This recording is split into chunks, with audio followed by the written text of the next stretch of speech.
Hello. Hello. Hello. Sorry. Sorry I'm a bit late. I had to repair a load of stuff. My bad. Hello. I do not know what I'm doing today. I have not had a chance to think. I'm probably gonna just run something mindless. Wait, shit, we got these?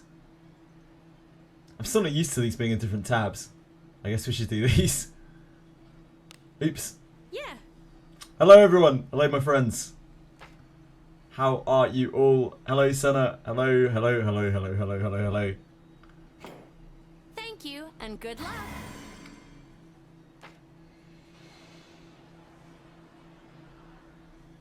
Yeah, so it got dropped on me basically at like 4 AM this morning. That they wanted me to do the podcast thing.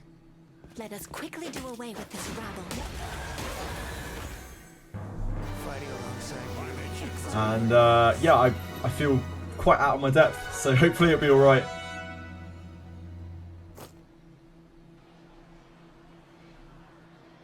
Anything catch your fancy? Yeah. I'll be great. You're an angel, Senna. Have a good one. Chili, you'll be great. You can make an appearance on the podcast, Chili. You can be famous.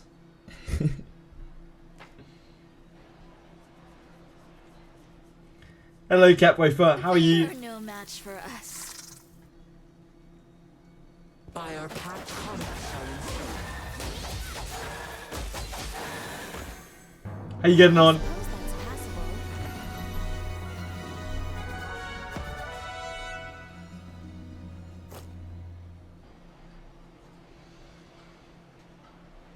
Anything catch your fancy? Yeah. I've even been to see Edie today. Very productive morning. Get to do Babels, that's her cat. Flea treatment and worming. Super exciting things. You've been up long enough to see the start of the stream. Oh boy, Elslayer. What have you been doing for so long? No match for us. Working, Capwafer. I remember what working's like. Seems like so long ago now. Those days, earning a steady income. They were no match for us. Disappointing. even the weak.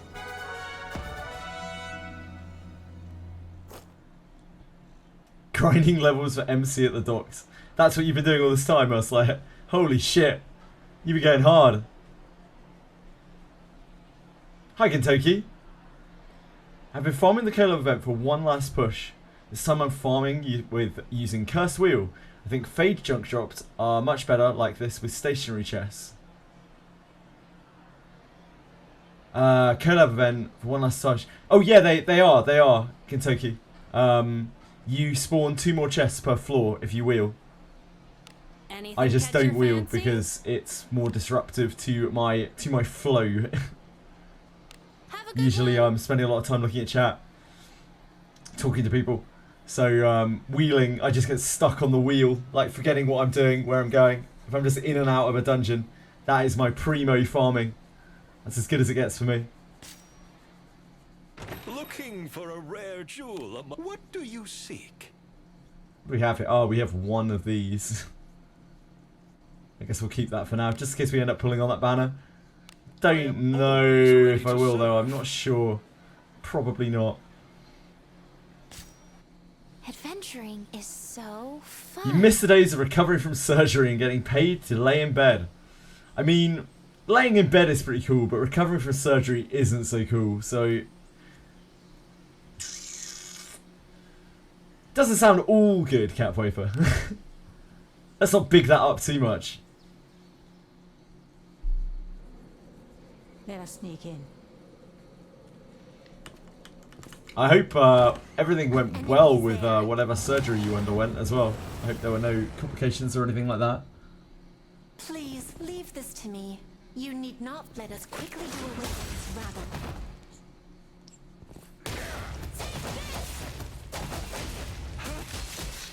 Nerve damage.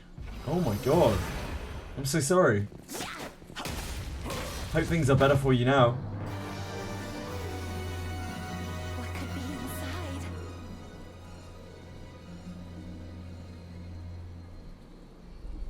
Must be awful.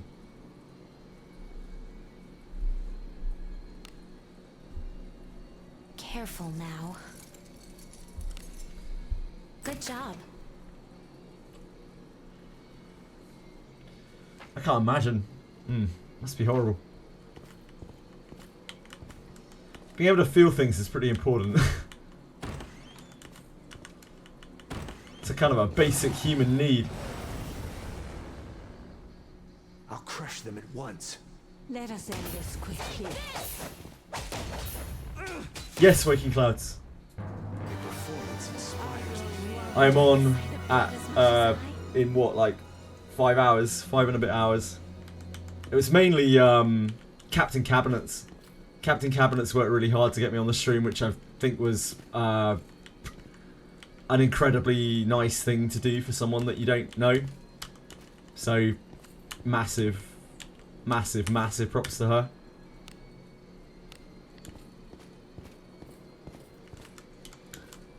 Actual fucking angel.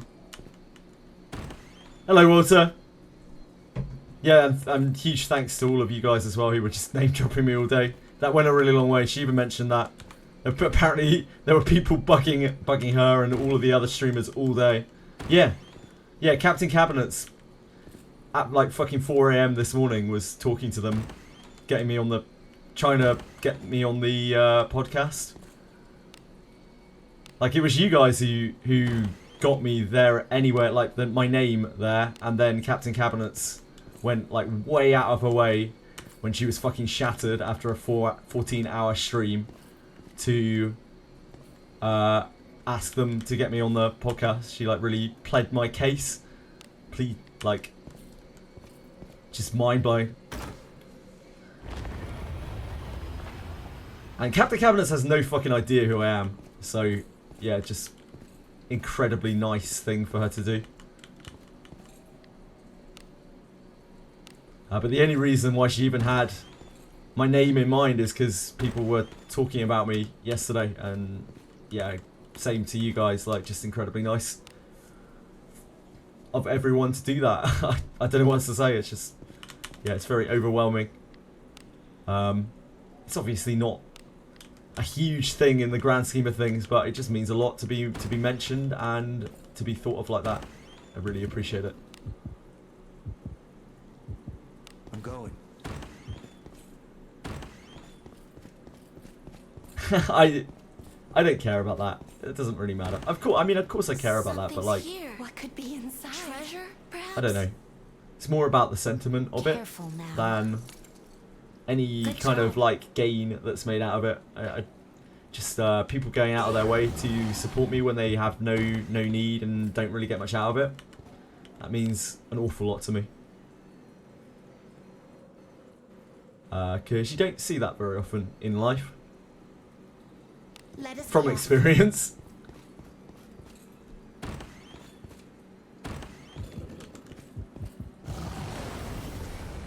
I will just go on and be myself, How do we maneuver and and tailor your approach? I'm sure people hate me. Because I think I'm a...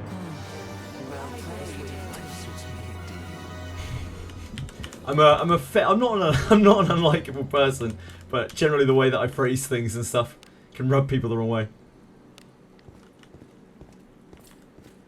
Big dicks, they're chill dudes. I spoke to them a little bit, and they seem, yeah, nice enough. Sorry, Walter Black. Proud that you're joining the podcast. Yeah, sorry, I was just musing there for a second. Thank you. Yeah, thank you, Walter. I really appreciate it. Yeah, I know, like, people were fucking name dropping me left and right yesterday. Just people who come through the stream. Just mind blowing. Yeah, thank you. Opportunity. Would you recommend pulling for the new character? Walter, if I remember correctly, you're free to play in this game. Quickly. Are you not? Kinda. Okay. Ah, not really. Okay, sorry. Too many people. If you are okay to spend a bit, I don't think it's the worst thing you can invest into, especially for Buchanan. But I don't think that he is a particularly standout character in himself. I think he is more of a skill book than he is a character. His kit has like a lot of dissonance in it. He wants to be this frontliner who buffs your whole front line, but he barely has more HP than Yekaterina does because he's a fucking elf thief. So like, unless he's disciplined up in a massive way, by the way, his discipline sucks ass. He's gonna be so fucking squishy. He's gonna be such a liability. He's gonna get absolutely blasted in Garda. So I don't think he is a very good investment, really. Like, no more so than something like Deborah or something like that. He's probably a bit better than Deborah, but he's also squishier than Deborah. So I don't know. But his ability is really good. His ability is very, very good, and you could chuck that on anyone who doesn't have a standard attack. So prime candidates for it: Buchanan, Knights, Thieves. Although, you know, if you're using a thief that isn't main character, then chances are you might as well just use him. But yeah, he's a great inherit for main character as well. Unless the main character is going to be a fighter. Anything that doesn't have full power strike, pretty much. That move is a very, very good filler move. Another day, another mindless grind. Anyway, what are you grinding today?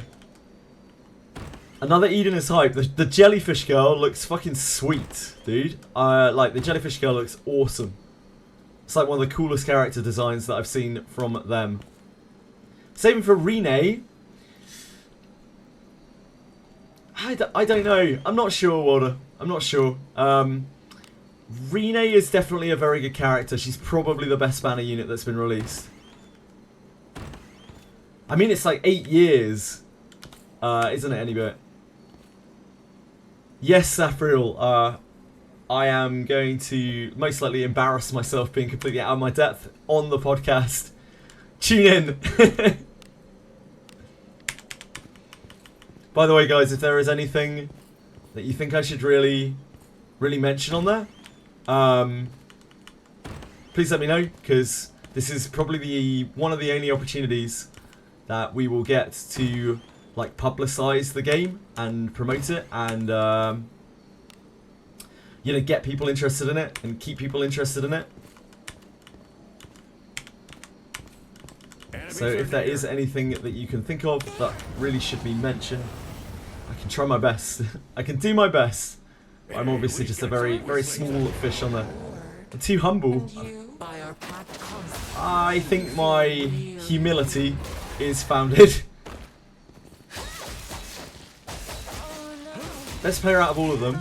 I mean, I'm the only one who's been playing for a long time. I mean, Jenazad's been playing for a long time too, but I probably spend the most time on the game, right? But I'm still nowhere near as knowledgeable as most of the Discord guys. Yeah, I think that's probably true, Zafro.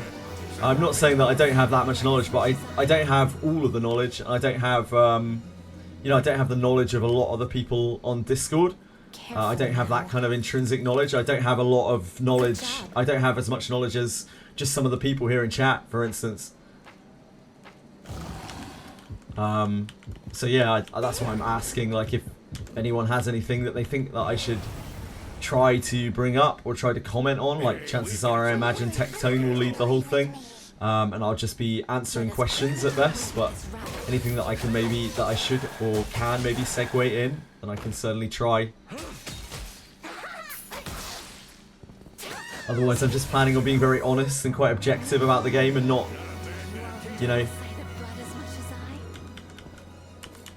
not bigging it up too much. Just being quite honest about it, because the game is not perfect. The game does have many flaws.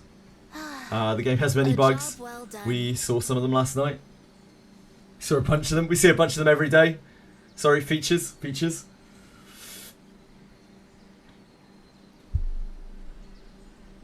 Expensive gems. Oh, I'm sure that will probably come up. They'll probably touch on free to play or whatever. If they touch on the finance of the game, I'll definitely talk about it.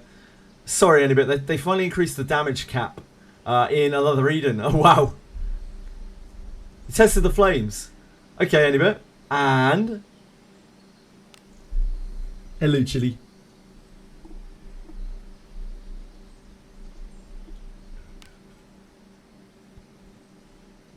It doesn't reset. It doesn't reset when you die. Here we go. It sure used I know to. this place. It used to about a month or maybe a little bit more ago. So I guess they've changed it.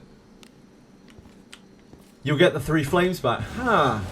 Well, I wish that had been the case back when I was fucking leveling up and dying every 5 minutes. By our pact concept. Thank you for testing, Anybit. Appreciate that. This is why you should always test things in this game. Yeah, I'm with you. It's good to know.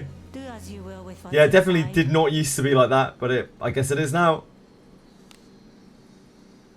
Careful now. I don't die that much these days. Good job. Yeah. Big boast. I caused you your sleep. I cost you your sleep, you mean? I cost you your sleep. I'm sorry. I apologise. I think that might have been wasted. Wasted not sleep though, anyway. Thank you for testing. It's really useful when anyone tests anything. They just change shit in this game.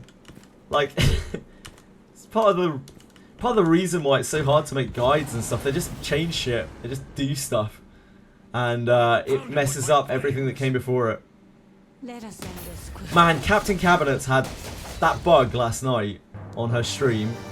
She must have been so fucking frustrated. So surprised she stuck with it for that long. So, there's a bug that I've heard of from other people before, but I've never witnessed it before. I've never seen it before. Where the king on the helmet fight, even after getting the Saint Shield, doesn't, like, he just dies after the fight. Even if you don't get the broken neck dialogue, like where Ivor gets smashed by the shield, even if you don't get that, he just dies after the fight. He just disappears. And like, she did everything, like absolutely fucking everything under the sun, like all of the true ending stuff, Treasure? everything that I could suggest, anything that anyone else could suggest. She did absolutely everything and still couldn't get rid of this bug. Careful now. And it looks like it's a job. caching issue. It's some like weird cache bullshit. You have to... She did eventually, Zafriel, but the way that she got it was there was a patch as she was in the execution dialogue for like the 8th time of the day.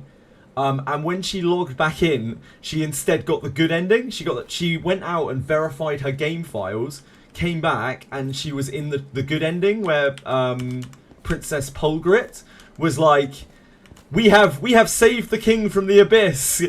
Congratulations to our great heroes who have vanquished the Warped One. So she was about to get executed, patch hits, verifies her game files, comes back in, and she is in the good ending after trying for like fucking 10 hours to try to get the good ending and just chain getting fucked. There was something you meant to tell me, Narcos. It's gone now, I'll figure it out later. Oh, Arboris is legit. I think that personally he is a much better skill book than he is a character. I think he's way too flimsy, like barely has more health than Yekaterina. But I think he's probably fine. He's like probably better than Deborah. He's still a real squishy ass thief who wants to be in the front line, but it's too squishy to be in the front line.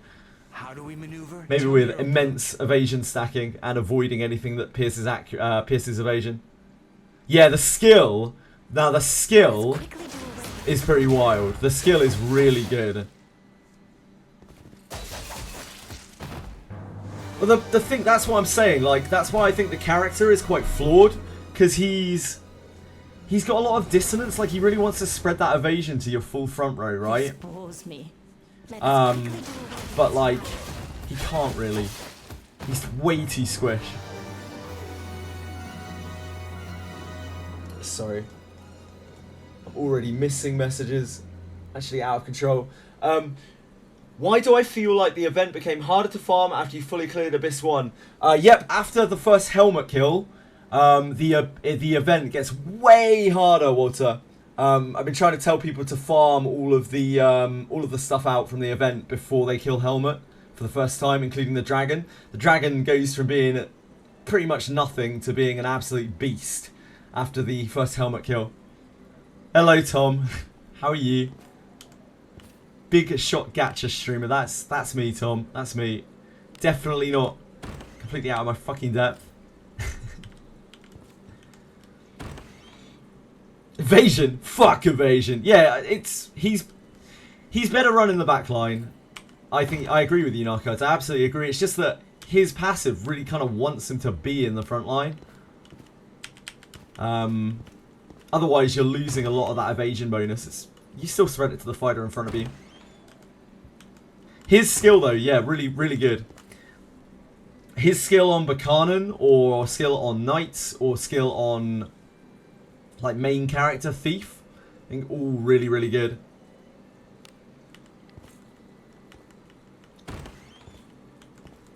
Yeah, if you're strong enough any bit, then you can deal with it just fine after helmet. But, like, it's quite a big power jump. So if people are not sure, they should probably stay at before helmet difficulty.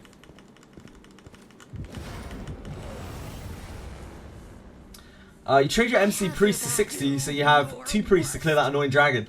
That's pretty good, Axmon. I used MC priest for a real long time in this game. I feel like when you're batting upwards on content in this game, having a second priest is actually a lifesaver. It's so, so good. So I think that's probably quite a smart move. If you're struggling with content, the second priest goes a long way on most content. Yep, after you've killed Helmet, Walter, you're probably looking at trying to level to 30. And you know, get your dragon slayers from event and stuff before you do dragon. Otherwise, you're going to have a real issue with it. If you need to do dragon, maybe you already did dragon. Infiltrating. An enemy.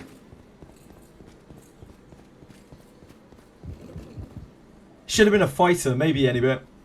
He'd be honestly, I think he would be better as anything other than a thief. Okay, not a mage. Not a mage. Where'd you crawl out from? Probably not, Samura. You'll probably need to level up a bit more than that.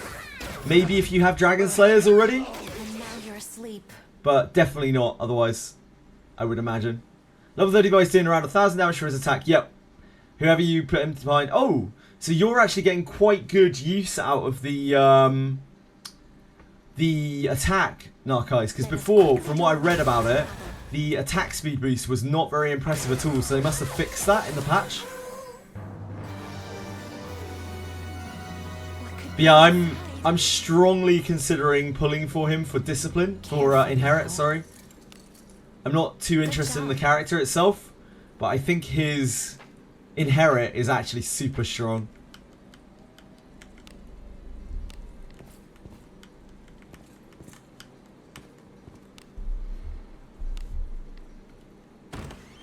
The fact they did with this patch, but you keep getting stuck after getting impaled by spikes.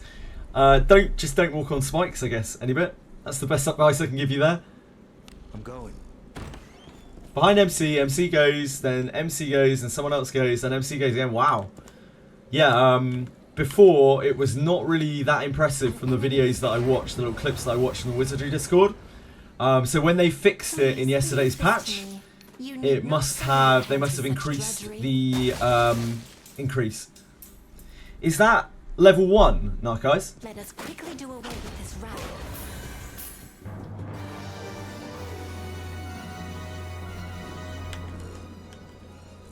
Hello. I don't know if you can see the cat on my desk. She's looking at me. She's sitting right in front of my keyboard looking at me. Level 1, no disciplines.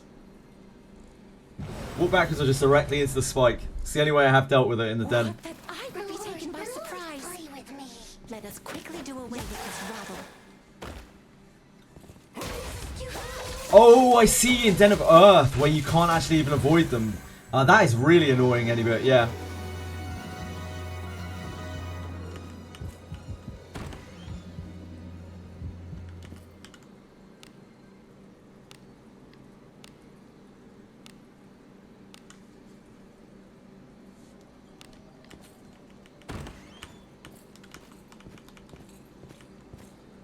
Why I feel like Lana is kind of a useless character?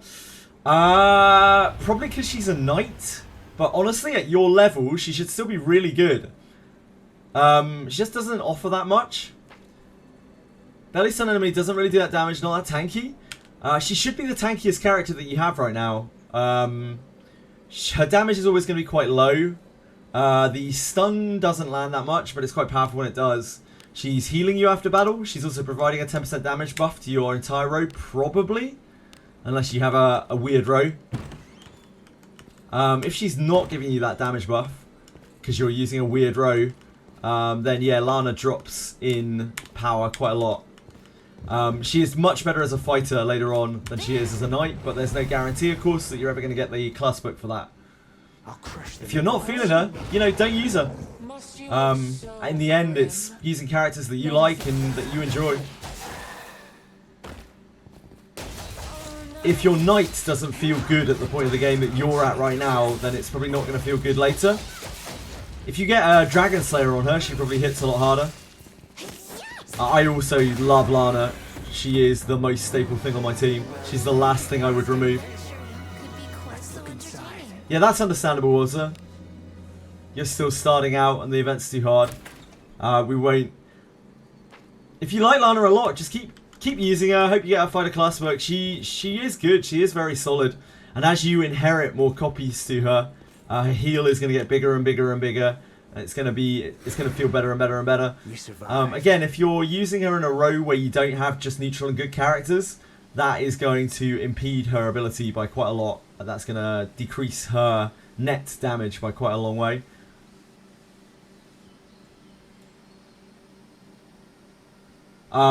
Zafirul, I don't think Walter has very easy access to her class book.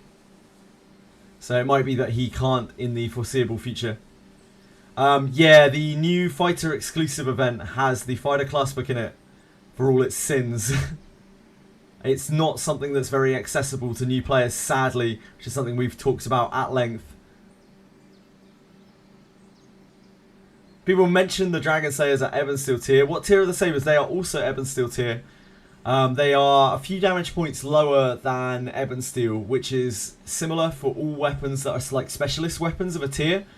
Generally, a weapon that has extra effects on it will be like maybe 2 or 3 attack points lower than the weapon of its tier. Yeah, hopefully, eventually, everyone should get access to it. Hello, Raise the Dead. How are you? Onithan, yes, only thanks to... all of the people who glazed the shit out of me yesterday. All of you, I was worried the amount that people were saying shit, that you were badgering the other streamers. But yeah, like it really got my name out. So yeah, no chance without it. And B, Captain Cabinet stayed up until 4 AM this morning after doing a 14-hour stream to get me onto there when she has no clue who I am. So yeah, just loads of people being very nice. Thank you, Onithan.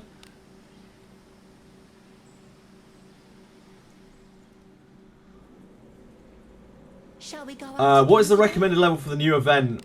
I mean, 60 ideally, but people have been able to do it at around level 30, the advanced one, the middle one, which is what you need to get the class book.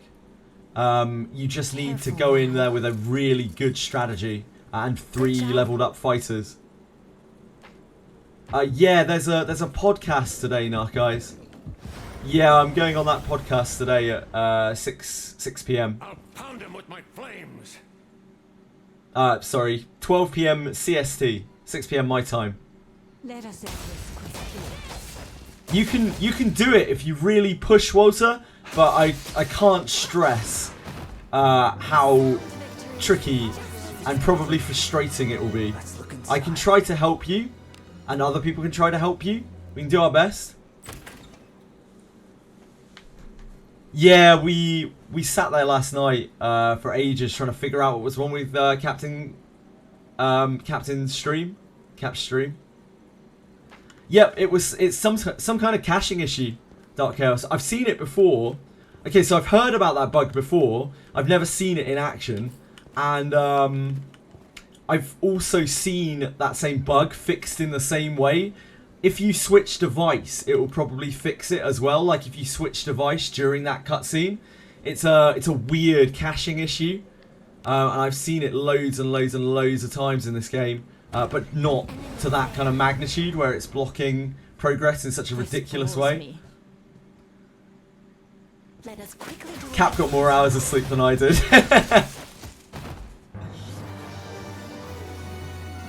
I should not be up at 4 AM.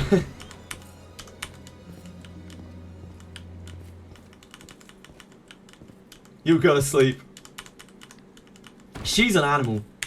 Like, she's an absolute animal. Big respect to her.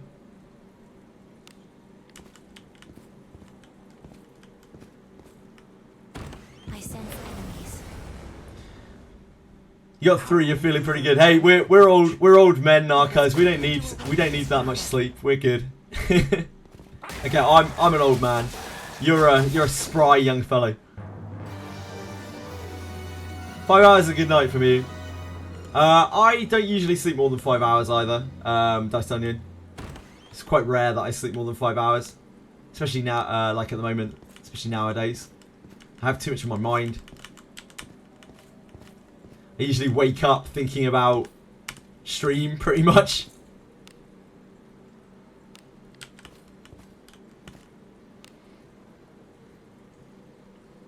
Oh, it's the circle.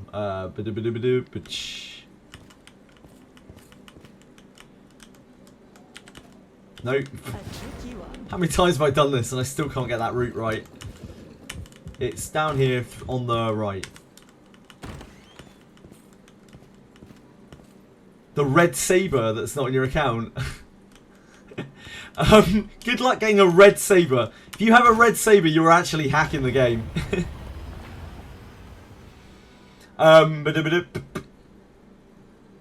Yep. I was trying to think of the other streamer that it happened to, Dark Chaos. I could not remember for the life of me. I was trying to find the VOD of it.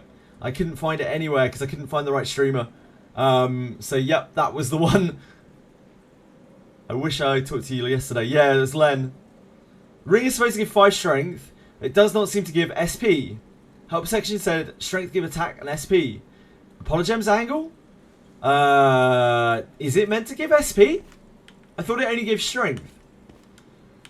Mind on his money and his money on my mind. I've got my I've got Daphne on my mind and Daphne on my money and Daphne on my everything at the moment. It's all on Daphne. I like wake up thinking about streaming fucking Daphne. I go to sleep thinking about streaming Daphne. Yeah.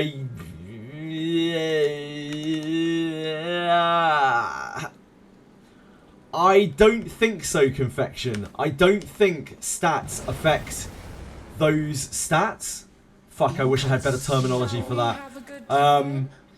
Like, we know that Vit does not increase HP. We know that IQ does not increase MP. So it stands to reason that Strength should not increase SP. I think it is one of those Daphne myths.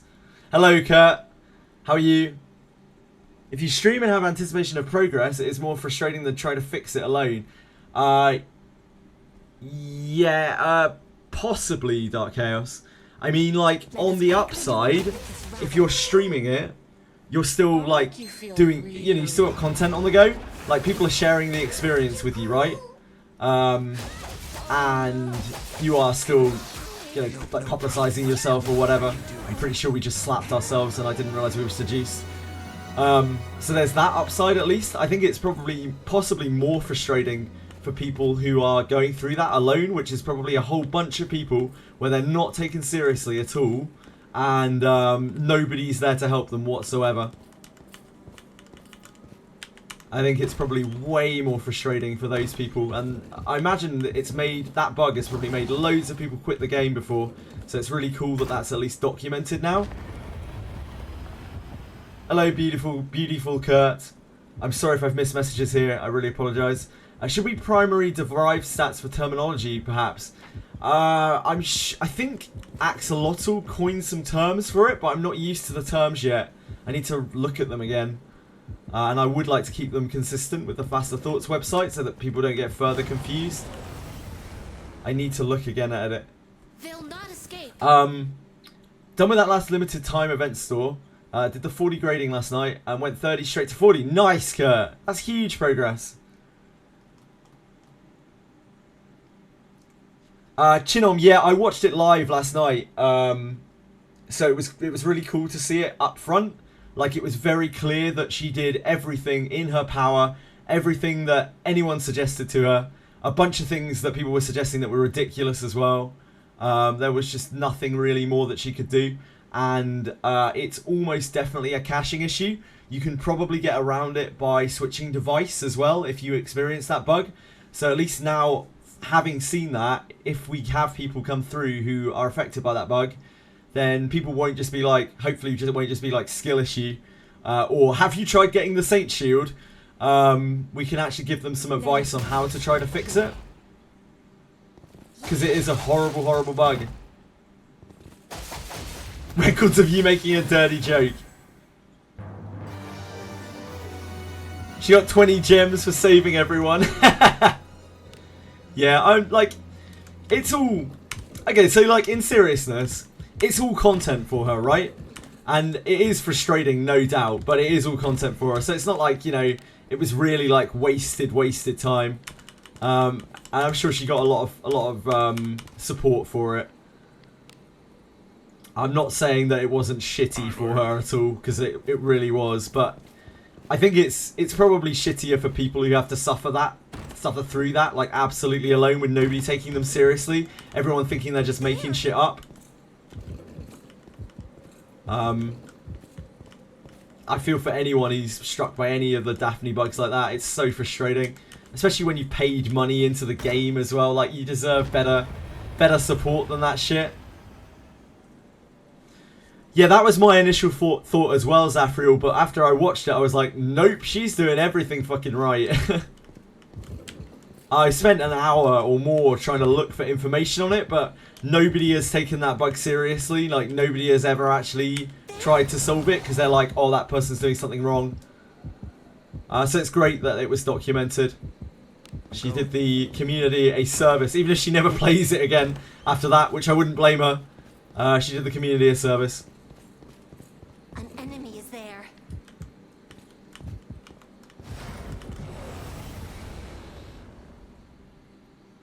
Farming bomb mate's a bit too. Oh damn, Kurt, you're doing real extra stuff, Kurt. Like, bomb mates are kind of end game stuff. It's like end game optimization. You just been slamming through bond mates.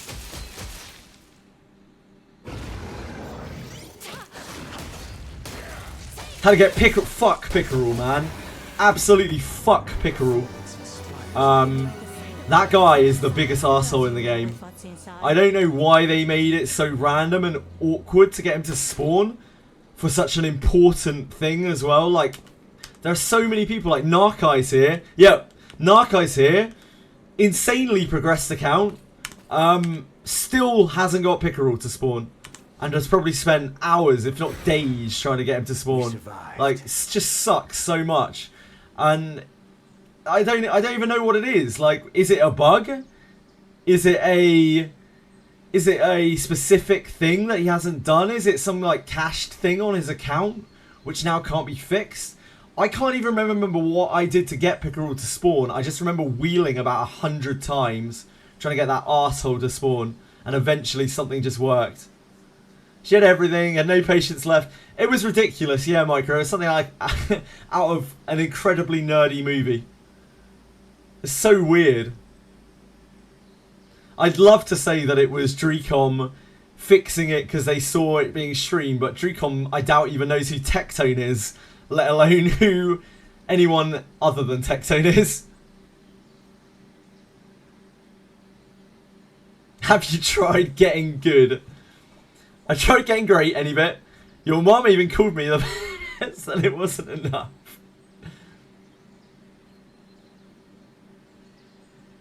You say Vernon yet?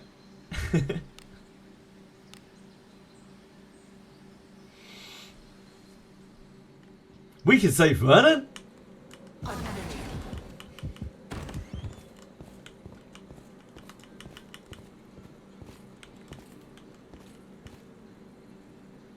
Unlock the option to save Vernon, which gives another achievement and a luck lantern. How to make Monster Bird even worse somehow. In one easy step. There must be treasure. Do as you will It's with the what's inside. assassin, herbalist, alchemist guy in the story. He's got grey hair, Careful now. I think. Good job. Trying to find the last herb in basement floor 3rd for the cook, and I can't find it, and it sucks. It's different for each map layout, so I can't even help you that much, Senna. I'm really sorry. I wish I could. Every map layout has different spawn spots for those stupid herbs. Same with phosphorescent flower delivery. I remember after I wheeled one time and I got flower delivery. There's one layout of that map which spawns them all on the other side, and I had no idea where to look. This rabble. See God's curse be upon.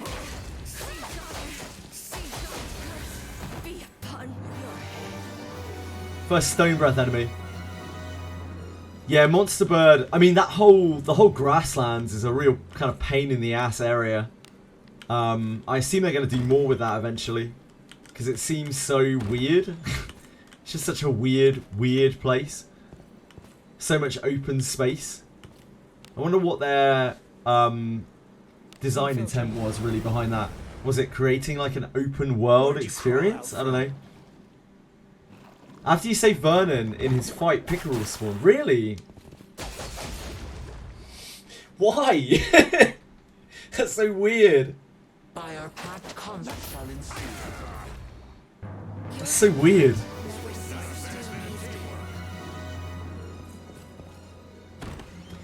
It's harder. Sort of. It's going to be harder for some people. It does a lot of like stone breath stuff and hits quite hard. I don't actually remember it very well. I never wanted to go back and do the Monster Bird again. How'd I get on the podcast? Because people were fucking glazing me all day long yesterday. They got my name out there, and then I talked to Captain Cabinets for like 2 hours after her stream ended last night, and then she went and got me on the stream, which was just incredibly nice of her. Yeah, I said to her multiple times, just for reference here, I said to her multiple times, like, you really don't have to do this right now. Like, you must be shattered. Please don't spend your time on me. But it's the podcast with it's the Gacha podcast with Captain Tectone, Jenazad, Shinya, and Lakari. Yeah, she just really went out of her way to get me there, and it was the people from chat who got my name out there, and it was her who got me onto it. Like, very kind of everyone involved in that. Infiltrating. Please do. You finally saw who Jenazad is. Jenazad definitely seems like a very hard worker, and I can see why he has such a good following. He's very soft looking for a bearded guy. You mean like me? Like soft looking like me, Narcos? A twink. I can't remember who called me a twink. It's one of the best compliments I've ever had.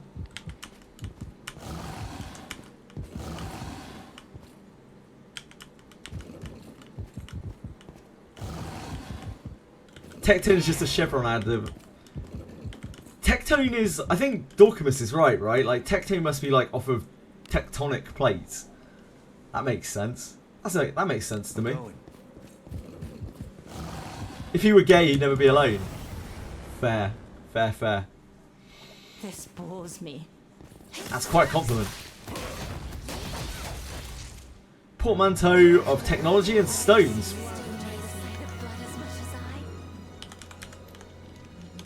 I will look. Oh, I've broken my browser.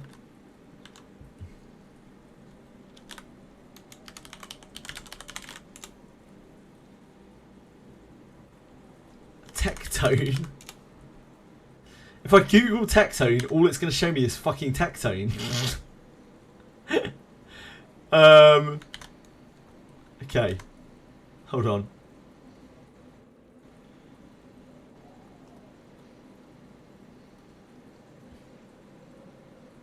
There's my browser catcher. Tectone. Meaning. What's Tectone mean here? I bet this is a person. I'm talking about the YouTuber. He goes by the name of Tectone.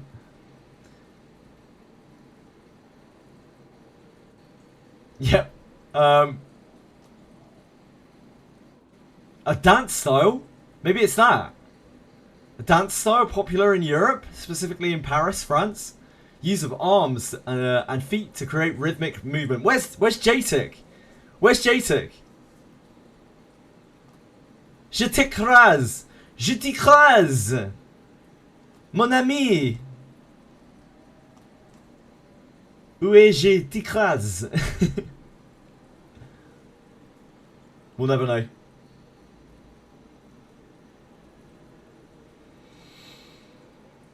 Where can you see it? It's on... I asked them, and they said that they were all just going to stream it, and I should too. So it will be on any of those streams. And it will be uploaded on YouTube, I think, onto...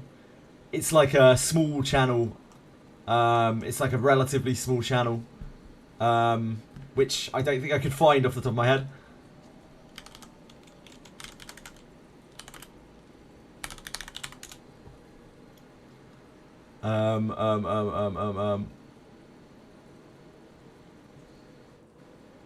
Tectone. Through the window. How much evade do you want for Abyss 2, Micro? That is where it'll be. I think like 130 is probably going to be enough to evade most things, but you probably don't need quite that much. I don't know the numbers super well. I was using really trash gear in Abyss 2. I had like 20 evasion on my guys. So I was just getting hit by everything. I think most or all people in it are streaming it, yeah. Any bit does sound quite cool. I do like the sound of that. Through a window, by the window, that's where I'll kind of become Tectone. What song is that? I don't actually know.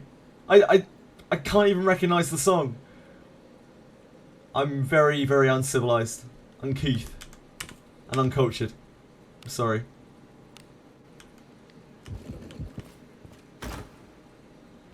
That's the wrong switch. Yeah, just Dragon Slayer stuff. Just kill things before it kills you. It's the best advice anyone can give in this game. What do you think is inside? I feel like at about 130, you're probably not going to get hit by really anything. But I don't have exact numbers for it.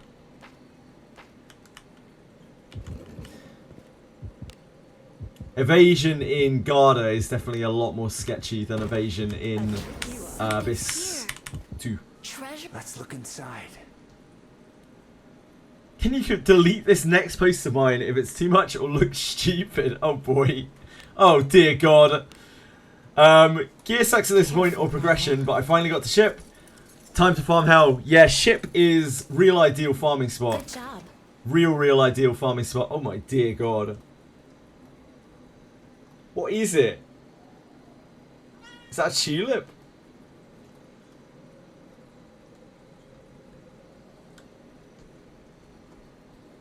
Oh, is that a Doro? Oh, it's a Doro. Yeah, it works. Opportunity. My lord, play with me. Let us end this quickly. That's the keyboard! That's the keyboard, Chili! What are we talked about? You don't walk on the keyboard! I did rile you up. That is on me. You're forgiven.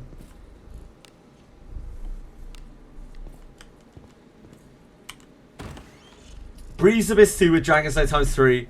Got the ship with level 40 team. Oh, you're crushing it, Shannon. You are most informed and knowledge English streamer. Would you consider at least getting one copy of units and test yourself, show people, maybe make videos? The thing is, Kentucky, while others may think to the contrary, I actually don't have a huge amount of money, and this game's pools are very, very expensive. Let us be. So like sometimes pulling for a unit can cost like almost 20k gems, which is an absolutely ridiculous amount. Making videos is actually completely off the table. I will try my best to pull for things that I think might actually be useful to my own progression and also where I can. But I just don't have the disposable income. Think of it as an investment. Right now, Kentucky, I haven't worked for about 8 months, right? And I have spent money on this game, but I haven't worked in about 8 months. And the stream is I own houses, so I'm not trying to make out like I'm a pauper. But like the money that I get from houses goes back into the houses for the maintenance on the houses. So I only really break even on the properties that I own. I'm not like a super mega landlord or anything. And beyond that, this is my only income. This little piddly amount of income that I get from this channel right now. So I really genuinely can't afford to make that kind of investment. If I'm pulling every banner to get a copy of a character, it's fine if I get lucky and get it in a handful of pulls, but it's not reasonable for me to be able to pull to one of each character on a banner. I'm really sorry. I'm going. Maybe one day, but at the moment, I'm lucky to make triple digits a month from this. Have 5 Cuisinart. The 5 Cuisinart is just pure luck, and that is the majority of what I've spent on this game. In fact, is on the purple bones for Lana Vale both times. Honestly, probably more than I should have spent on the game, if we're being real. Not because the game isn't worth spending money on, but because my resources and funds are limited at the moment, and I have people who depend on me.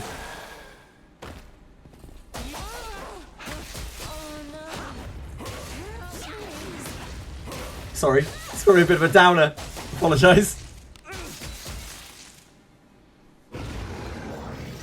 My Cuisinart luck was obscene, like obscene on those bones. 1 on the first one, 2 on the second one. Let's look inside.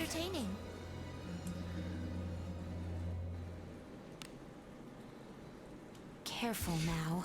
I mean, that is actually genuinely the answer, but I'm not gonna back that up because that's incredibly conceited.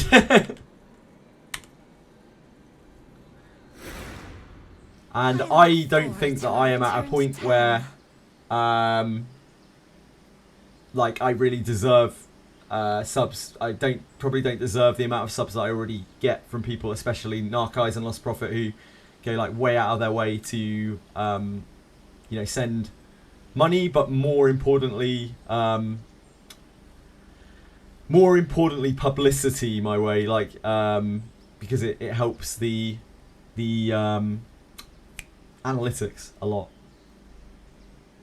So I wouldn't want to be trying to push people to sub. It's not fair. Consider making a free-to-play account. I have thought about doing that, Gintoki. I have thought about doing that. I'm not sure right now. I'm not 100% sure.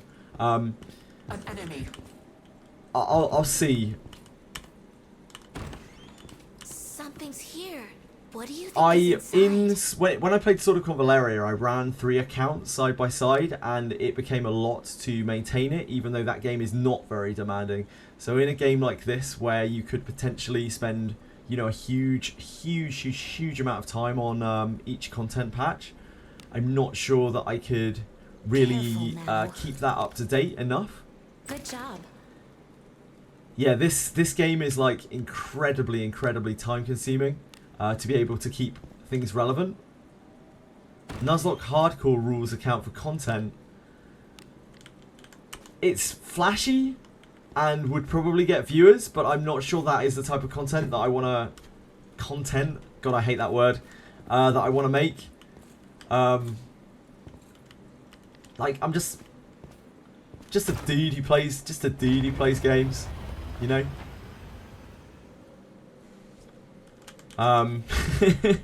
Nothing very special. And like, I don't know. People come in and they ask questions about the account a lot, and they want to see how things are built.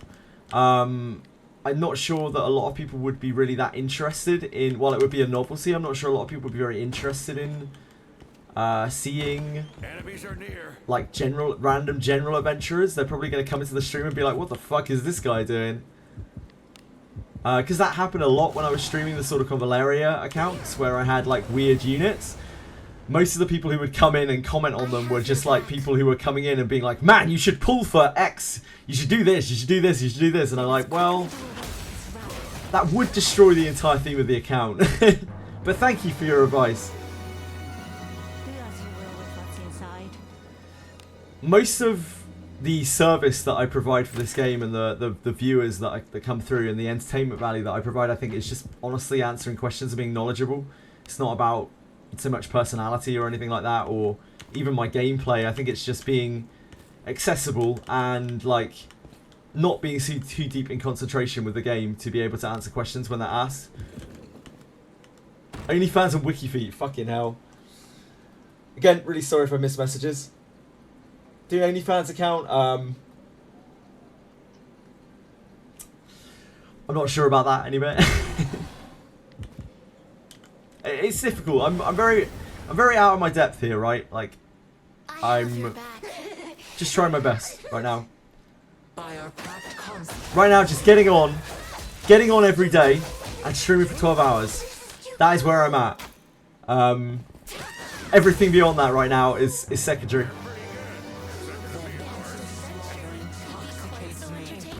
Die the first boot junk. Yeah, I could run it back and die to that first boot junk again. They fixed the event bug. Yeah, they fixed the event exploit last night. That was what reset Captain Cabinet's thing.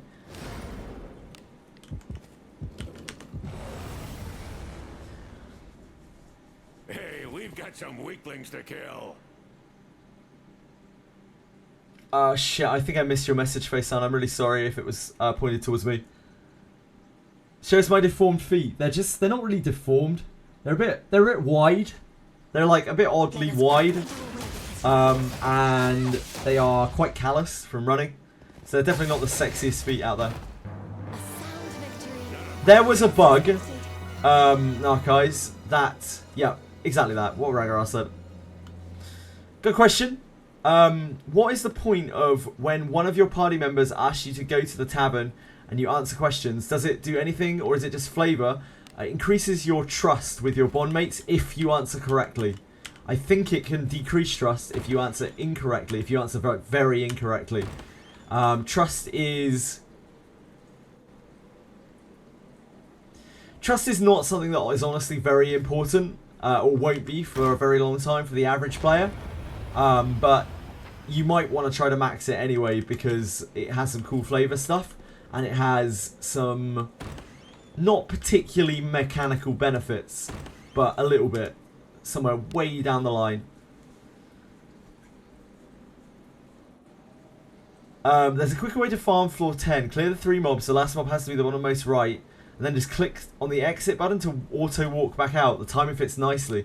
Right, and you avoid the sentry when you do that just from timing. Plastic? Thank you, that's really nice of you to say, Micro. I try my best just to be, you know, non-offensive and friendly. Helpful, hopefully. You could have any bit, but I couldn't tell you that on stream because I can't really support the use of exploits on the stream, as we've discussed before. So sorry about that.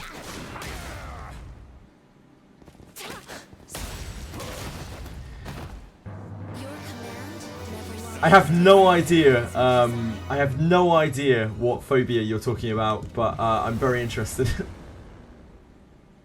We have the initiative. Praise be to a Anyway, the amount of time I have spare in every single day is unbelievably small.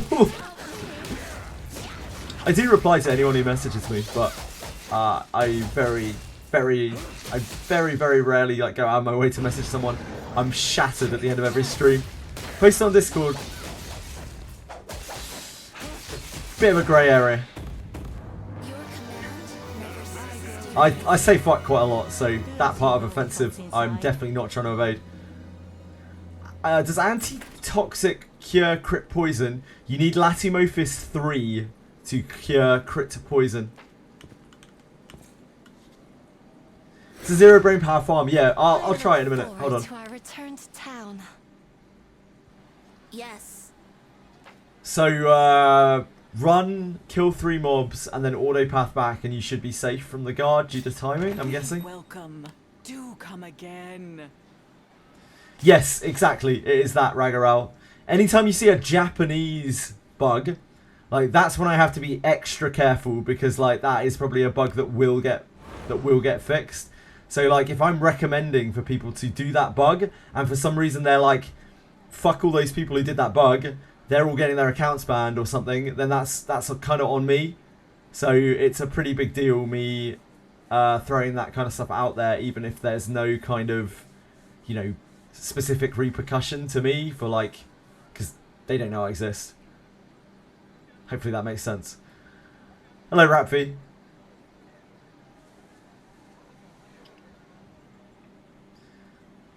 How do I find the currency for the Dragon Slayer event, Malayani?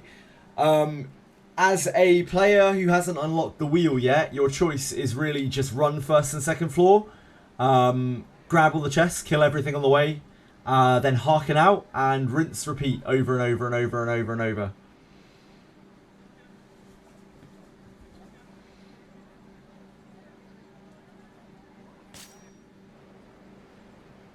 No worries, I wish there was a better way than that.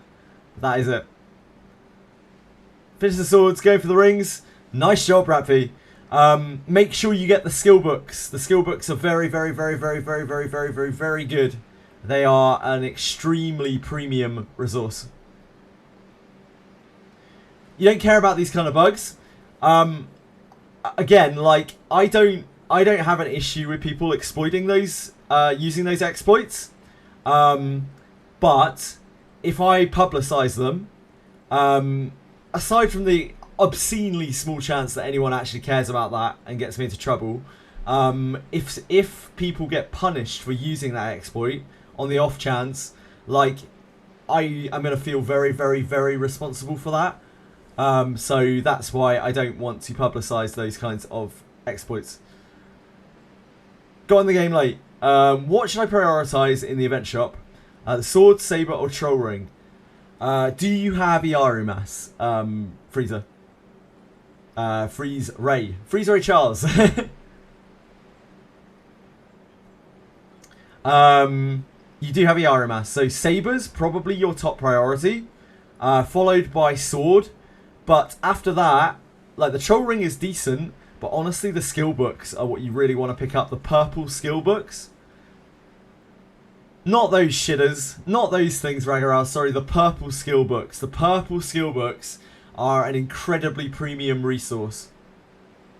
They are They're not the most immediately useful things, but you are going to be so glad you picked those up at a later date. You will kick yourself in the future if you skipped 5 skill books, because those things are either rare or very expensive, depending on whether you are free to play or you are budgeting or whatever. Yeah, the skill XP books, the purple books from the shop. Skill books of learning, is it? 5 skill books, they're okay. They're okay, Ragaral. Then I wouldn't say that anything to super write home about. They can be useful for you, but those skill books, they are the codices of learning. Those things are like you're gonna kick yourself so hard if you don't get those before the end of the event. The Dragon Slayer is going to give you the biggest boost right now, though, for a new player. The Dragon Slayers are going to carry you, like literally carry you through the first 2 abysses. They are utter stomper weapons that probably hit about 3 times as hard as anything else that you could possibly get. They're absolute rinser weapons. Right, 10th floor. So 10th floor, run out, kill the bottom left mob. Was it Plastic? The one down in the bottom left room last, and then auto move back. Burke is now doing damage with the sword at level 21. Nice, Rappy. Bottom right. Got it. Okay, I will try it. I will try it out. Has to be last. Got it.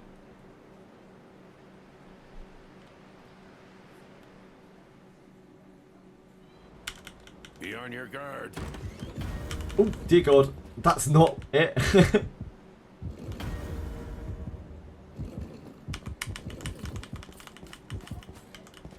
An enemy is there. Podcast with Captain Cabinets, Tectone, Jenazad, Shinya, and Lakari. Let us quickly do a Lakari may be too busy though.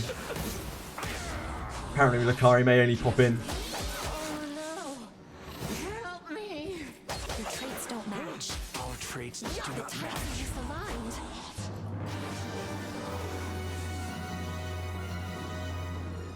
If you have some spare Gandolfos anyway, Gandolfo is a fantastic inherit, one of the most important inherits, and he is Treasure somewhere. great on Buchanan, like heavy strike, heavy attack, great on Buchanan. Also new characters inherit, very good on Buchanan.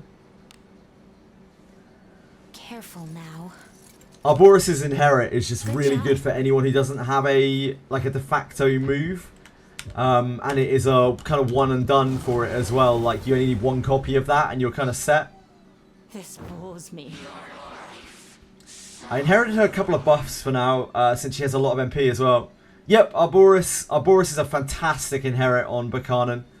It's what she really needed. What she really needed, because a lot of people can't just inherit a load of heavy strikes on her. Heavy attack, sorry.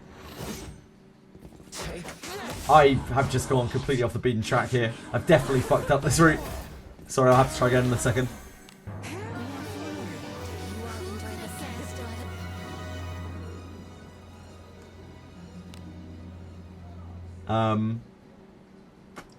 They're in this room, aren't they? Yeah, dumb. Hold on, let me go back and try again. There are 2 mobs in that room, and then 1 in the bottom one. This is why I need my farms to be like utterly brain dead. It'll be fine if I get used to doing this.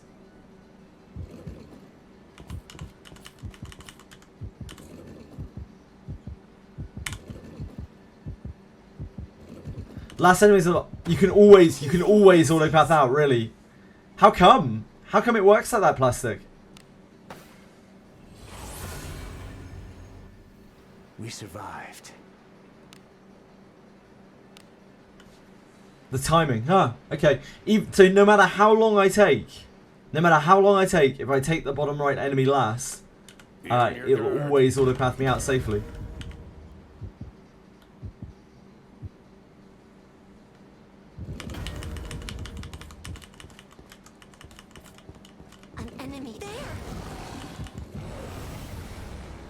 So 2 in this room, and then bottom right. Oh my. Must you look so grim?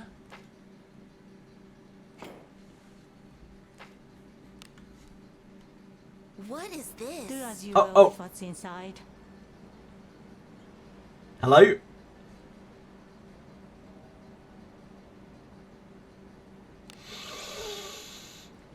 I take it that's not how it's meant to work. Take the chairs. We got a shinobi junk.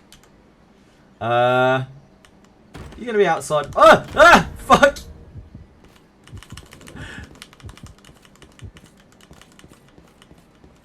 I sense enemies. Second or 2 of leeway, okay. What? Did I get a face shinobi junk? My surprise. Did I get a face shinobi junk? Holy shit. Let us quickly do away with this rabble. I didn't even see that. I saw a shinobi junk. Are you sure it was Faye? I didn't even know you could get a Faye shinobi junk.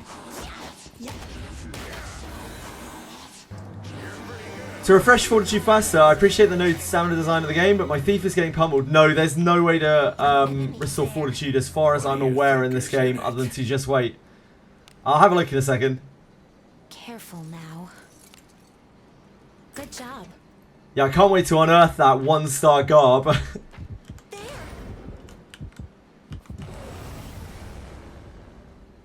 Yeah, Enemies I'll check it. Yeah, I'll check it. We can take a for screenshot. us. Gonna roll Boris. Good luck, anybody. Good luck. I'll make you feel Can you farm the Proving Grounds beginner from 50 marks each time? Nope. Once only, Kurt. Once only. Oh no. I can try to help you get through the advanced. It's gonna be tough. You're gonna need 3 fighters leveled up. And you might need to do some specific things. But it should be doable at like level 30, level 40. Careful now. Holy shit, we're Wanderer. Oh dear god. Good job. I forgot we were in Wanderer. That Wanderer trap opening. Yes, Senna, you can with some very specific strategies.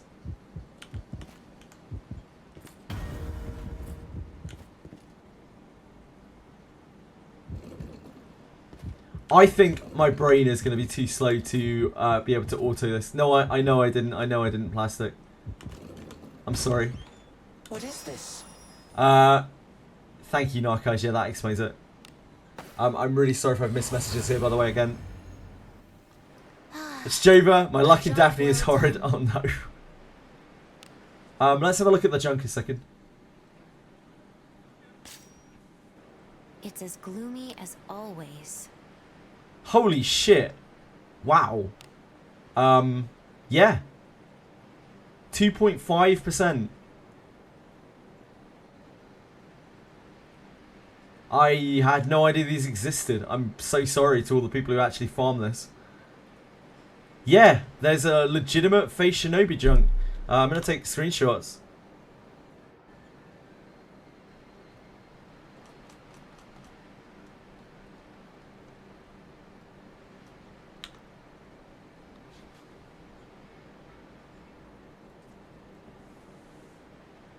I was not aware that there were Fey junk from this.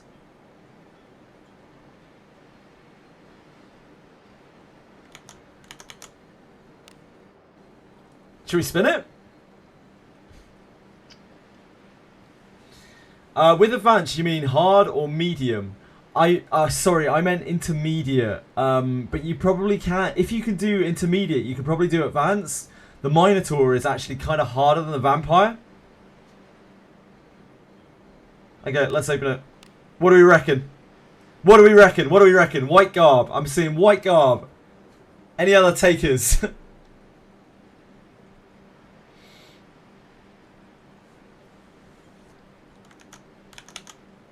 Let me post it on the Discord as well.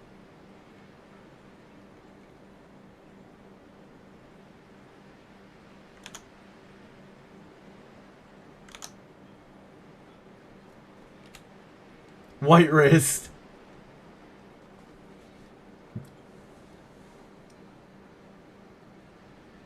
I chucked it on Discord. So if you want to use the screenshots or whatever. 1 star white garb, 1 star white wrist. Bis kunai. Any champs recommended to dismiss for grade tags? Yes, Milana, Eldorado, Dino maybe, and Eckert. They're probably the best ones. You can also sack any of the like very low level ones because the boost they give is not really very extreme at all. All of the like no name adventurers. Okay, guys, spin it up. What do we got? Nothing because I can't hit the QTE. Bum ba da ba. Beauty. Actually broken. I mean, it's the best covert garb I've seen. So, had evasion on it.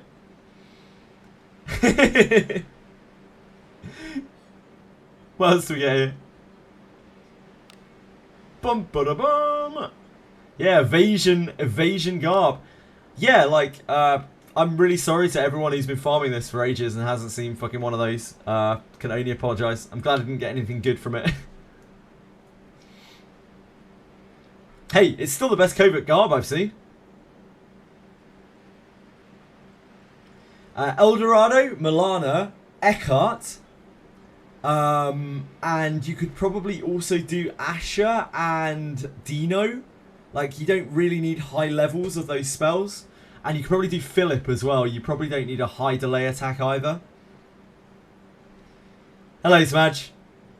Do you think we can beat the Centaur from the event with fighters at level 40? The Centaur from the event? What Centaur from the event? Sorry, Shadow Song. Do you mean the Minotaur?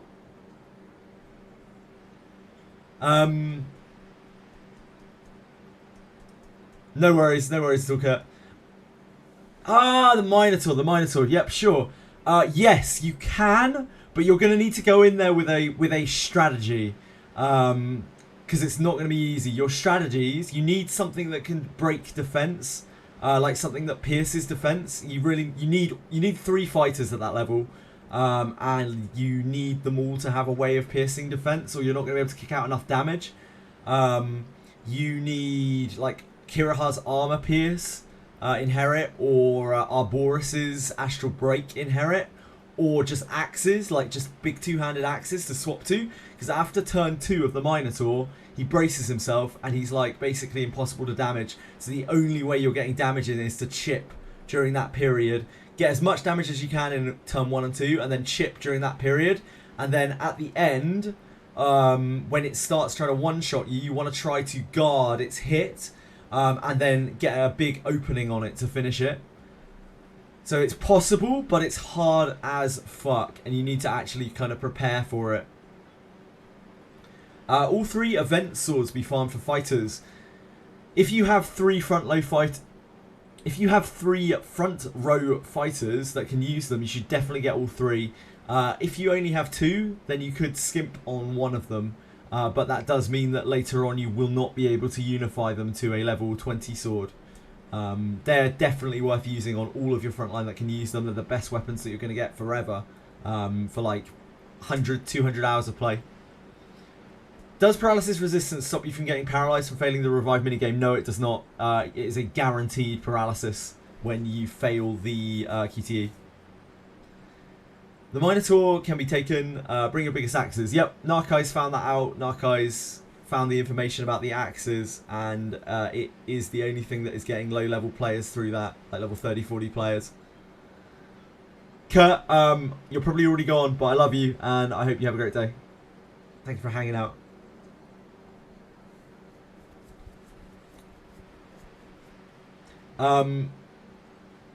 Do I need to wheel to reset monthly bones? Yes, you absolutely do. You should. The best place to wheel to, in my opinion, if you're not doing like the old bones and the death stench, the best place to wheel to, in my opinion, is minor Harken unlocked, because there's no like cutscene or anything awkward you have to do here. Just wheel back to town and then wheel again back to like the latest point that you have. If that's possible, Narkais, the problem is most people are tag gated. Most new players are tag gated, and they literally can't. Like, even if they want to get full power strike, they literally can't. They just don't have enough tags to be able to get their fighters up to full power strike. So that's the axe tech that you came up with has been like the crux of what I've been telling people to do for the event. Those dragon swords really that good. I feel that my plus 10 iron 142 times 2 hits a lot harder than your plus 7 dragon. It might, Zaptez. If you have a really, really good iron sword, then it may end up doing more damage, because hitting more times in this game is generally better. Great swords are the worst weapon in the game, like the worst weapon type in the game. It's just that weapon is Ebon Steel tier, and you can easily max it, and it has pretty decent substats on it. So it's something that you can take to plus 15 quite easily, and it will hit really, really hard.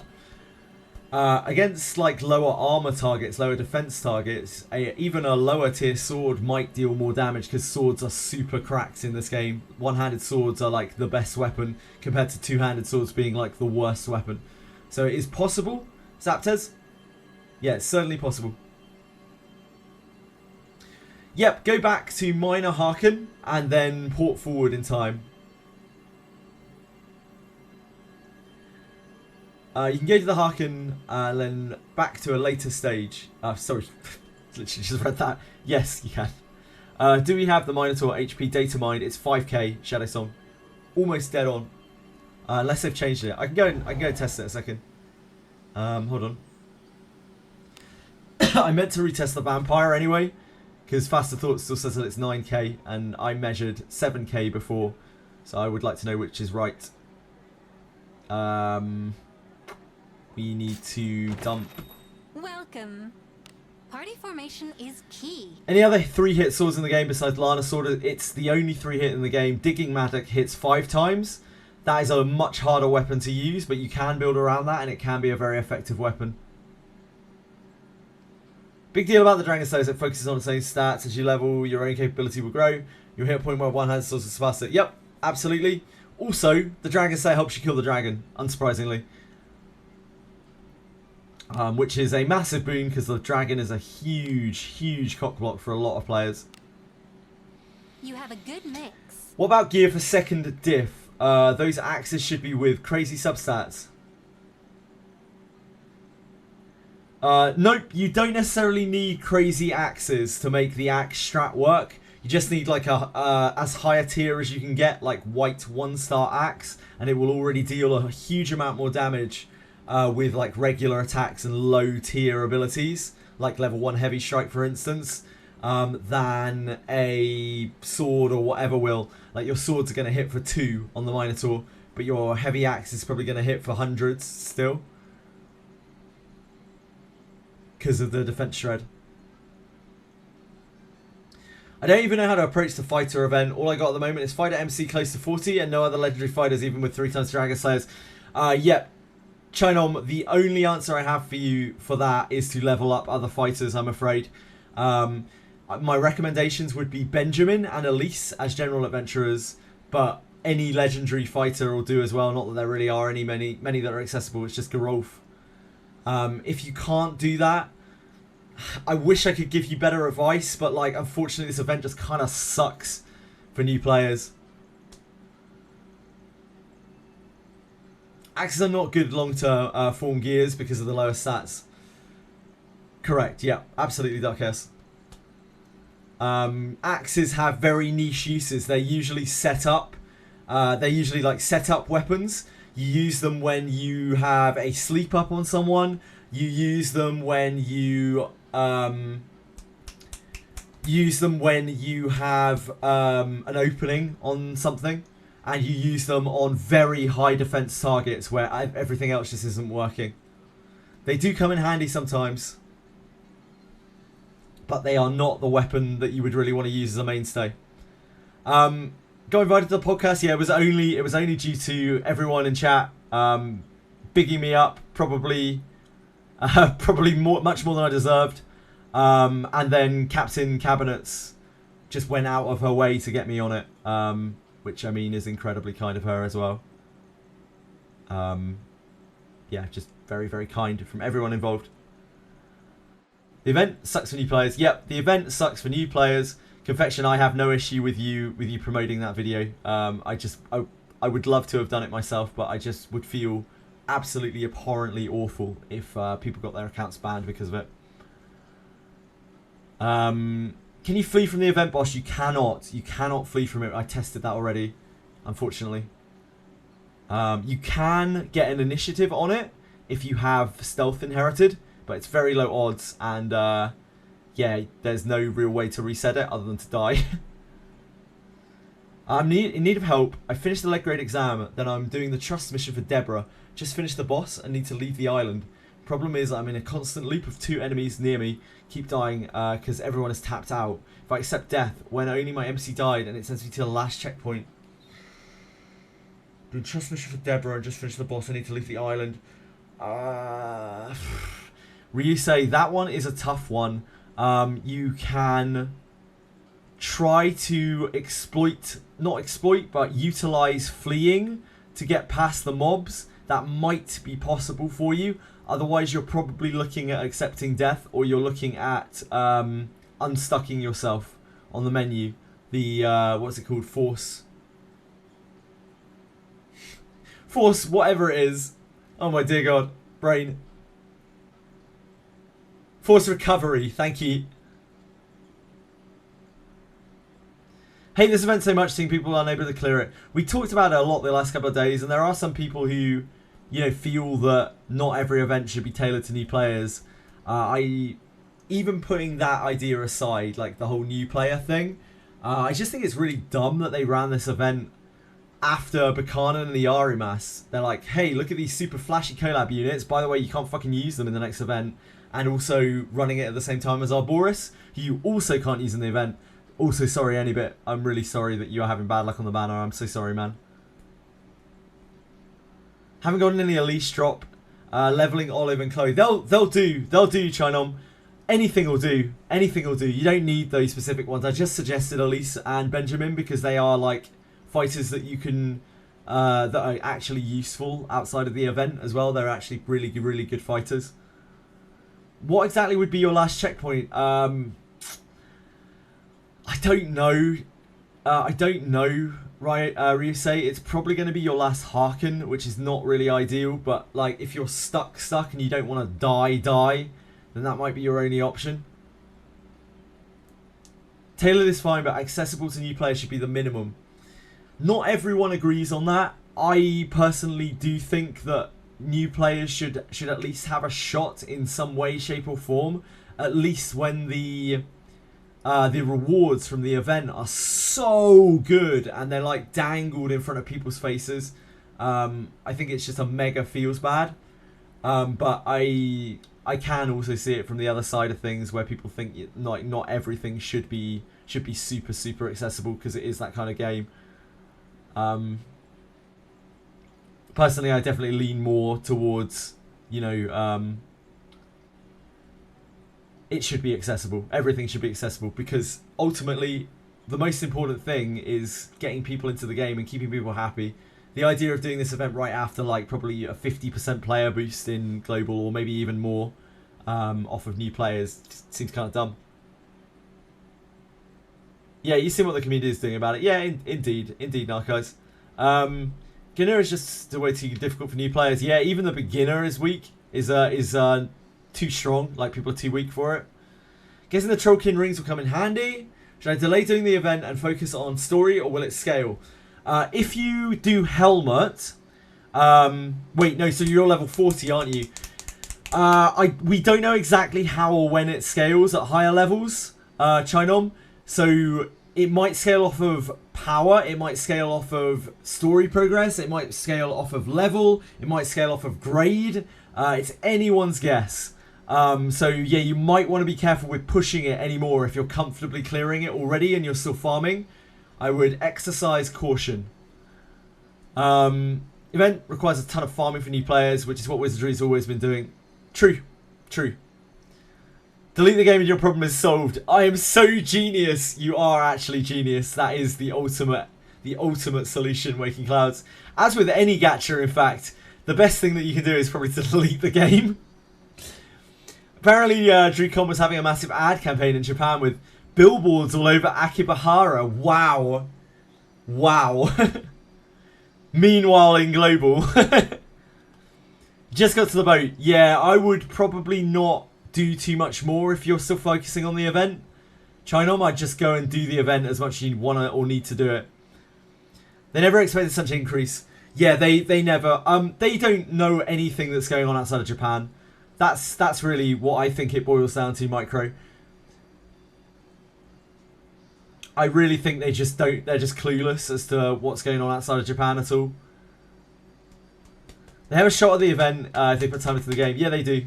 I think everyone does have a shot at the event if they grind really hard. Even a player who just starts today, they just have to grind super, super hard. I don't think that's good design from a player-friendly perspective, but it might be a good design from a financial perspective. It's hard to say right now. Wizardry Series is always an unreasonable game. It certainly was. Variance. Thing is that new players can't get the rewards that can literally make your account stronger. What Plastic is saying is that they can, but they have to grind super hard to do it. Which I think is actually kind of true. And again, I'm not saying that that is good design, or certainly not player-friendly design, but it is a design. Oh, any bit. That's so unlucky, man. I'm so sorry. The requests are this way. Yep, I totally agree with you in that respect, Plastic. It is a very Wizardry design. So if that is what they were going for, then that is certainly what they have achieved. And I just hope it hasn't frustrated and annoyed too many of the players who have come in and have just started to experience and enjoy the game and then have felt like locked out of these incredible rewards. That's what some people are suggesting. Yes, Retro. I don't know if I would personally suggest that, but that is what some people are suggesting. And I can definitely see the perspective.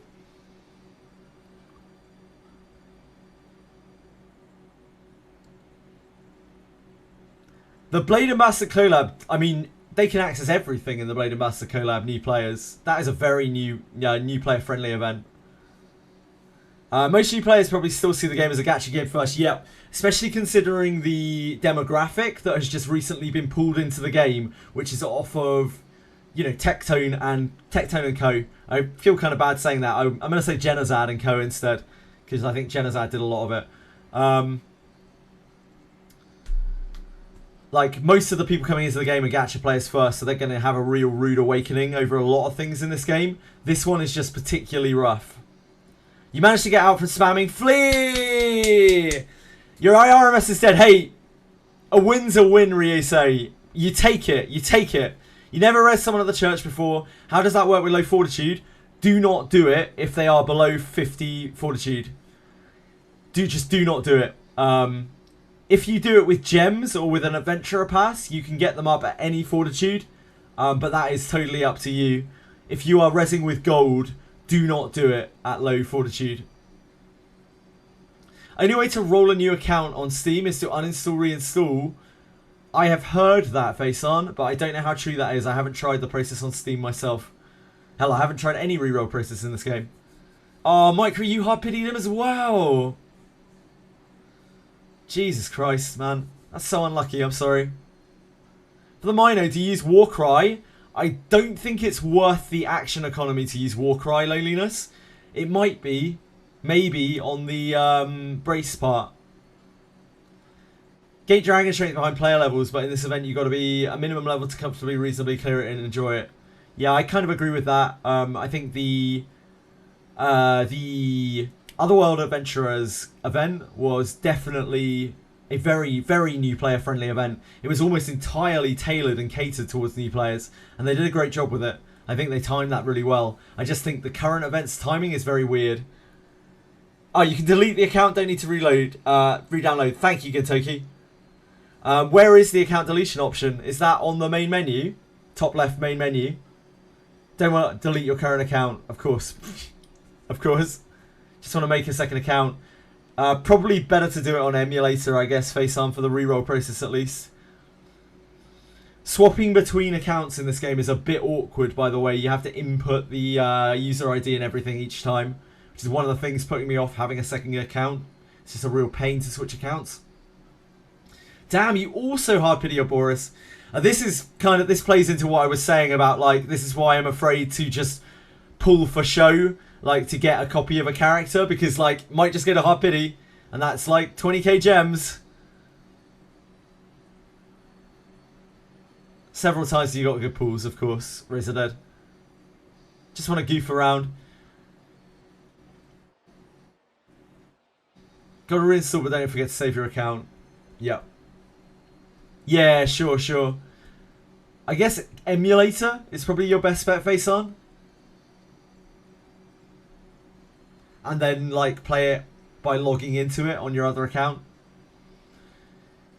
Is around 100 evasion good enough for front row Kiraha and Rene? For which part of the content, Sora? You'll have to specify, because that is good for some of the content, but not all of it. 100 evasion in second abyss is probably perfectly fine. In third abyss, you're probably going to get hit constantly with 100 evasion. You know, a lot more than you really need to be when you're front rowing ninjas. End game. I don't think 100 evasion is anywhere near enough for front row Kiraha and Rene, unless you are killing things super fast. Sorab. Because they're going to probably fall over the second they're touched, as soon as they get hit through evasion, and 100 evasion is nowhere near enough to kind of guarantee their safety.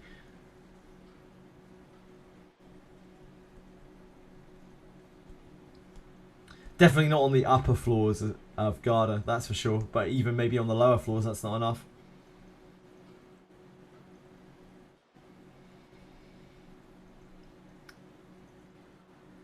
Your 90 Arboris evade Rene still gets surety one-shots in Abyss 2.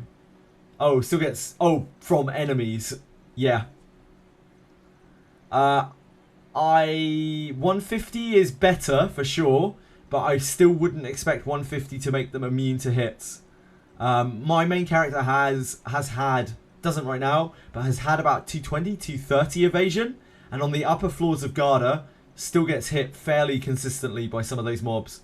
So, evasion, there's definitely a lot more like accuracy scaling on mobs in Garda. They went out of their way a lot more to get around evasion builds. Because evasion was so unbelievably powerful. And I mean, it still is unbelievably powerful. It's still the best stat. But like, yeah, if you want real, actual, factual evasion frontliners, they need to have their evasion stacked unless you're super killing things fast. Like, it's fine for big whales and or like very, very long-term players. You have Omega Gear where they're just like one-shotting lines. They're one-shotting all the enemy groups like super, super fast. But for people who are going to have to weather hits regularly, you're going to need a lot of defensive stats to keep these ninjas alive in the front row. Glad you use 100 gems to res your boy Aramash. Yep. Ryusei, it's fine if you use gems to res. There is never a penalty. You are good. Is Arboris' passive fixed? I don't know about the passive. But the nuke, by all sounds of things, is fixed. A lot of evasion definitely helps, yeah. Abyss 2, for Abyss 2 to be safe, to be like pretty sure that you're going to be safe, I think those numbers that Retroverse just listed are where you want to be. That is a lot of evasion, especially for a new player with starting gear, so I wouldn't expect to actually hit that much. I cleared Abyss 2 with about 30 evasion on my characters, by the way, just for reference. So you don't need those kinds of levels of evasion to get through Abyss 2. You can like take a lot of hits, you just need to not have super squishy frontliners.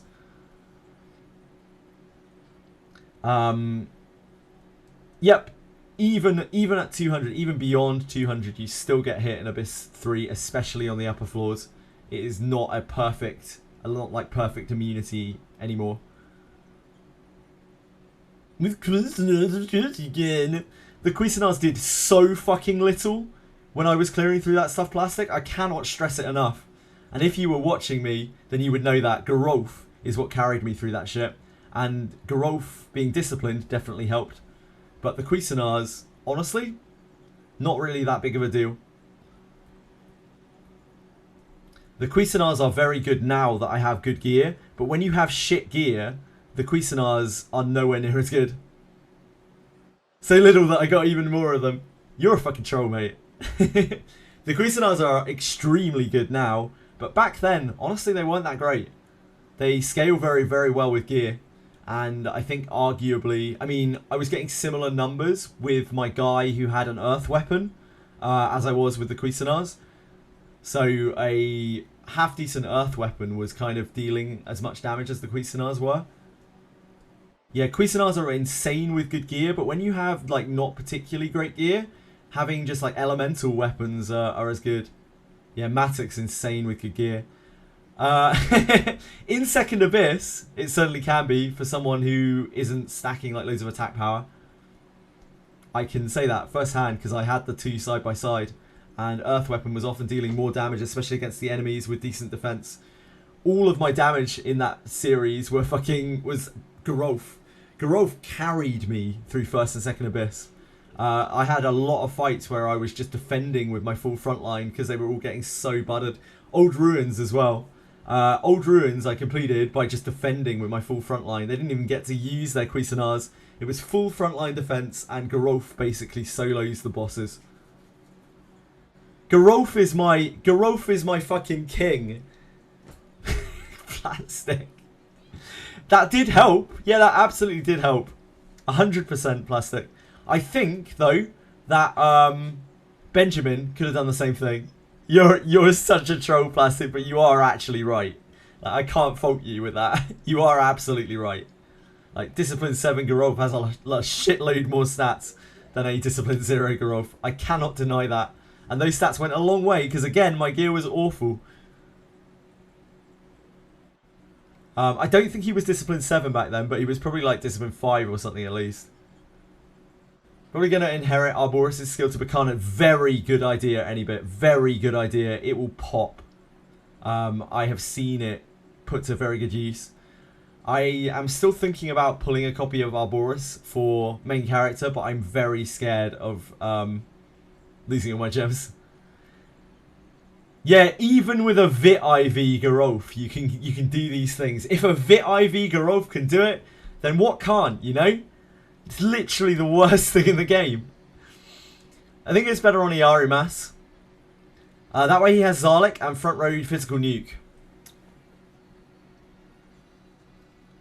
Yep, it's fine on Iarimas as well. But I think it's better on Buchanan, because Buchanan will always be in your front line and will always need a nuke. Whereas on quite a lot of bosses, Iarimas wants to be in the back and or just wants to be nuking with Zarlik. For Buchanan, it is actually a mainline nuke for her. It's the ability that she'll probably be using more than anything on bosses.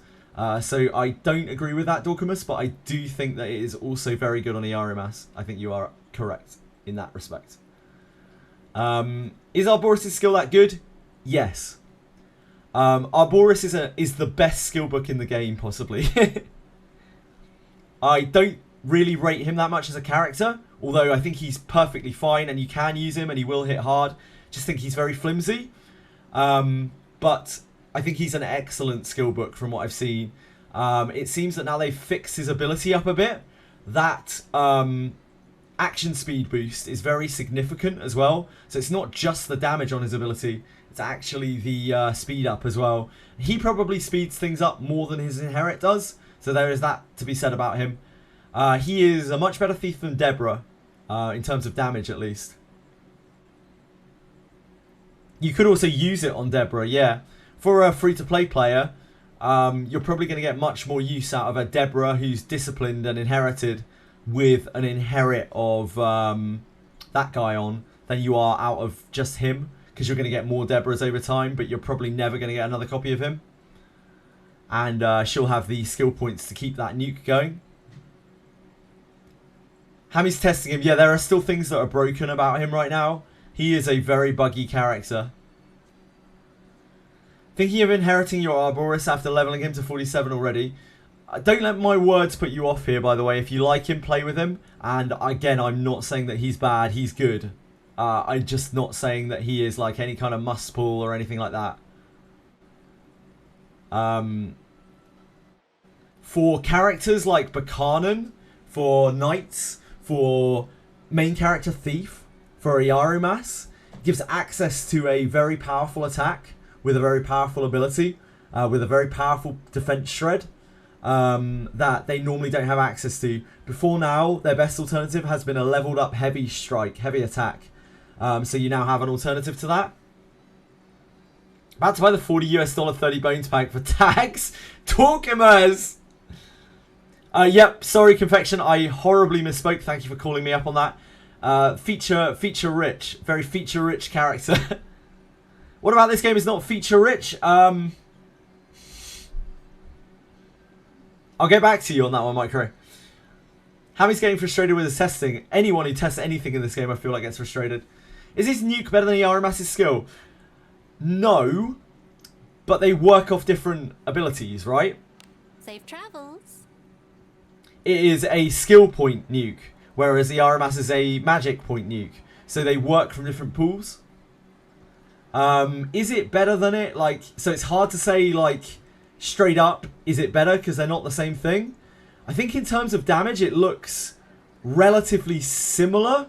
But from what I've seen of the scaling, it doesn't scale as well as Dalek does. But I haven't seen the full line, and I don't have it confirmed in any way.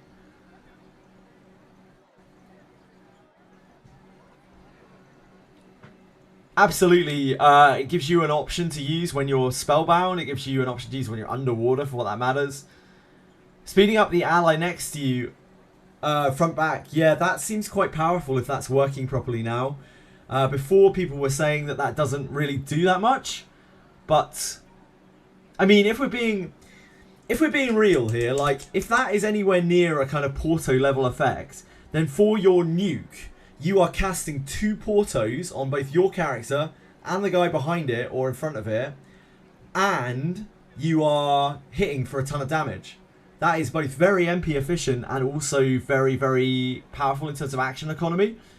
But I still don't have like good numbers on this speeding up.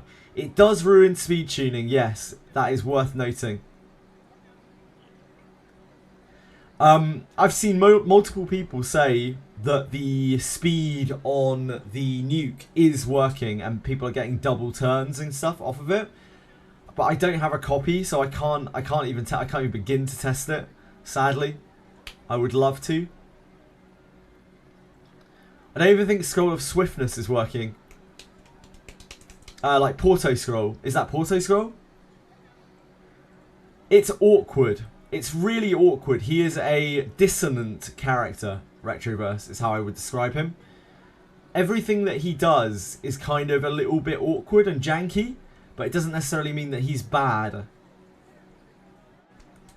Even if it's just off of the power of that nuke. Just pull a copy real quick.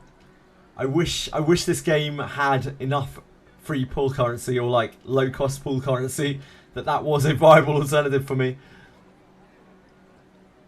It's the Row Porto, sure. I didn't even know that gave a substantial amount of speed. I thought that gave like an unnoticeable amount of speed. Right, let's run this event quickly. We are testing HP on Mino and Vampire. We are double checking them.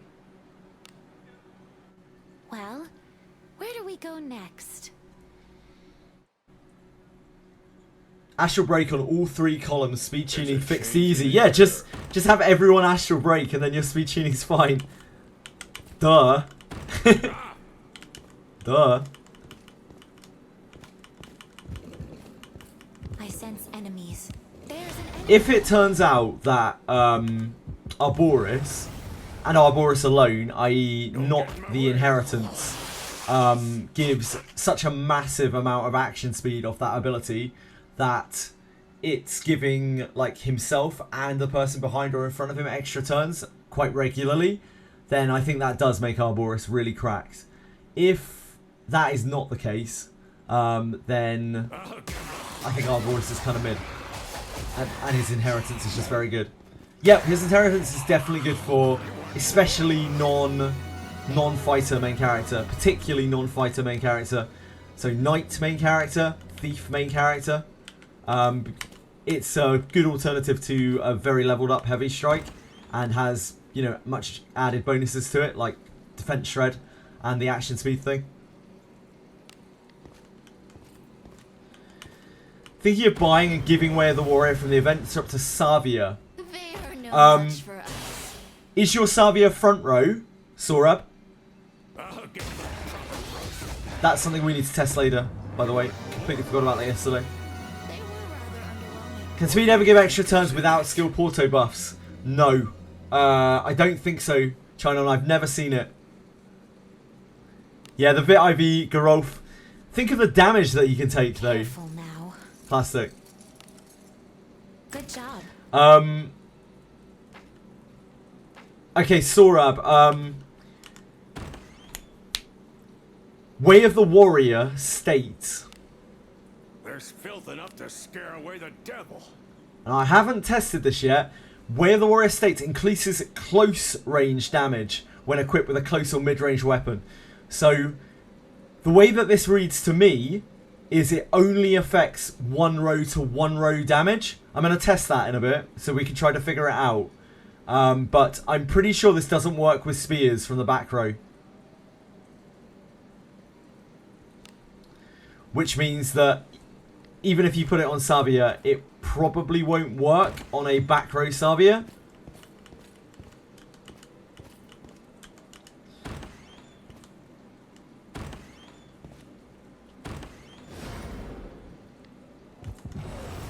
Spears from back row counter as close range damage.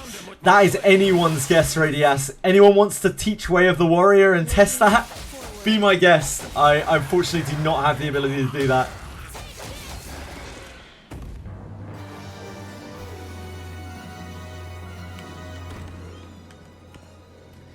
Mid-range is spear, yes, Retro.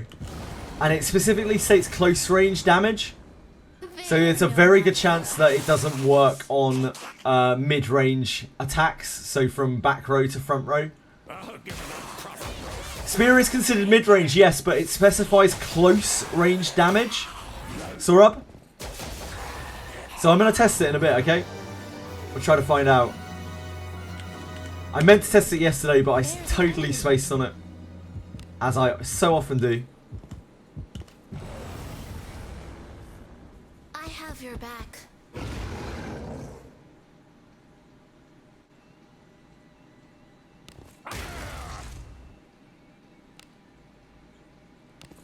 So 770. 2070. This isn't going to kill it, is it? 207.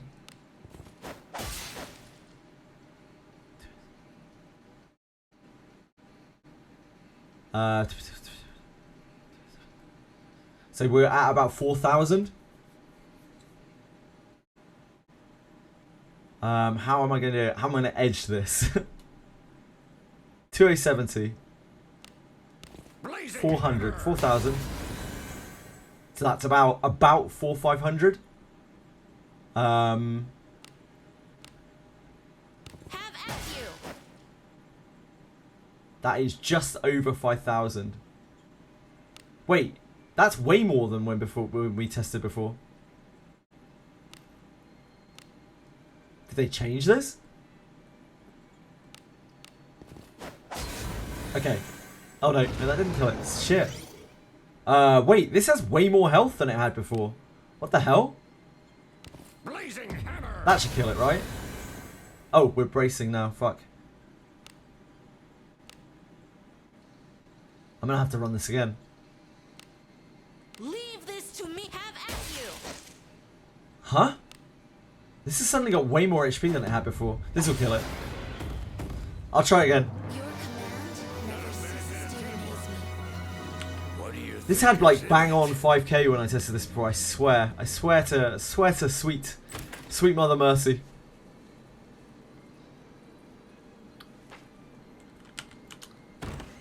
Bonus points to the fastest character in the team. Give it to her for more damage. A job well done. Have to test an Abyss 3 for stat difference. Ah, you're doing the speed buff stats. Yeah, good luck with that test.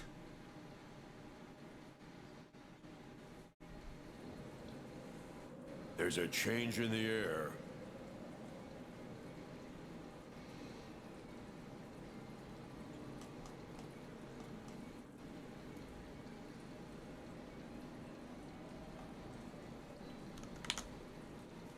It's on dispatch duty. Of course. The natural habitat of most of Plastic's characters.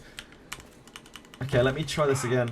That was Someone appears to not be there. as close to 5k as I originally thought. Maybe I made a mistake. Maybe it's been changed. I don't know. I did it Get in my way. 4 times and counted it to 5k before. That was more like high fives.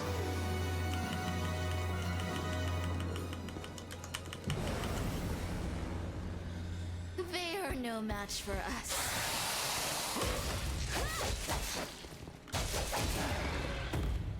You want more? They were rather underwhelming. I'm more excited about the jellyfish girl. Fuck Aldo, man. Careful now. Guy's a loser. Good job.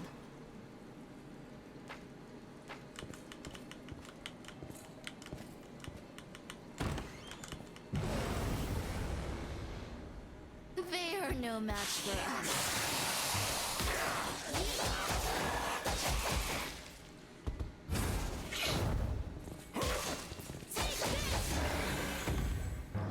I think it's on the on our Discord on the updates. They are no match for us.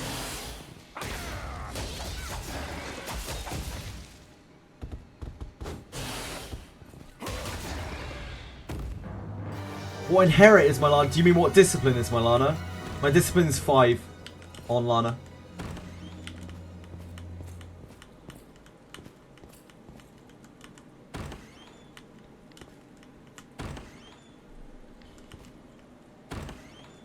Oh, sorry. My apologies. You mean inherit? Brain dead today. I'm so sorry. Yeah, my inherit's maxed out. I'm sorry. There's an enemy. Why did I think you meant discipline by inherit? I don't fucking know, dude. Sorry. Sorry, Sorab. Brains all over the place. Absolutely brain dead.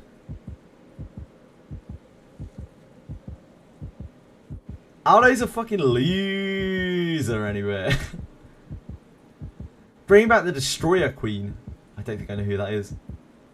Yeah, it's really good. It's my lifeblood. Sorab.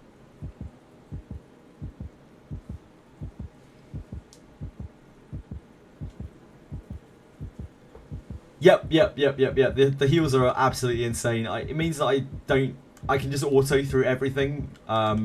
Like anything that's half easy and never really worry about my health. It's very rare that I actually have to heal when I'm doing most of the farm content. Not all. There are some exceptions like Garda. I can't really do that. I haven't been able to log into another Eden for about, I don't know, a week and a half now. Yeah, I mean, even at 40, it's pretty good. Even at 40, it's already pretty crazy. I have had so many Lana dupes. Like, so many more than any other character. They're overflowing. I have a Lana on dispatches. 8k CS drip feed. Wow. Give me Lana. If I could, I would, Laneless. If I could, I would. Right. Let's try again. Let's Pound him with my flame. we need to get a decent amount of early damage in just so we can test it more easily later, because it's really hard after the brace. So I guess let's do this again. Leave this to me. Have at you. So it's about 1,500.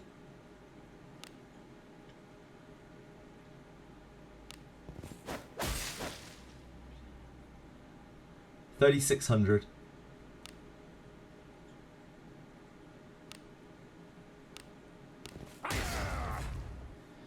It's about 4,400. So another surety crit from this should have killed it if it's 5,000 HP, which I don't think it is anymore. Nope. So about 5,200. And then I'm just going to try to chip at it with Immortal. Or maybe Armor Break. That is a very low damage move. Have at you. This will be Oh your my god. grave. Okay, so this has way more than 5k HP. What the hell? This did not have more than 5k HP before. We killed it, we tested it 4 times. Does that mean this has been buffed? That's like 6,000 damage on it right now. Let me do delay. Delay. Or Blood Edge, maybe?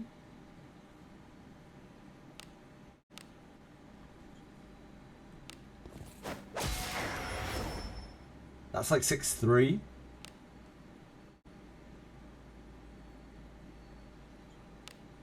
I'll show you something, blazing hammer. I'll make sure 6-5. you suffer. Have at you. This will be your grave. One of those missed. 6-7. It looks like this probably has 7k. A delay actually landed there, by the way. So you can delay this sometimes.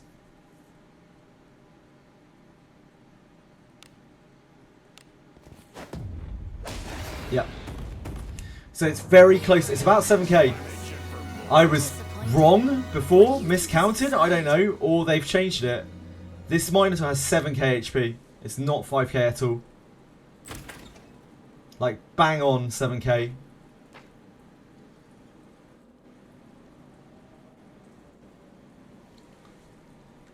So maybe Thrastatorx is right and the Vampire has 9k. I think they might have like buffed this in a way, like decreased damage and Easy as buffed that. health in one of those patches.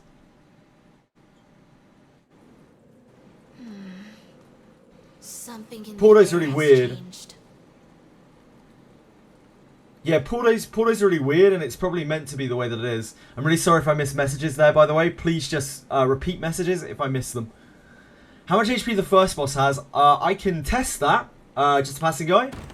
I haven't played with the first boss too much, because most people are stuck on the second one. But I can definitely have a look for you. Easy as that. Hello, Edel. Can I beat that Minotaur at level 40? I do think you can, Sorab. There's a change. I know people who have. It's just rough. All good, Vignola. All good. Right, so we're on beginner now. Someone This appears boss to be is there. a... Shit, what's the boss on here? I sense enemies. I don't actually remember. They are no match for us. Ents, yep, Ents. Thank you, Sorab. Can't even beat the first one. Don't worry about it. Loads of new players are having trouble. Just a passing guy. The event kind of sucks for new players. We're trying our best to get people through it. Good job. We're doing our best. But it's tough going, and they probably need to grind quite a bit to get there. Even with defense strat, did 3 times each, 1k each, and it still wasn't dead. Okay, we'll work out how much health it has.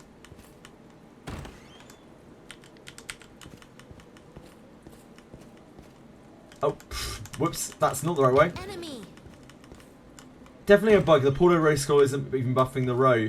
What the mechanic that is giving things extra turns is a bug, Dorkamus. Is that what you're saying?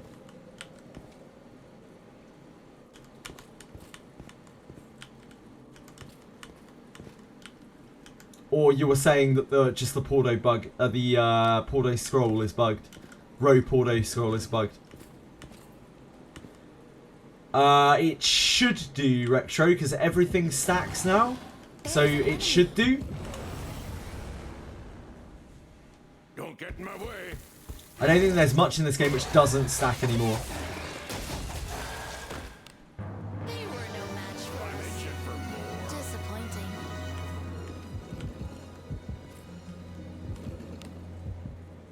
Oh, we've got the odd layout. I think that's over this way, isn't it? Onward. It's the one layout where this Someone doesn't go appears up. to be there. Where it doesn't go up and right. To go left and up, I think. They are no match for us. I haven't run this a huge amount. Ah, the icon isn't even going up on the character. Disappointing. So not even the person that you target with it, Dorcamus, only the person that uses it that actually pops the scroll. I think this is There's it. an enemy. They'll not escape. You need to clear the advanced one to get the items you want. Yeah, you need to do all of them. If you want to get both of those items, you'll need to clear the vampire. Honestly, in some ways, the vampire is easier than the Minotaur.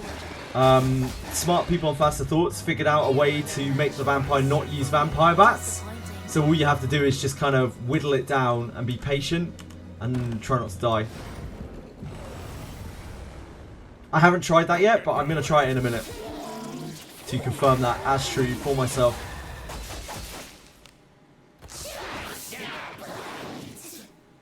I'll give them a roast. 500G is pretty steep, Dorcamus. Careful now. We're not made of money here. Good job. Test the Savia thing. I don't have Savia to store up, so I can't. I'm afraid. Sorry. Enemies are near. I can test the Porto thing, no problem. There's an enemy. I'll just add it to the list. Just might be a bit slow getting to it. Don't get in my Yeah, way. sorry, Sorab.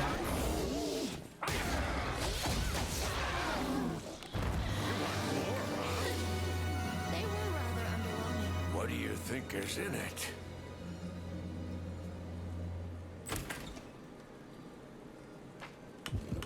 Should MC be the best character on your team at low levels? Nah, Iarimas is the best character on anyone's team at low levels.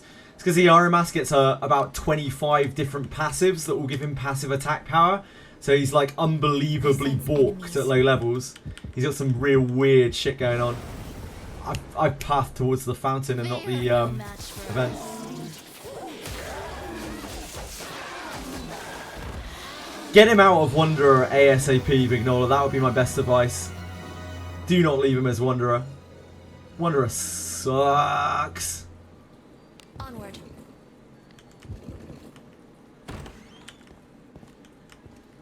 Ah, this is There's it. an enemy. Right. Okay. So it's probably more than 3k. Hey, we've got some weaklings to kill. So I'm just going to like chip at this with delay attack. I'll show you something, blazing hammer. 120. Have at you. Okay, that's hitting for so little. Delayable. Just for anyone who needs to delay this, you can delay attack this mob. That was about 200. We need to see something a bit more damaging. Okay, so that's about 900, just under 900.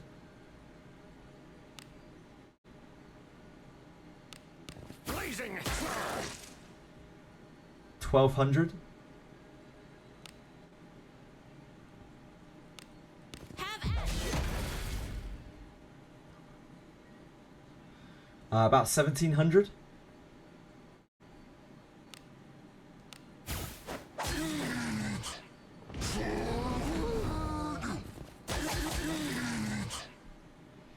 About 2.4, a little bit less. Actually, we're probably about closer to 2.3. Closer to 2.3.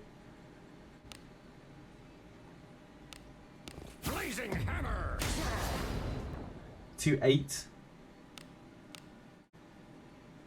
Now we'll start delaying, although that will hit for actually nothing. 2, 8. Leave This this might to be me. too much. Have at you. 2, 8. 3, 4. 3, 5. No, 3, 3. No. 2, 8. 2, 3, 4. Yeah, 3, 5. Let me try and delay it here.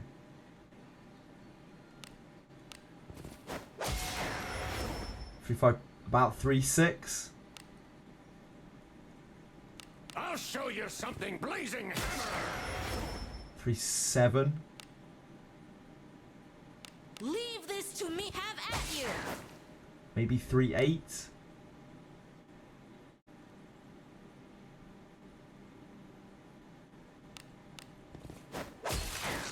3, 9.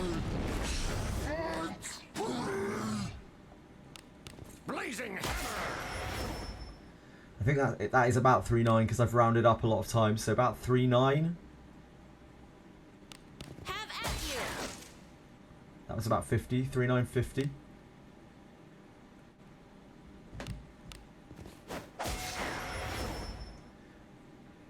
We'll say 4.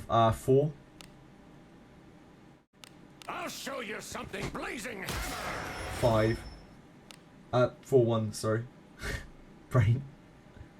Have at you. 4, 2.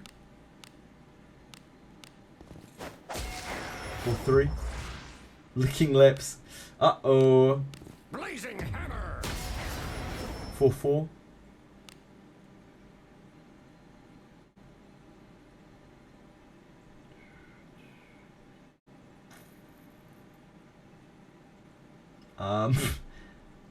It doesn't matter if we die, but it does matter if we ruin the test.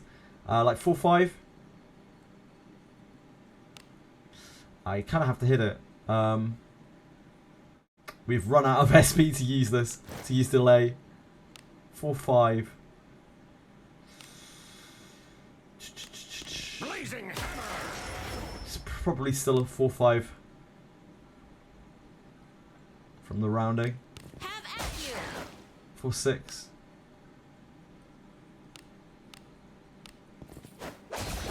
You're out of stairs. So that was about 4, 9.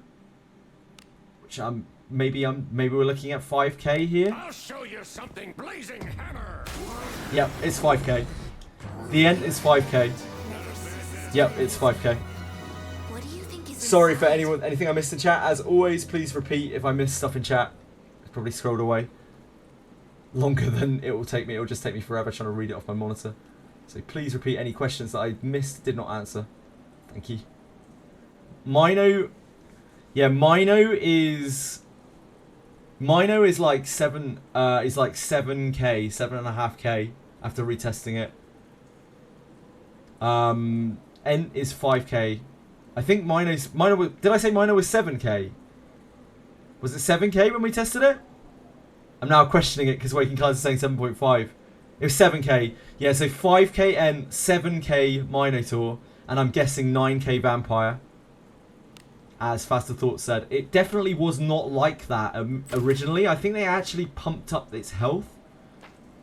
Because we were one rounding the Mino with 2 full powers and a little tap when we first tried. Easy to deal with, and 5k is alright. It's okay if you're strong enough to get it, but like some people are really struggling with that too. Let's go to the Vampire, and then I will test. I'll try to test Where the Warrior, and then I'll try to test the Pordo Scroll thing. There's a change in the air. Oh shit, I need to go back and rest, or we're doing it with no SP. I also want to make sure 100% that the camo-y thing works, where you don't attack and then it doesn't get the Japanese text, so that I'm not misleading people.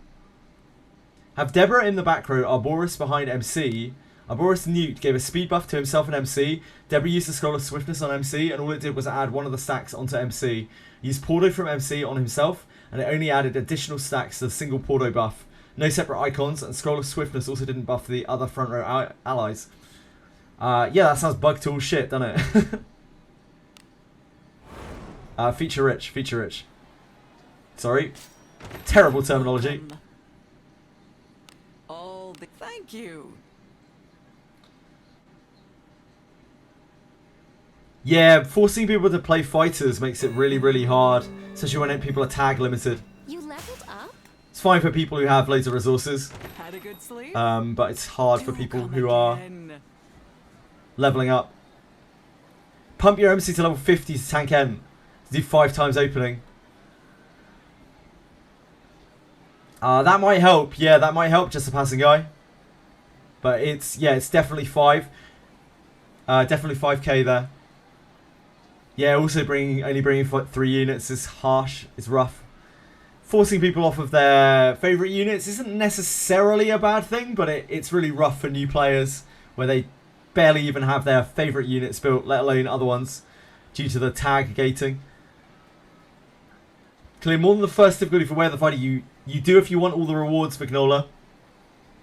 You do if you want all the rewards. You only get 100 points for the first clear. For the basic clear, you get 250 for the intermediate, and you get 600 for the advanced. Exploiting opening is the key for this event. Yeah, I do think exploiting opening where you can helps a lot with all 3 of these bosses for people who are like punching upwards. It's one of the keys. It's going to get you that big burst of damage that you really need to try to finish it. Right. Wouldn't mind this event if every class change didn't consume scrolls. Yeah, a lot of people complain about that, Chinom. You're not alone in that thought.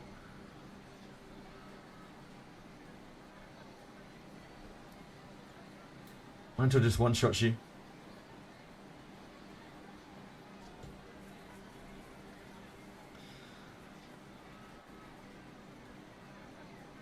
Which level do you unlock full power strike? That's 54. Just a passing guy. So you need to do the steel grade to get into there, and it's quite a lot of XP. But that will facilitate all of these clears. Full power strike is an absolutely cracked attack. If you have that on 3 fighters, you can probably clear all this stuff barely thinking about it. It's that powerful. Like, it's that much of a step up from anything else that you're using, apart from maybe Arboris's Astral Break, which is also very, very good at this. Especially for when the Minotaur like hunkers down and braces itself.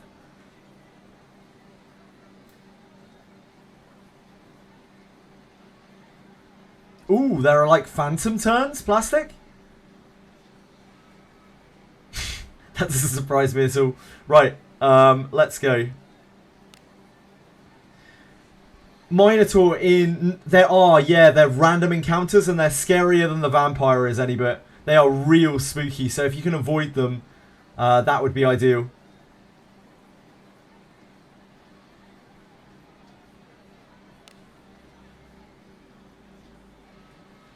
Also kind of sad the units I pulled from the collab have not had mage or fighter tag. I think they might have mage tag for Gnola. They might have mage tag. They are sorted by mage, so they might have mage tag. I missed a message from Waking Clouds. It's my fault.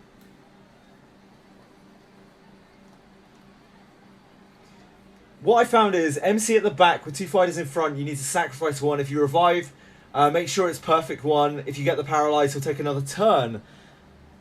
I guess when you get paralyzed, maybe you get delayed or something, and that's why that happens. I do not have details on that at all. Use it. I'll pull MC up on the list to take a turn. Then it will dump him down just 1 or 2 slots. That's really interesting, guys. Man, I need to get a copy of this guy to test, but I mean, it might be useful anyway to inherit, but I'm really scared about pulling on the Gacha. Ever since Rene, like, the Gacha scares me. Removes before an enemy on time. Can they be avoided? I don't think so. I think they have perfect accuracy any bit. Oh, the Minotaurs. You could probably get lucky and not have them spawn in your way. You might be able to evade them by, like, pulling through a corner or fleeing or something.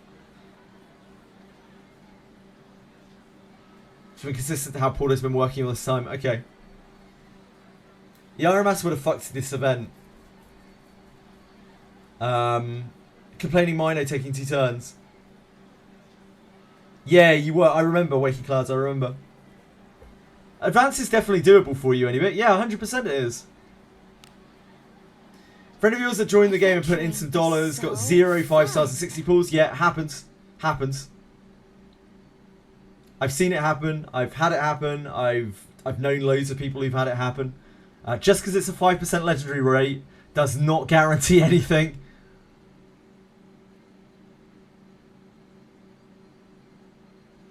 Yeah, it's especially misleading in this gacha though, I think, Radias, because everyone sees the 5% legendary rate and they're like, hot damn, it'll be impossible for me to go, I don't know, 50 pulls.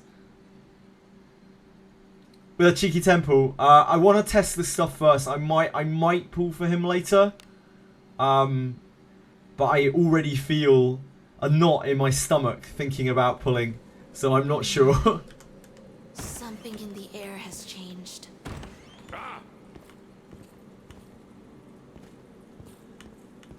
An enemy. This game isn't particularly predatory because it doesn't like force transactions down your throat, but it does a lot of things to lure you in if you are gacha inclined. Like 5% legendary rate, the immense amount of ways that you can like improve a character, the almost infinite amount of ways that you can improve a character. It definitely does get the old neurons firing.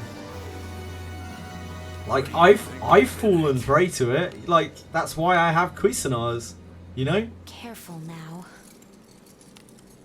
And I'm not super susceptible to this kind of stuff usually.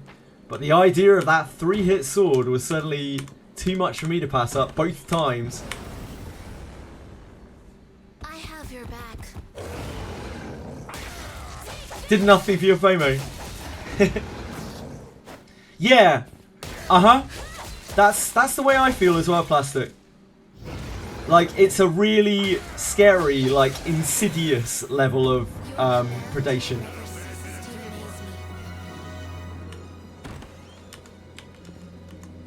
Which is probably horrible. And I guess I probably advertised it and facilitated that, which makes me feel kind of awful. But at the same time, I still really like the game, so...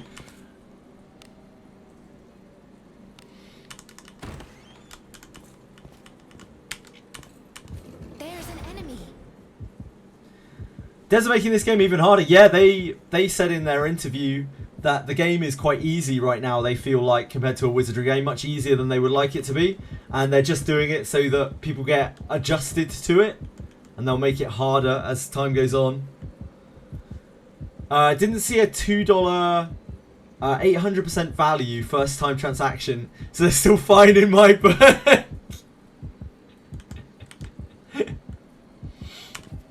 I have seen that in several games. That's the sort of thing that gets Senna hot under the collar. If she sees an 800% value, $2 item.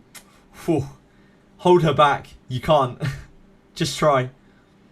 Right, I'm just going to auto-attack this, I think. It does have quite high defense, though. After it buffs itself. So, 800. Okay, yeah. So, this already has really high defense. What's the best thing to whittle this?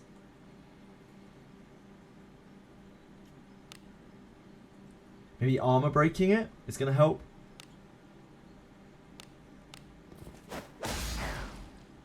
So we're at 800.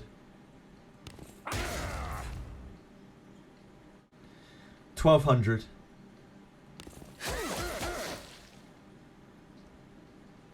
3,550. That was 4. So 15,550. Wait, did it camo me? No, 15,550. 17,550. 1900. 2,000 and 2,100. 2-1.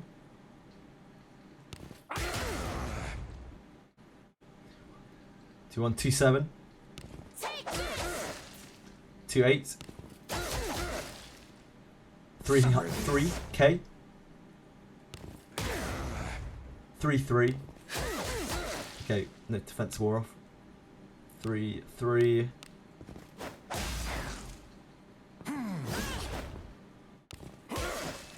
Three, 5.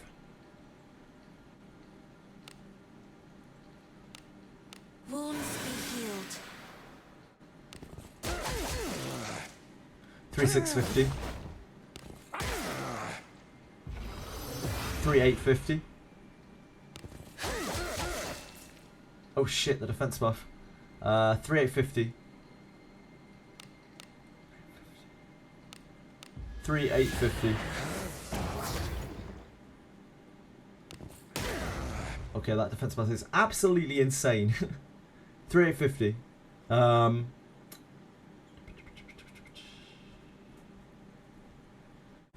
We could probably full power strike it just to knock it down a bit. I'm worried about getting hit by the Kamui, and that I really want to test that as well. 3, 850. See if what heavy attack 1 is doing for us. Nothing. How about heavy attack 3? Nope. Damn, that defense buff is massive. You're at death's door. Jesus. I didn't bring a rod with me either. Should have brought a tool. 3, 850. So the defense buff is gone. 350.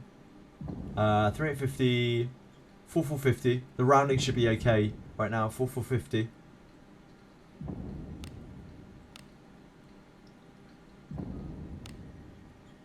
Four 50. You better heal before you die. 4 650.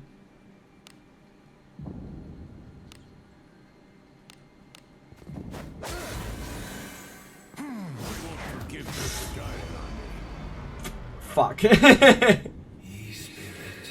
Bit unfortunate, but yeah. Probably not ideal him being Wanderer. We will keep trying. Sorry everyone. If I missed anything, please repeat as per usual. They shouldn't make events playable before making the game. They should make events playable before making the game hard. The thing is, like, they're mostly appealing to the Japanese player base, Sumura, who have been playing for 6 months, and they're not really giving thought, I think, to the global player base that has just suddenly hit a massive shoot up. Did a sneaky multi.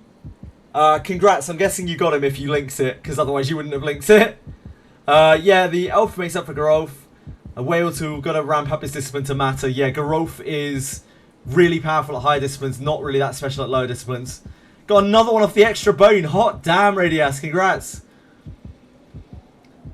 There's Alex. It's beautiful, Alex. Why are you crying, Alex? What's up? What's up, Alex? Did I miss a message? Celebrate people getting lucky, not banning them. Absolutely. Congratulations. Found this meme. Oh, I don't understand that meme.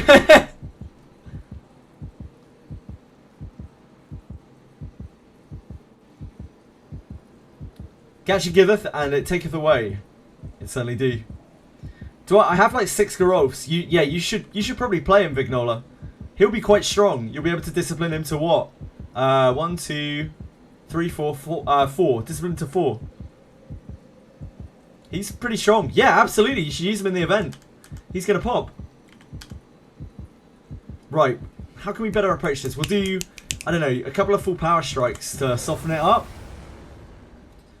Hey, we've got some weaklings to kill. Help you find something. Witness the strength of a devil! Can you see through my technique? So 450, You 750, leave this to me. Have at 2 450, 2 750, 5k. We are at 5k. He's got his defense buff up. I guess we probably just defend or self-healing or something, because I don't want to deal a huge amount more damage. If we're banking on it being 9k, we could maybe do another full power strike into it. But I don't want to trigger the Kamui.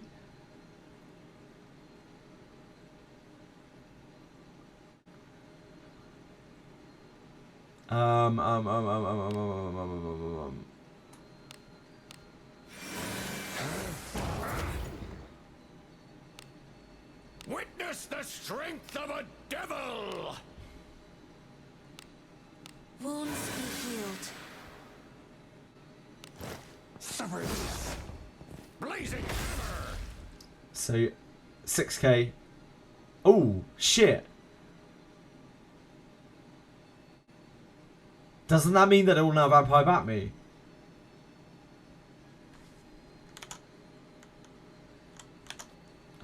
Hold on, let me look at faster thoughts a second.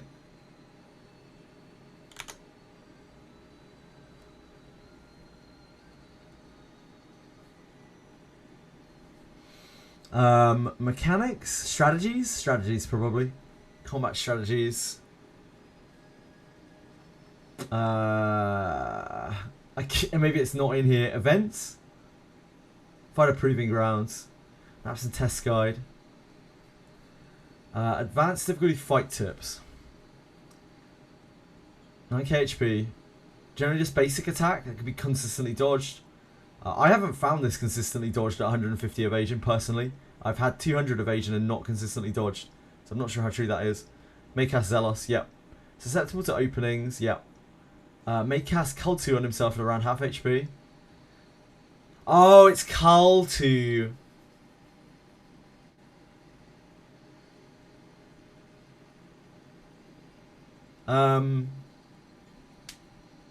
Wait, so that... Maybe that doesn't work. Maybe that strategy just doesn't work. Because there was a strategy up on here before, right? Which was like, you can avoid the like you can avoid the bats. But I'm not seeing it on here anymore. So maybe it was disproven.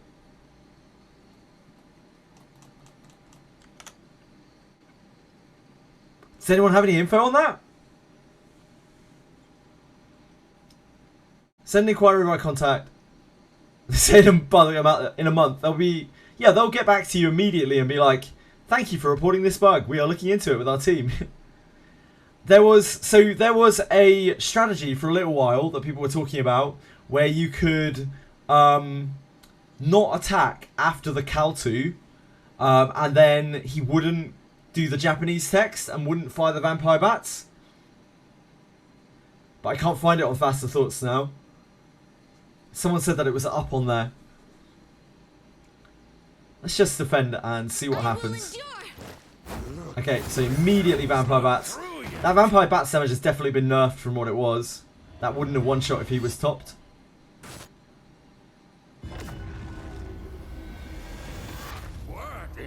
Yeah, that's what I thought as well. I think this was just a bad rumour that I've probably perpetuated a little, which is very bad. I should have tested it first. I'll heal you. Yep. It's like 30% HP or something. Can you see through I don't know if I can actually kill this from here. I think we probably die to this. Because I've just fucked around with it too much. Witness the strength Leave of a this to devil! me, Hammer.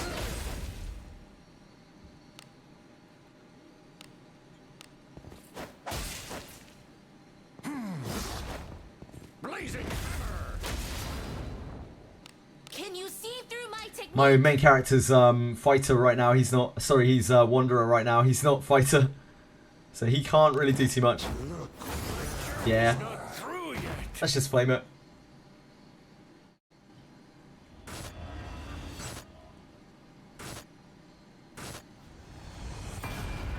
So I still need to test its HP. I need to double check its HP. Your Iron Master's eating good. Congrats, Radius. Ye spirit who defies death, rise again.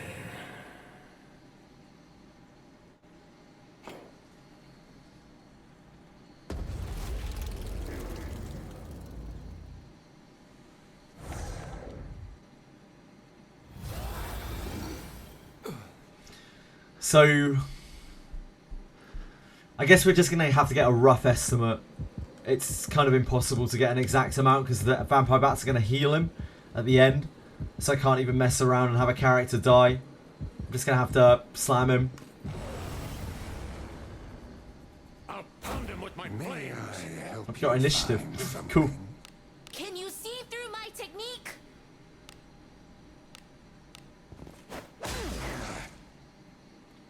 So 450. Witness the strength of blazing hammer. Have at you. 1550. 3 650. 3 650.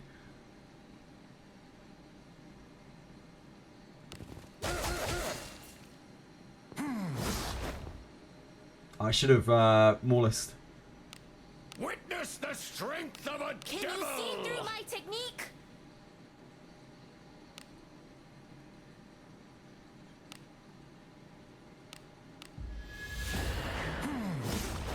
I'll show you something blazing hammer. 3 650. 5 650. No, it doesn't. This has 7k. Vampire does not have 9k health. Vampire has 7k health. Do you think he's inside? Vampire definitely has 7k health. There is no 9k on Vampire. Yeah, Garolf bombs. Do without full power strike. I can try to. Someone appears to be there. This, I think, is pretty unclearable if you can't do the bats without full power strike. You might be able to get there. It will be tough. Or you might be able to use Astral Break. I have already used 2 flames. So maybe I should wait to regen my flames before I do that. I do have some other things I need to test. The spear. Basement 2 without full power strike. That's easy without full power strike. I already tested basement 2 just before this, Waking Clouds. That's easy for me. Sorry, that's easy for me without full power strike. Not saying like people shouldn't be struggling on it. I know a lot of people are. That has 7k HP. The Minotaur has 7k. And he's rough. Honestly, in a lot of ways, the Mino is kind of harder than the Vampire.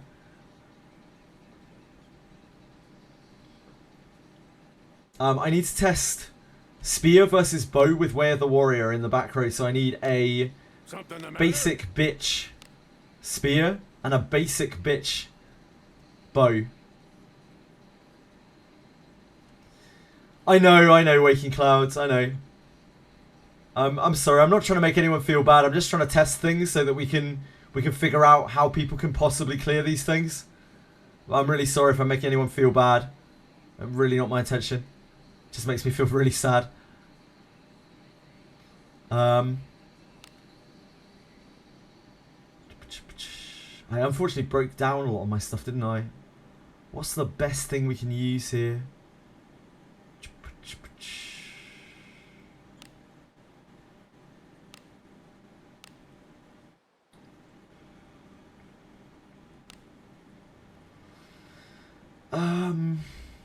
As long as we're not weak, we can just use this. And maybe I have a spear. Do I have a Spear of the Aurora? Spear of the Aurora. Do I have a Spear of the Aurora? Heavy Spear. Heavy Spear. Do I have a white one? I have a Studley Staff. That's fucking useless. I should have destroyed that. I should have sold that.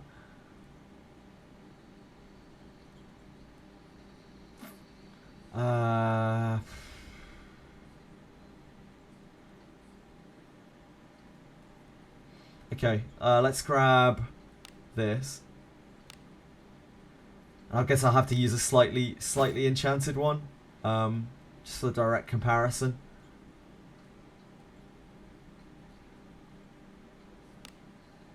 This has div on it, so that's probably fine.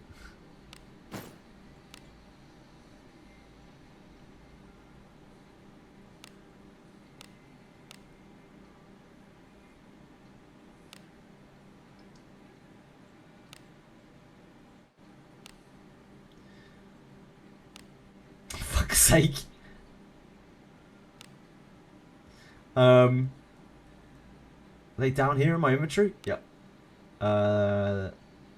Wait, no, those are dispatch characters. That's why I made all my dispatch characters naked. I hate seeing that shit. Here we go. Okay. Right. Not bad. Not good either. Bows have feelings too. Fuck devs. I can understand why people would feel that way. How has my Proving Grounds been going? Mine has been absolutely ass because you can't even beat beginners. We've been testing them here, Steelixes. I've cleared them all because, you know, my account's ancient.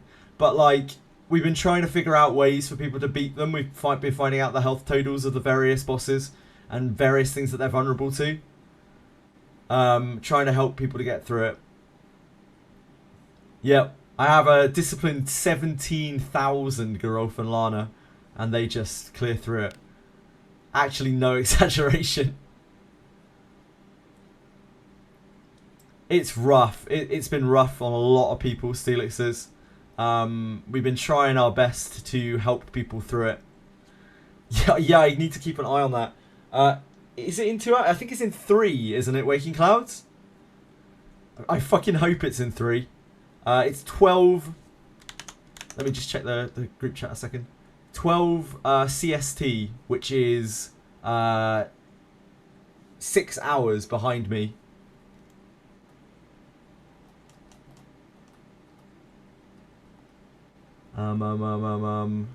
Tectone, where are you?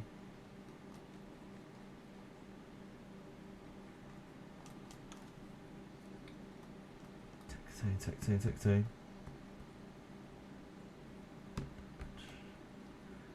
Noon CST. Noon CST. Yes, Steelixes. Thanks to some very nice people in chat who spread my name around, and Captain Cabinets at like 4 AM yesterday morning, asking them for me to come on. I am, for better or for worse, going on the Gachacast. Yeah, it's 12 CST. That's what Tectone said. Noon CST today. See you all then. But I really did need to double check that. It panicked me. Jenna's also old player, but he didn't even use single 5-star dupe, even when he was clearing new event. I think it's doable. Definitely doable, Gintoki. Definitely doable. You have to work your ass off to get it, though. Especially as a new player. Jenna's played for a long time, but he hasn't, like, super focused the game like probably I have or some other people have, because obviously he's got other commitments and he has other games that he's, like, heavily invested in. And probably has other things to do because, you know, he is a much bigger streamer. Like, far bigger streamer than I am. So massive. Yep, all of his units are really low. You can do this at level 60 with no problems. Like, this event is absolutely fine at level 60. The crux for this event is full power strike. If you can't get full power strike and you don't have fighters level to get full power strike, suddenly this event becomes extremely hard and you have to really jump through hoops to kill the bosses. I think the vampire is without Astral Break as well. Like, Astral Break is probably very comparable to full power. Astral Break should be affected by Way of the Warrior as long as it's close range damage you're dealing. So as long as you're equipped with a close range weapon, it should be affected by Way of the Warrior. There's no reason why it wouldn't be. It's just a melee attack, like a physical attack, that uses the stats of your weapon, whatever weapon you have equipped. It's not like Zarlik, which is a nuke. Only if the weapon that you have equipped has range penalty radius. So any close range weapon. It's just an attack. It looks fancy, but it's just an attack, like heavy attack or whatever. It's not a spell. It's just an attack. Right, I need to go to intermediate. Probably an okay place to go. Just hit the lizard men. I can do this anywhere reasonably. Someone appears to be there. Girls got Way of the Warrior 1. And Something the matter? the bow has 90 attack power. The spear has 92 attack power. Yep, 92 attack power. So there should be no real difference between these two weapons. If there is a sizable difference, then Way of the Warrior is working from the back row, even though it's not close range damage. I will endure. 360, that was right. My brain checked out there for a second. Ah, not that one. This one.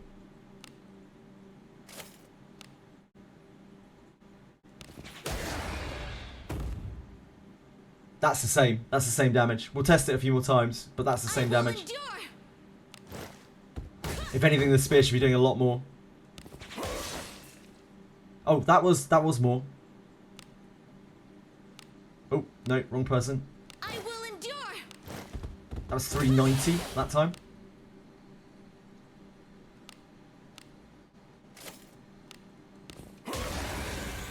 Ooh, that was only 360. That was 363, 366.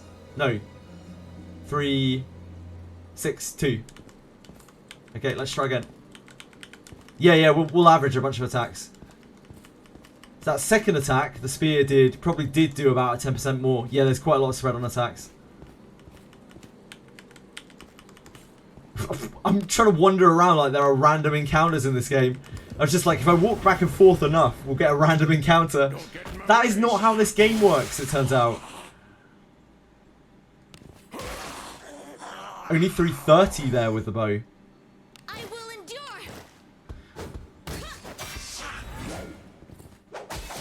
That's unhelpful. That is really unhelpful, main character.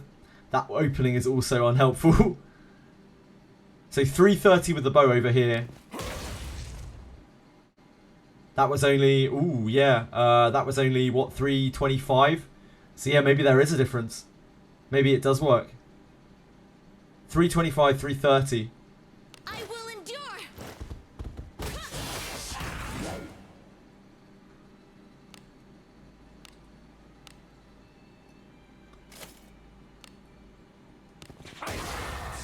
No, that was quite similar. So that was 320 with the spear there.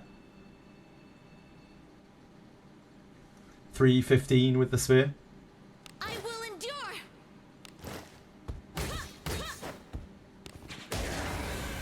But that's much higher. That was 350. Need to test it more. That is not conclusive at all. Like, half of those spear hits felt like they could have had Where with the Warrior. Wait, can you test on the training dummy? Can you do that? Is that a thing? Are you real? Taking my surety gear, I could. Yeah, I could. The problem is I want the damage range. I want the damage to be high, Gintoki, so that we can actually see the difference more easily in terms of the damage. And unfortunately, a lot of this gear, like I can't really mess around with. Try spin a lady unless I need high defense. Could do, yeah, could do. That has respawn between each thing though.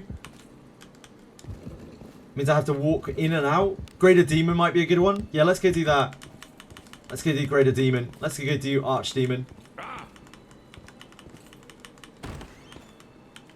Bug experience last night when completing all the objectives on Abyss 1. The king kept dying. I know, Reikoji. I was watching the whole thing. I talked to her about it a bit afterwards. It was rough. Like, it was probably quite good viewing. So there's that at least for her.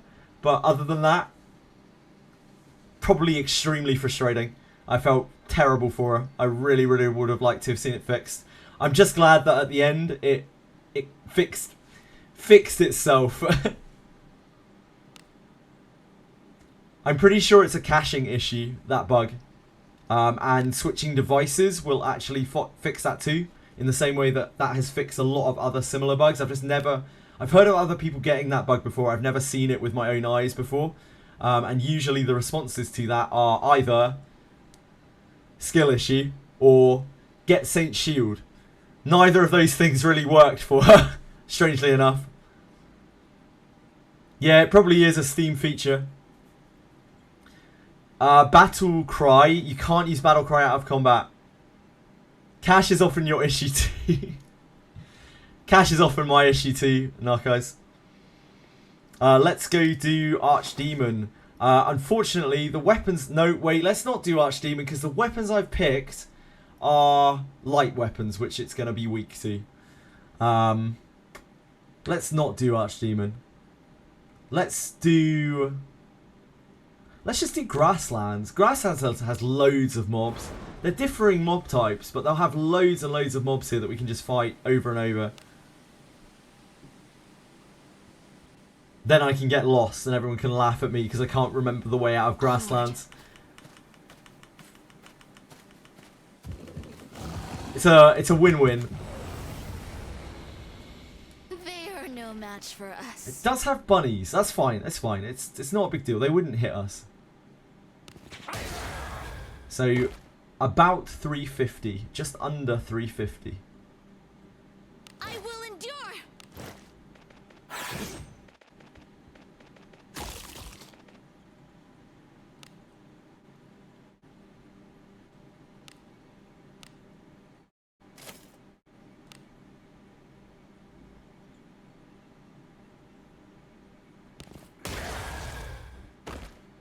Okay. That is about 10%, but the fluctuation is hard to monitor.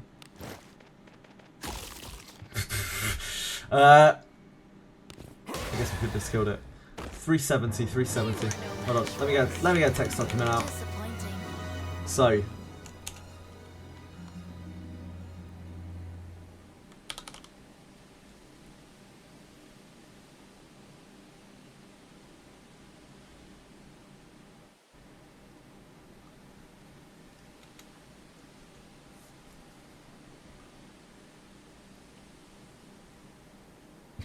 that is not the right thing. Cat frothing at mouth, that was an old one. Where's my text document? It's a light bow from Den of Light, yeah. Bow of the Aurora, it's a light bow from Den of Light. Sorry guys, I'm going to be concentrating quite a bit here because I just want to make sure that I get the numbers right.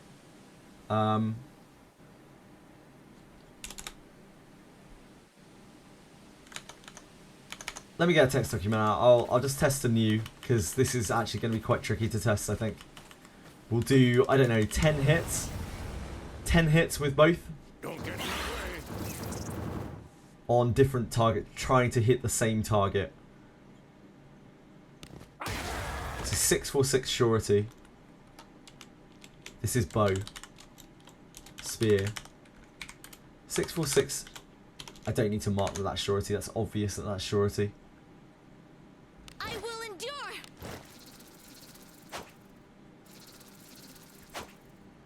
You asked for this. Thanks, Lana. Appreciate that. Thanks, main character. Appreciate that. Right, we're gonna have to take him in alone. Christ. Animals. Absolute fucking animals.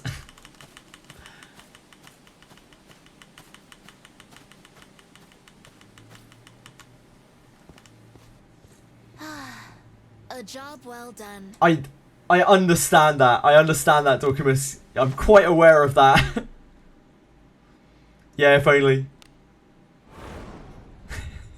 You arsehole. Arsehole, Dorcamus. Gonna one-tap all of these. No, it's fine. Because there'll be multiple of the same type in the fight. It doesn't matter if I'm hitting two of the same type, does it, Dorcamus? That doesn't matter at all. Who's going to be in your party? I think Spinner Lady is going to be slower than this.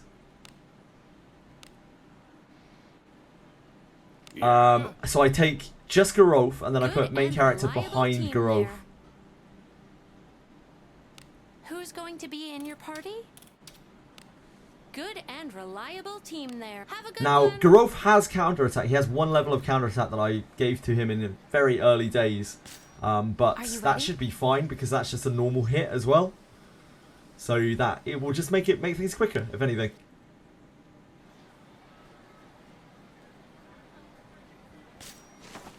Test with the Mimic? Absolutely, but I don't think it's worth testing on something that has lots of HP just because it has lots of HP when I can just hit the same type of enemy multiple times. Because I don't think hitting the exact same mob is going to make a difference than hitting two mobs that are of the exact same type.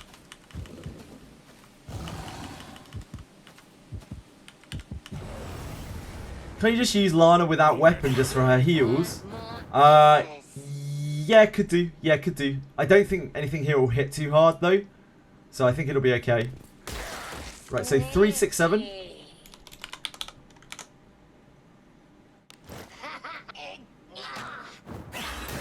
No problem. I mean, that did do damage.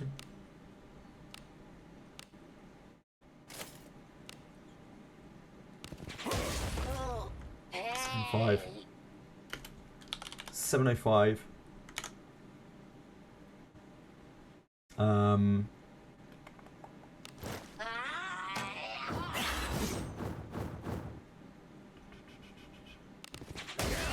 701. Crits do 175% damage in this game, unless you have the Thief passive, which increases it. So...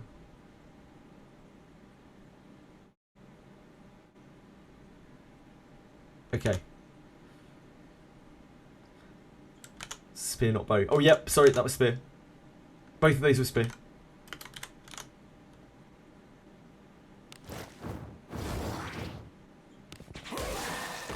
It's 394, so this was Goblin. Goblin. Goblin. Bird.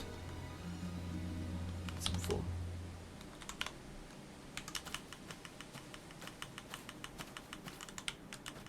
Man, I remember this place being swarming with enemies. Fuck's sake.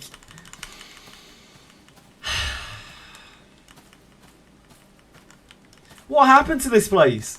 I remember this place being a death trap. An absolute highway of monsters. Where are they all? Where's the strong poison to terrorize us? Don't get in my way. Yeah, you're probably right. Spinner Lady is actually faster. I'm gonna go out after this. Make a run for it. Spinner Lady's actually faster than this. I was expecting like 100 fucking mobs here. I just remember this place being chock-a-block where I couldn't move without running into a mob.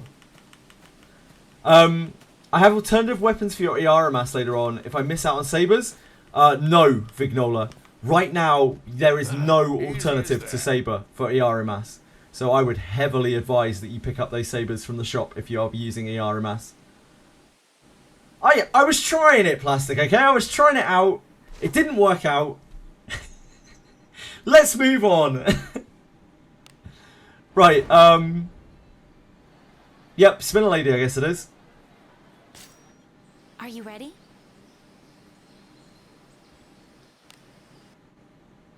Ah!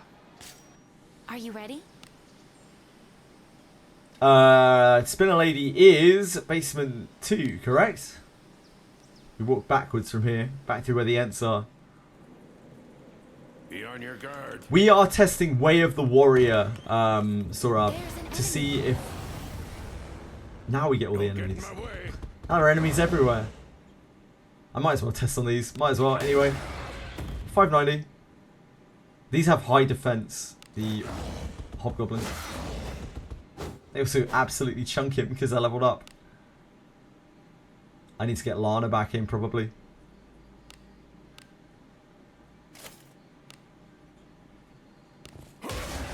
$576.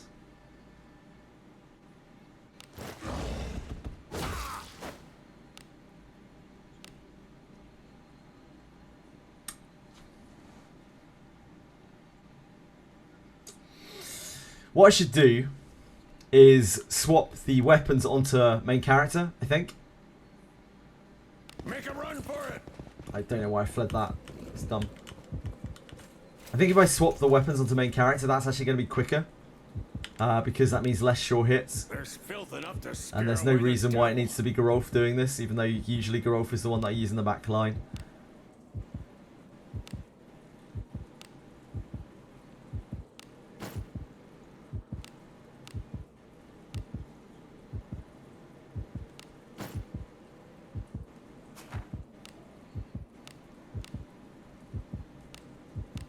That's a nice piece of equipment. Okay, so we'll do 10 of each. 10 spinners of each. Don't get in my way. Probably should have killed this the first time. Oh, this is going to do nothing because we've got no weapon equipped. Oh, okay, never mind. Apparently, Garolf has a lot of attack power even with no weapon equipped.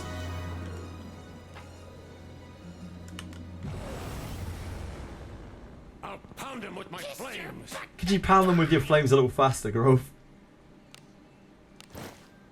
The curse on you.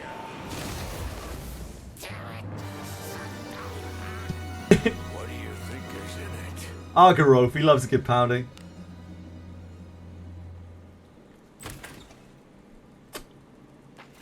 Right. Let's do it. 10 with spear, 10 with bow.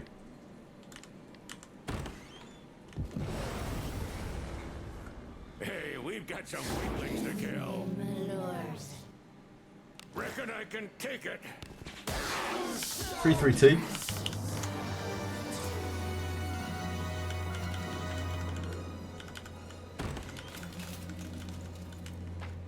I sense enemies.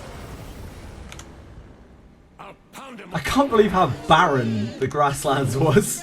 I actually can't believe it. 3-3-4.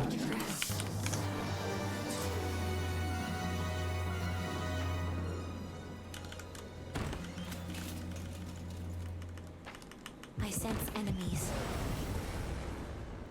Hey, we've got some weaklings to kill. Reckon I can take it. 3-4-3.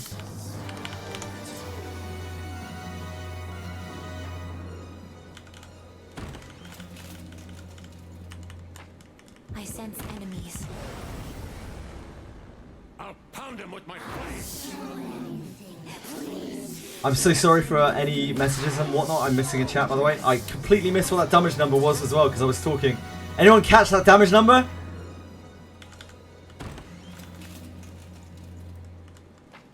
I sense enemies. I'll pound him with 3-3-1, thank you. I will maybe try that. We'll see how close the numbers are. Because it should be pretty obvious if it works or not, I would think, with this amount of damage that we're dealing. But maybe not.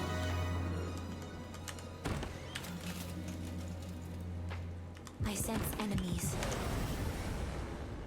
I'll pound So our biggest range right now is 3-2-4 to 3-4-3. 3-3-1. Feels like it is around about the average.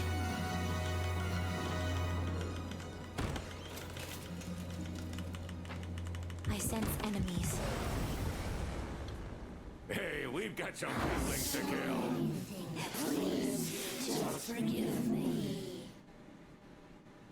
Reckon I can take it. 3-1-6. That is very low.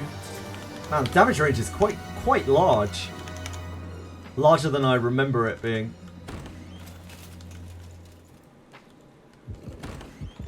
Highest and lowest instead of averaging. We don't necessarily need to average it. I think the answer will be obvious immediately when we start testing it. Just have the numbers side by side, but we can certainly average it afterwards, just for the sake of argument. I think it'll be very obvious whether it's working or not though. 3-3-4. With how high these numbers are, I think it should be very, very obvious if there is a like 30-point difference, right? I sense enemies. Hey, we've got 2 more some of these, weaklings to kill. and then we switch to Boo. Reckon I can take it. 3-2-7.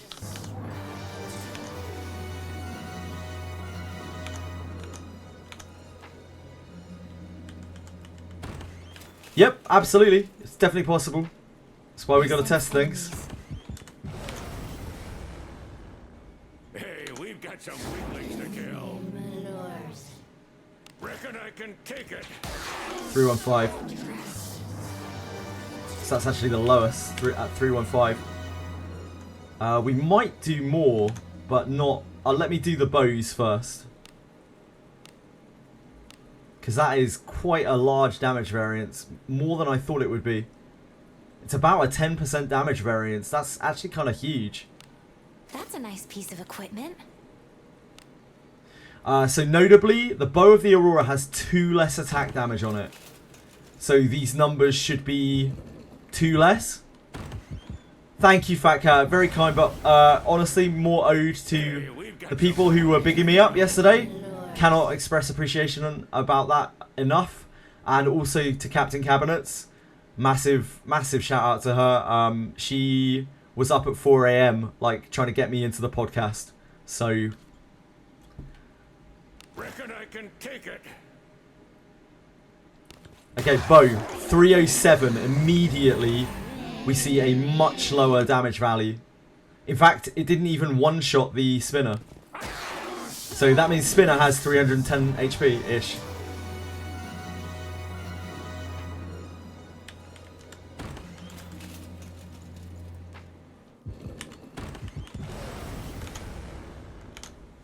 I'll pound him with my blades.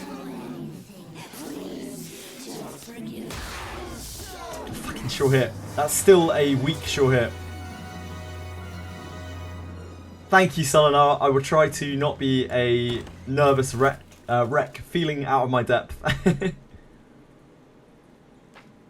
I hope some people will join me for it. Or join us for it. I'm sure there will be more than a few people joining us for it. Hey, we've got some weaklings to kill. Do you know how to open chests? I feel like this is a trick question, Fat Cat. Is this a trick question? Can't open any chests properly. Are you struggling because you don't have a very big yellow bar? Fat Cat. Reckon I can take it. I was genuinely like, am I getting trolled here?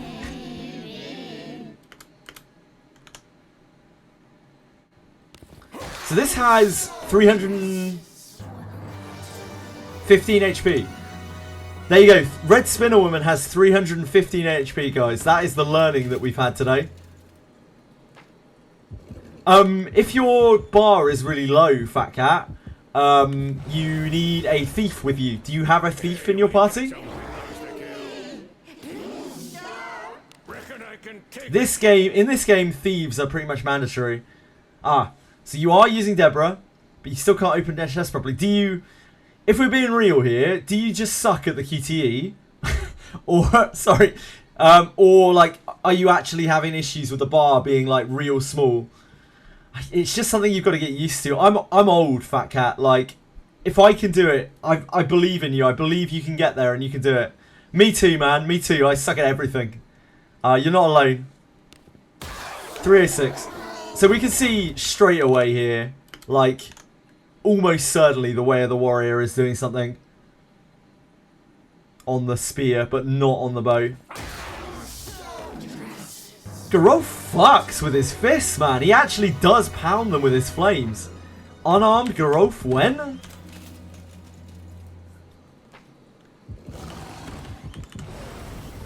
When is Garou getting some knuckle dusters as weapons? 301. Yeah, man, there's no way. There's no way. It's just mathematically, we're getting to the point where it's mathematically impossible for Way of the Warrior to not be working on this. There's just no way. Reckon I can take it. Wait, Garou? How did you just take 2 turns in a row? Oh, we surprised them, that's why. Yep, never mind. 292, yeah. So it's about 30 damage, right? 10% here is about 30. So it's almost bang on 10%, the difference between the spear and the bow. Yeah, it looks like exactly 10%. I sense enemies. I'll pound him with my So I think we can confirm that even with the suspect wording, spear definitely works with Way of the Warrior from the back row. At least with level 1 warrior, it looks like it's getting almost bang on 30%. Also, I've been told...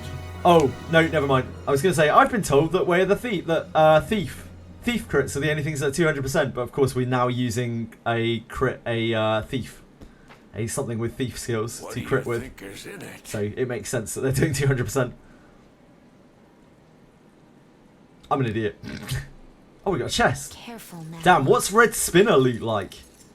I haven't seen this in a while. Good job. What are we talking? What are we working with here? Ooh. Slivers of junk. Imagine if I get some thieves' boots out of there. Don't get in my way.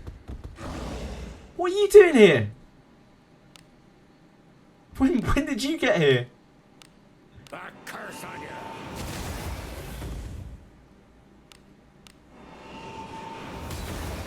Miss!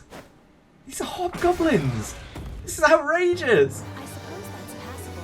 How do you increase disarm trap? There are 3 ways to increase disarm trap, Fat Cat. I guess 4, technically. 1 is level up more. Your dex will go up, which means your disarm trap will go up. The second is Bondmates. You can get a disarm trap Bondmate, which is quite an easy one to get when you're a little way further into the game, and that will give you, what, like 10 disarm trap? That makes quite a bit of difference. You can inherit genes. They give stacking disarm trap from inheriting to your thief. And you can... What's the other one? Well of the Mind. If you're a main character, if your thief is your main character, you can Well of the Mind, get Well of the Mind nodes, which will increase your disarm trap. Which is one of the many reasons why Thief MC is my favourite by quite a long way. For most situations. Reckon I can take it. Form a Dex Bondmate? Yeah.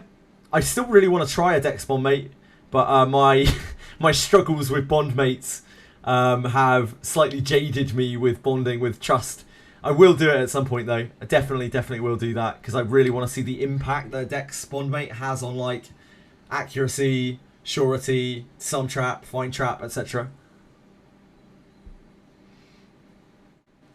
.303. I will finish the test. Shit, can we not just flee from it? When we don't kill it, we can just flee from it, right? It's even better when we don't kill it. Hey, we've got some weapons to kill. I don't know why I was treating this like a sentry. I was like, damn, this Cyclops sentry is locking me in combat. Make a run for it. Hey, we've got There's just no way. This is like mathematically impossible to low roll this many times and have a range that's outside of this. Reckon I can take it. 562. I won't know that. I won't bother with the sure hits. I'm so sorry I couldn't mute in time. Done with Purple Skill Book, gonna go for rings. I think you can get a Bondmate from the start of Beginner Abyss as soon as Dog, right? Yes. I mean, you can get it sooner if you can pass the quests. Max bond rate Bondmate is level 5. Again, I'm very sorry if I missed any messages here. Just try to concentrate while I'm testing so I don't fuck it up. Reckon I can take it. I totally missed the number. Like that. Make a run for it. Yeah, my cam follows me. It's not my camera. It's actually NVIDIA broadcast. It's being real smart. Thank you, guys. Thank you. My good friends in chat with their eagle eyes and my eagle brain. Reckon I can take it. 290. Yeah, I mean, come on. Our highest damage range here is 313, which is lower than the lowest damage range of the spear. And yeah, this has 2 more attack damage on it, but that is not going to make that much difference. There's no way. Make a run for it. Hey, we've got some weaklings to kill. Vignola, any easy level 15 to 20 spot without having the zombies request? Not really. It's that or basement 8 are the fastest levels, I think. Fastest way to levels at that point. Abyss does scale, yeah. It's after beating Helmet, I believe. Both times it will scale. Reckon I can take it. 579. We'll get a non-sure crit. We might as well complete out our data. Our data.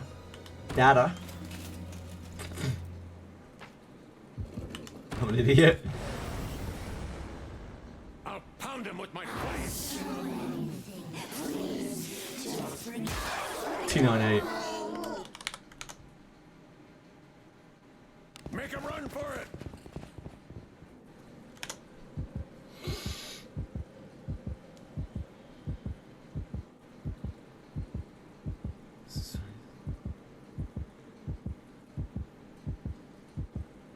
Yeah, there's just no way, right? There's just no way. We have a pretty much... I'll do an average, just because.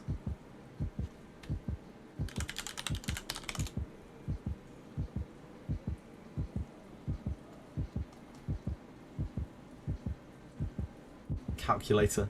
I don't have a calculator capture. Wait, my calculator doesn't work on my PC. How long has my calculator been breaking for? Right, Google. Google calculator. You're the chosen one now. Who broke my calculator?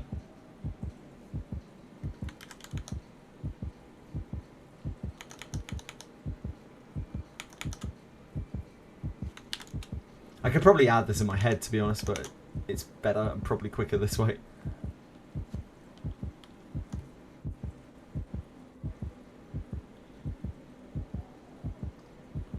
So, 3... Oh, not in the right window. Wait, can I not type into Google Calculator? Jesus Christ. Oh, there we go. No, never mind. Never mind. I'm an idiot. As per usual. 307 plus 313 plus 306 plus 301 plus 292 plus 303 plus 298 plus 311 plus 292 plus 298 equals, divided by 10,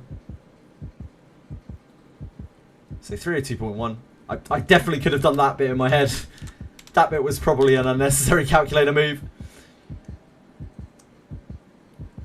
Spear is 332 plus 334 plus 343 plus 331 plus 324 plus 331 plus 316 plus 334 plus 327 plus 315. So 328.7. Oh.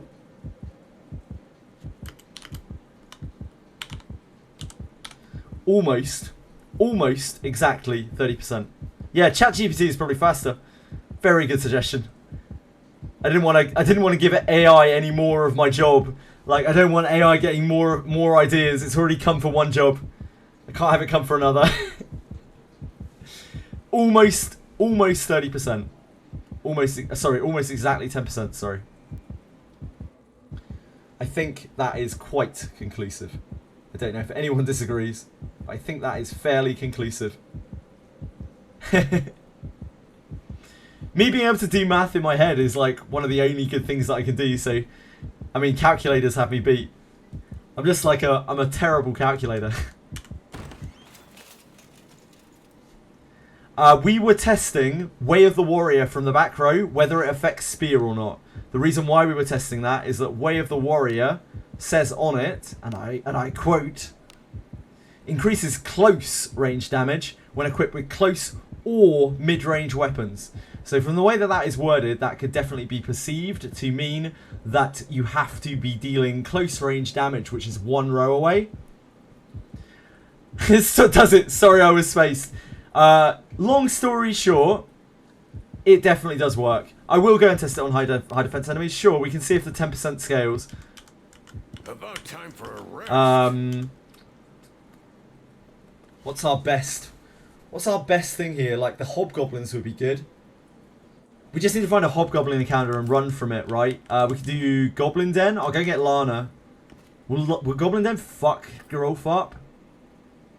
It doesn't matter. I can just put Lana there. Yeah, never mind. Yeah, let's go do that. I'm sure Lana can tank Goblin Den. She'll be alright. Is there a way to get undead weapons? Yeah, you have to kill undead to get undead weapons. Which is ironic and also awkward. But that is the way to get undead weapons. The more undead you kill, you'll get Hour of Twilight or something. Junk.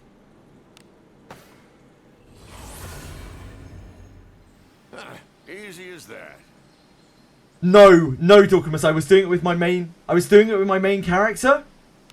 I was doing it with main character in the back row. It was main character doing those hits. It wasn't Gerolf. Gerolf was chilling in the front. He didn't have a weapon equipped even. Yeah, I did it with main character because main character has way less surety on his gear. So it's just easier. And also main character has a 200% surety mod because he's a thief. Rather than the awkward amount that crits usually do. Bow is 100% not affected by Way of the Warrior. It was more a test of whether spear from the back row was, because the way that it's worded, it specifies close range damage, and close range damage in this game is meant to be, I think, you know, close weapon damage, which means attacking from one row to the next, like one single row. My Geralf needs a new weapon, Dorkamus. He's still using a sacred wood bow, Filth enough to scare away the devil. but I just haven't found something that I'm willing to invest in yet. Everything I've found has been so subpar. It's all like white, 1-star white bows and shit. And I just don't really want to put a load of gold into that, so he's just forever using a tier below. The bow's good. The sacred bow is an absolute corker of a bow, but it doesn't matter. Nah, hammer on Geralf is an absolute trap, Fat Cat. Hammer is an awful weapon. Sadly, like, Geralf's special ability with hammers and stuff just isn't really it. Does the RMS nuke scale with both attack and magic? No, only magic. Only magic, Sora. It's a nuke. It's a spell. How much surety on Geralf? My Geralf has like 79? 79 surety. He had a little bit more, but I had to change gear about a bit. Mage that has earth spells like Yeka, any earth mage or wind mage gets access to earth spells. All mages have their own element and the element that they're stronger over, apart from light and dark mages who only have their own element. If someone in the front row dies, there's no way to prevent backline to move to front line. I don't think so, no. They always shuffle up. Sadly. They always need to have someone in front of them. What do we do here? Ruler of the Deep Forest. Oh, we killed some demi-humans apparently. Nice job. I need high defense enemies. We need to find a hobgoblin encounter. So just Goblin Den, I guess. Who's I going to be hope in your Lana party? can tank that. You I don't require know. my strength. Good and reliable I guess team there's no there. reason we can't take Who's Alice with going us. to be in your party? Behold the power of Agora. Alice is gonna get absolutely beaten up though. Let's just try it like this. Good and reliable See if we can team find a there. hobgoblin Have a good encounter one. in Goblin Den. Well, even hobgoblins would do it. You want minotaurs specifically. That's gonna make it really awkward. Plastic. I can try, but minotaurs are gonna be quite awkward for a small team to hit. And maybe I could take my whole team there. Greater Demon have high defenses. Again, hobgoblins do have high defense. They absolutely do have high defense. Plastic. 100% do have high defense. Much higher than a regular mob. Way higher than a regular mob. We even saw it like just now when I was fighting hobgoblins. We did way less damage on a hobgoblin than we did on a regular mob.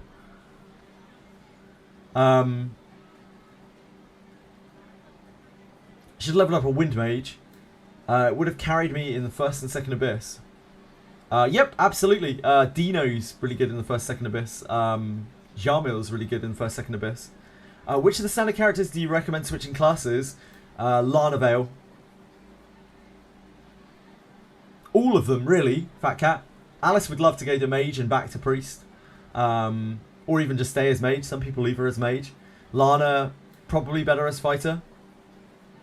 Unfortunately, Greater Demon is a bad one for me right now because I have light weapons. It probably doesn't matter too much, but like, it is going to balk the data quite a bit. The two weapons that I have that I'm using right now are light weapons, which are going to do super effective damage on it. And my alternatives are not particularly good because I just cleared out my inventory of everything. So Greater Demon's not the one for me right now. It's just very, very unfortunate. Try to farm, repel enemy forces. 2 nukes, Yeka and Alice is not enough. That place is a fantastic farm if you can do it. But yeah, if you can't do it, it's probably a bit rough.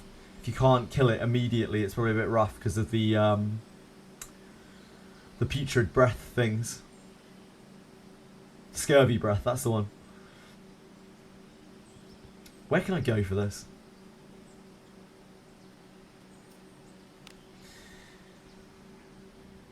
I'm going to try Goblin Den. Maybe the Maybe the hobgoblins in there don't have increased defenses. But the ones that we just fought just now certainly did. Onward. So I'm going to try it at least. Okay, I forgot how to navigate 3rd floor.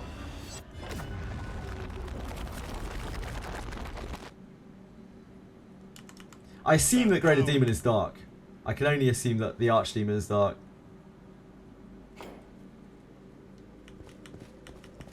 I sense enemies. Yeah, Alice's Secret Arts is nowhere near as good. They are no Oh, we can match just for use these. us. We can just flee from them. I will endure. Okay, these ones didn't have increased defense. So, maybe I'm blind, and I'm very sorry, Plastic. I will endure. That's an opening.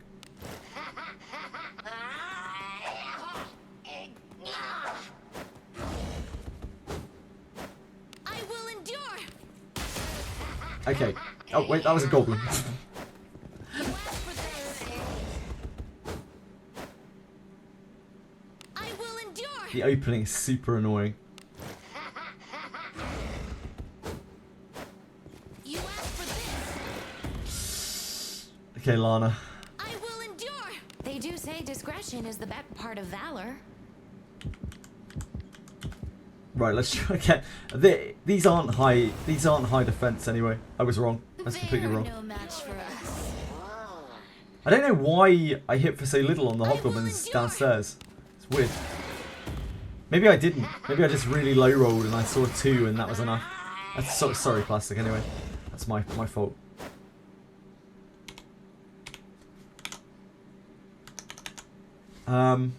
Where else can we All go? forces What else can we withdraw. do? We can try Minotaur. Where is the best Minotaur to hit though? That we can actually reset. There's End of Abyss 2 Minotaur. That's not really it.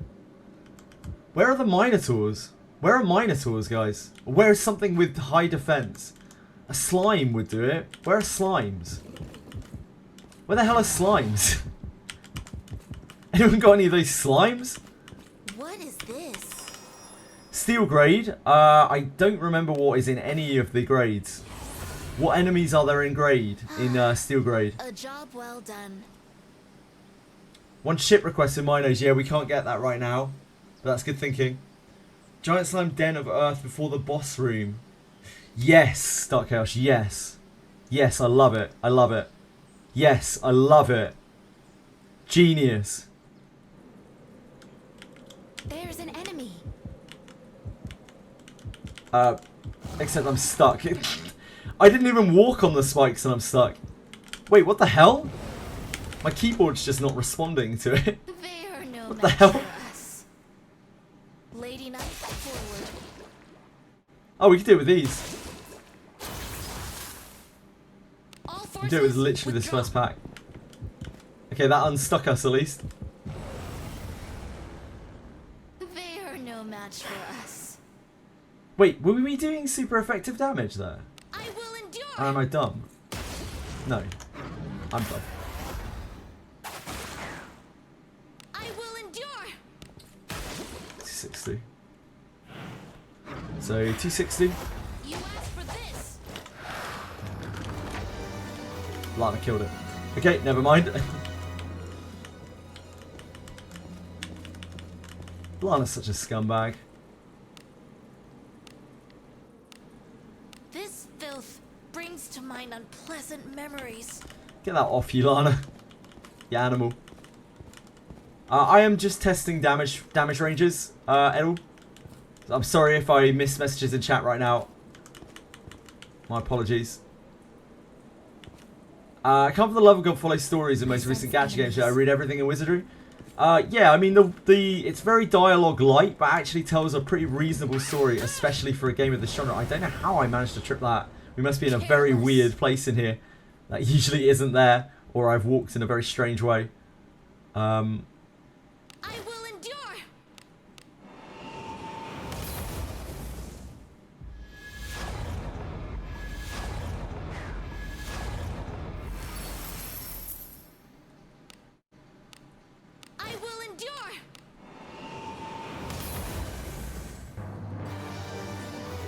Careless. What do you think Careless. is inside?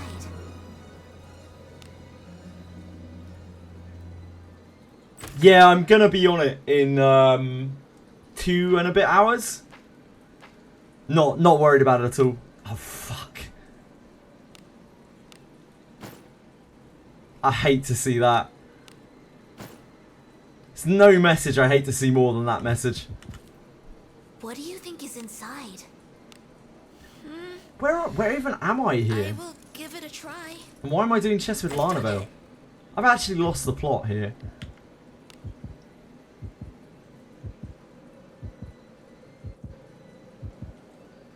What the hell? This isn't Den of Earth. I must have gone a really, really weird way. I've run this thousands of times, and I've just ended up in a place that I don't usually go to. It's confused the hell out of me. Right. So this is Big Slime. They are no match for us. There are also little slimes here. I will endure. So 263. Seems like they have the same defense as the little ones.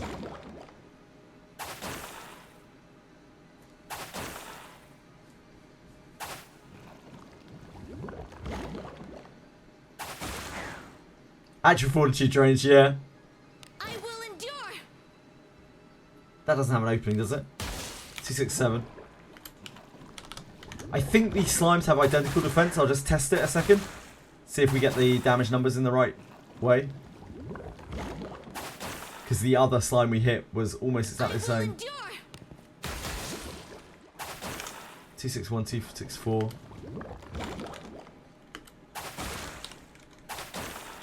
I'll move these up here just in case the damage range is different. All forces withdraw. Follow attack, pretty useful there. Follow up attack, pretty useful there. They are no match for us. Got us an extra piece of data for free. I will endure. 259.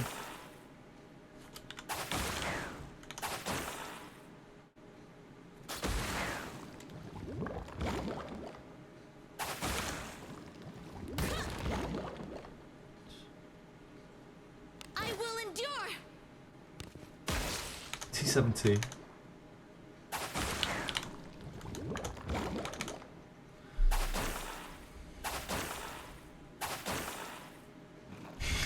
The only thing annoying about this is just the amount of hits they're getting here. I will endure. 529. So you 264, 265, 264. Which does match up. I will endure. 273, 259.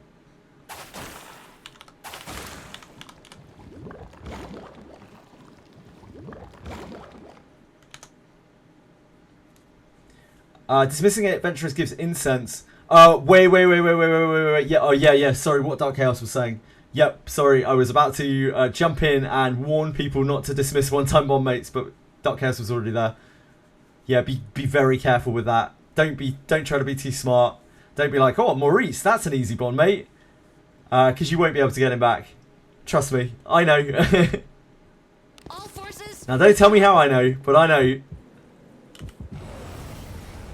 Who you give them to as well. They are no match for us. No. You can only have 5 bond mates on a character at a time. It is kind of important who you give them to, but there isn't really a difference with who you give them to, other than some characters might benefit from them more than others. There was a long-standing myth that the bond mates got extra bonus stats when they matched element, and that is still being perpetuated now, but that's not true. They don't. I will endure.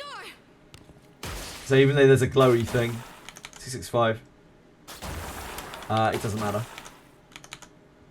The glow means nothing.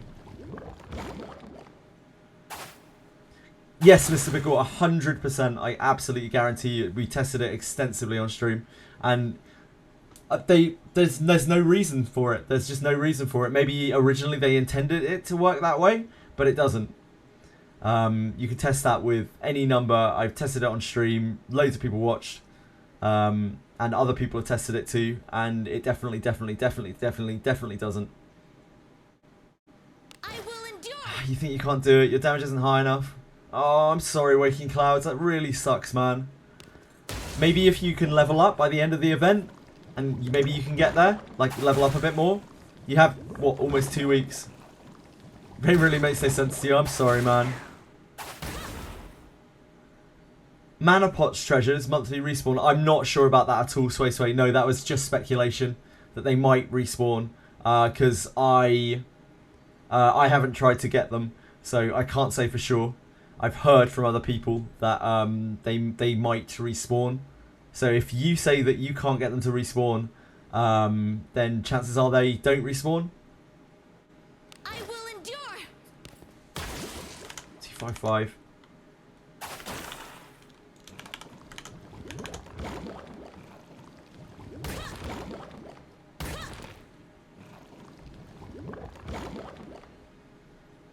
I will endure. That's 250.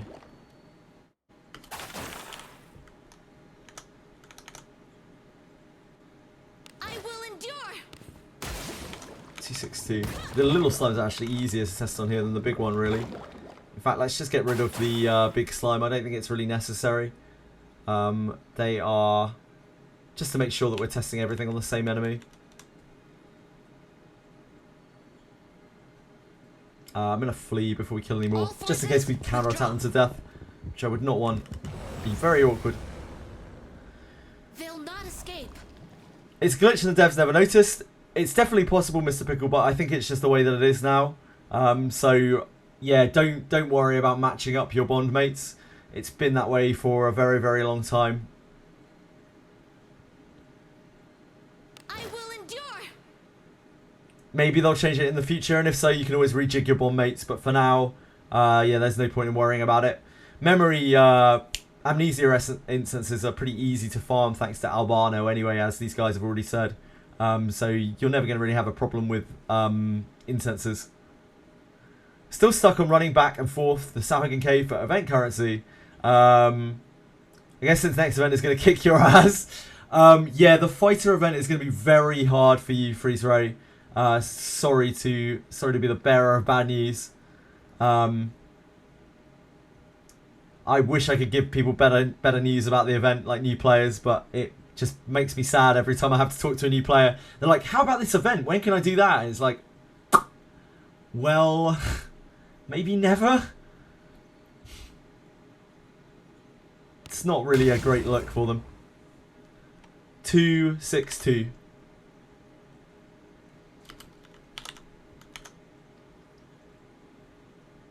Take this. 270.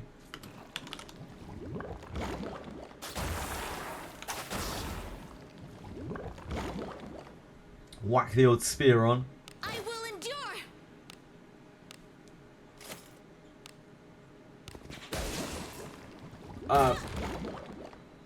I completely missed the number. My brain just switched off. I think it was 296, but I'm not 100% sure. I will endure.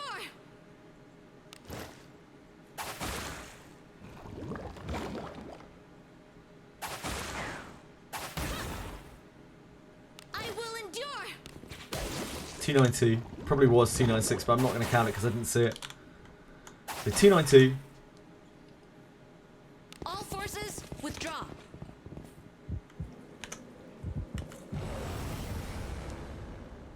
They are no match for us. I will endure. Why am I having so much trouble reading those numbers? I think my eyes are just broken.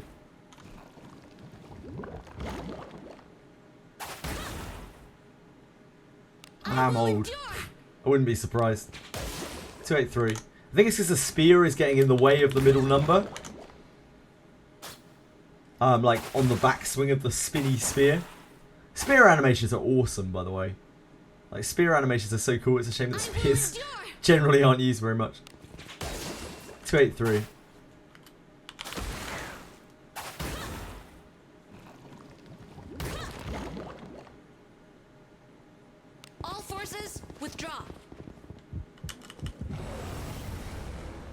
This is a great suggestion, They are Dark Chaos. no This is a match for fantastic us. encounter for testing this. I will endure. 293.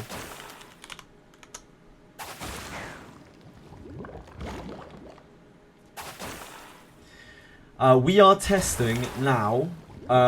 We just tested Way of the Warrior damage on a regular target, Venom. So we know now for sure that Spear does count for Way of the Warrior from the back row, even though Way of the Warrior says close range damage only. Congrats, Raise the Dead. That's awesome, man. Congrats. Yeah, I've already taken it off. I already took it off, Dark House. So she's like counter-attacking. She's still clubbing them, but not really too badly. They all have openings. That is very awkward.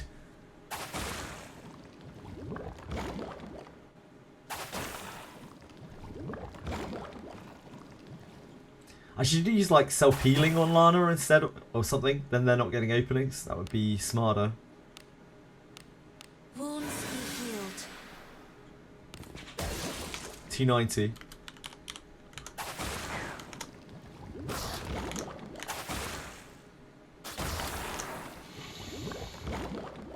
I will endure. 284.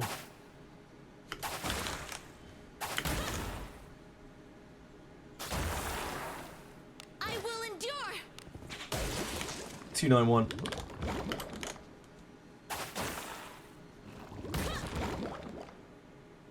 Can't get those All last two. forces withdraw. So once again we see Spear. This is quite a... They'll not escape. What is this, like 2.6? 2.7? Like it's like 27 more, something along those lines. So it looks like it's a flat... Looks like it's a I will flat endure. 10% again. Even on the higher high defense target. Event rewards are just so good. I know it sucks, Fat Cat. I actually hate it so much. The event rewards are way too good for how hard gated it is for new players, in my opinion. Maybe remove Lance weapon. Yep. I forget the spot. When I want to get a character dirty, don't ask me why. Is it Buchanan, Dark Chaos? Just unlock class change. You can't freeze array. That's not the way it works. Sadly, I wish it were.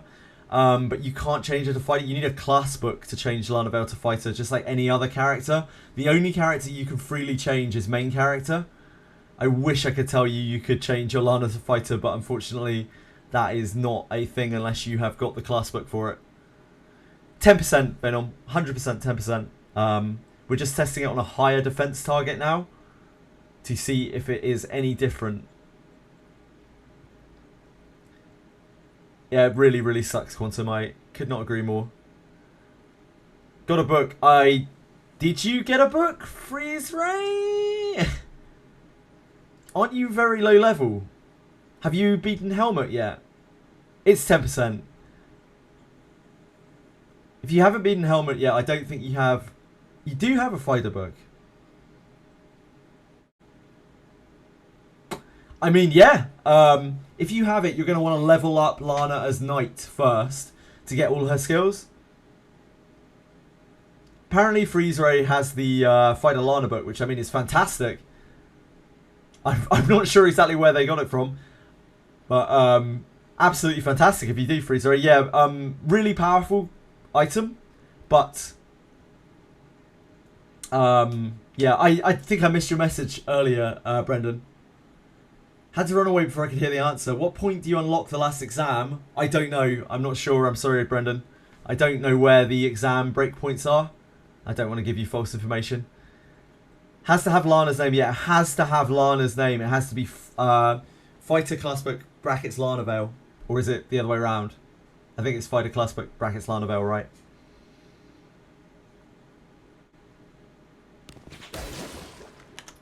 $298. Wait, was that 298 or 288? I'm having real trouble seeing this with the way that the spear spins afterwards. I think I might be broken. It was 298. It looked like 298, but I can't trust my eyes right now, apparently.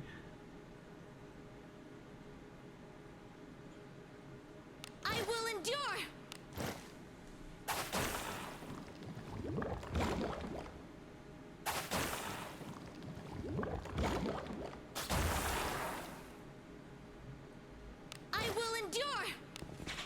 279.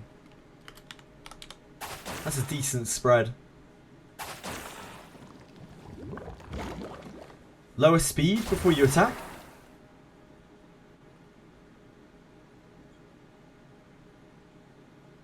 Lower speed before you attack. Oh, lower speed before attack. Yep. That's a really good suggestion. We got some data now here anyway. We got 10 of each, so we should be able to get a pretty rough estimate of what this is. What level do you unlock all skills of a character at? It differs from character to character. You can see a list of the character's potential skills on here. If you scroll all the way down to the bottom of their stats page, like here. If you've got any grayed out abilities, you'll be able to tell that they have more abilities to learn. And I think it says what level they level up in, but it's been a while. I think it says what level they unlock as well. Yeah, it does. Cool.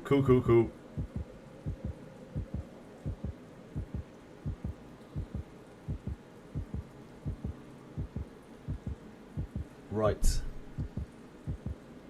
So, 261 plus 264 plus 264 plus 273 plus 259 plus 255 plus 250 plus 262 plus 262 plus 272.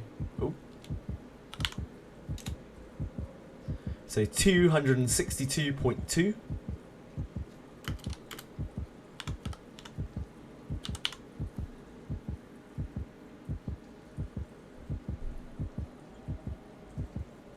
And spear is 292 plus 283 plus 283 plus 293 plus 290 plus 284 plus 291 plus 284 plus 298 plus 279 equals 287.7, so almost 20, like just under 26.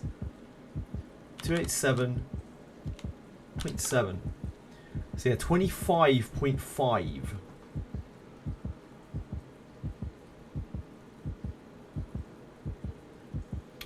That's interesting.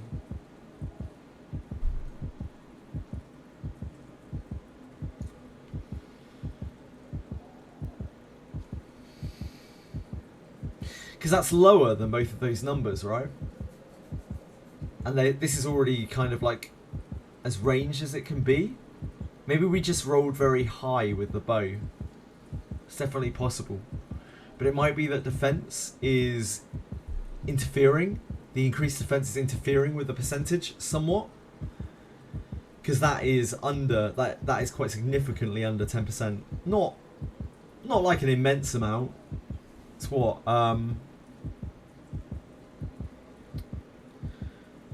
What is it? 25.5. So, 0.2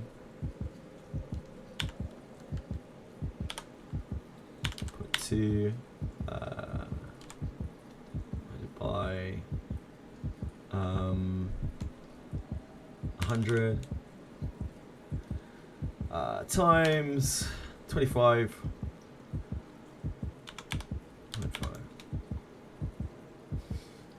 I can't do maths. I can't do basic multiplication. I've forgotten how to do mathematics. That's a problem. Oh, it's because I have done the wrong. I'd used the wrong numbers. That in the wrong order. 26.2.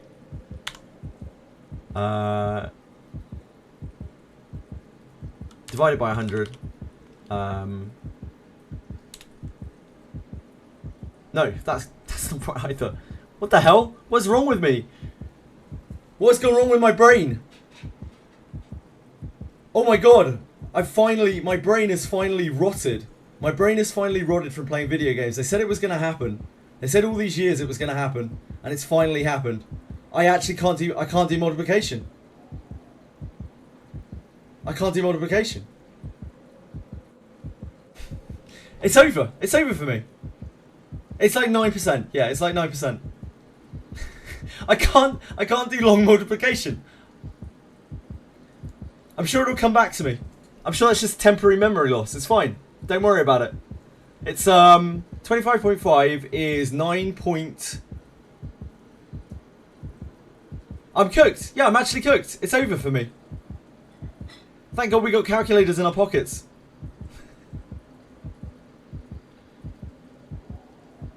$9.25 times 10. 9.2? Yeah, it's basically the same increase. It's basically about the same percent. 9.2, 9.3. It's a little bit under. There's a little bit of fluctuation there, and it's on a lower kind of end. Yep, it's time to hand the game over to AI.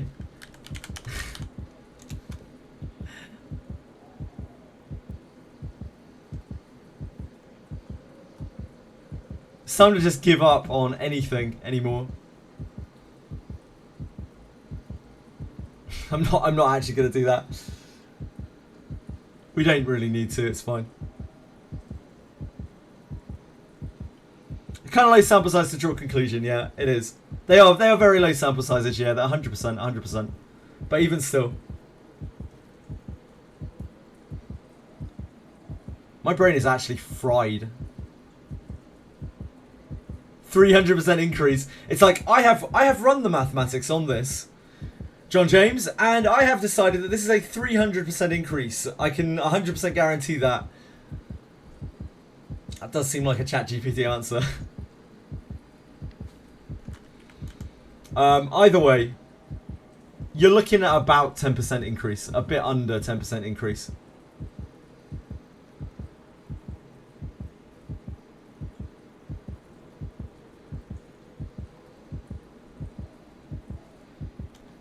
Remember to say thank you.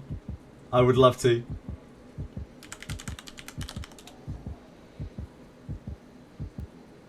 Average the sum and then divide the difference by 25.5. Multiply that out by 100. 202 plus 262.2 divided by 2. Oh, wait, I didn't. I'm an idiot. 287. This is a math stream now. It's a bad math stream. I can only apologise. 287. While I relearn how to do mathematics. 287.7 plus 262.2 equals divided by 2. The average of that is 274.95.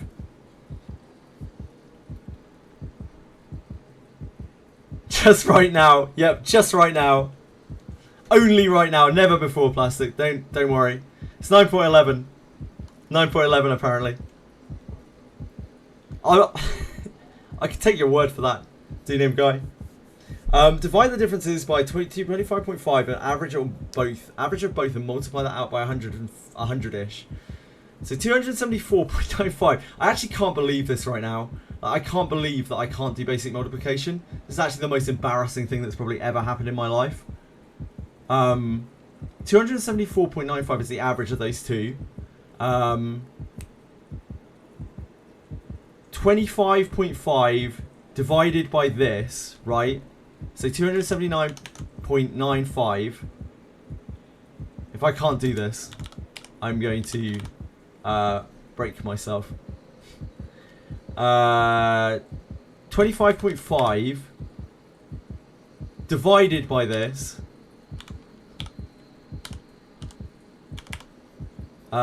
times 100, right?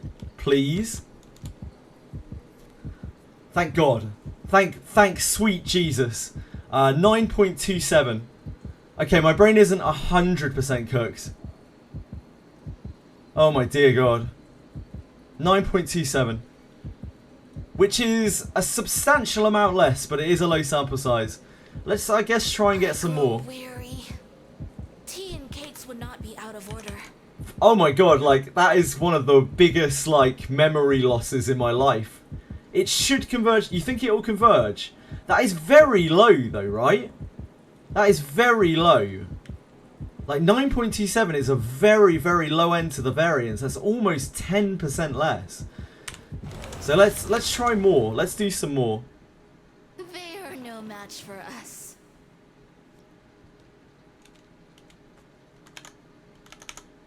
I will endure.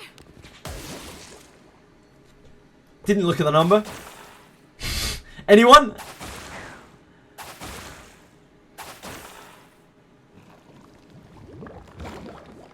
What about two-handed axe? Is it good? Or two-handed axe has some very, very short niches. I think it was 282 as well. Retro. But we'll just run some more. It has some very good niches. Waking, sleeping targets. Hitting openings. And low, very, very high defense targets. Which are kind of few and far between. But it does definitely have its niches. It is not a good general weapon to use.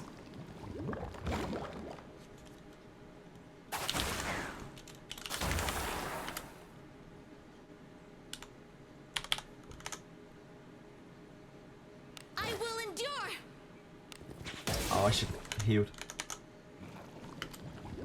4. We don't necessarily need to average these out, but we just need to see if the difference is that big between the two. I will endure. They do say discretion is the better part of valor. It was 281. Lad. Sway. Absolute lad. Save me some time. I will endure. 285. Oh.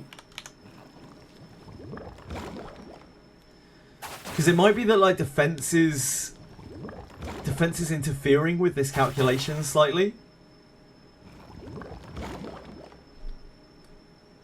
All forces. Now that doesn't really matter in the grand scheme of things. We're pretty much just doing it because it's it's interesting. They are no match Like, for it's us. still going to be about 10% probably on most things. All forces withdraw. Brain. Flee is on the right no side. match for Attack is on us. the left side. I will endure. 300.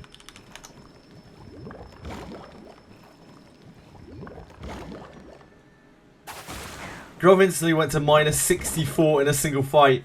He is water weak. He is indeed water weak.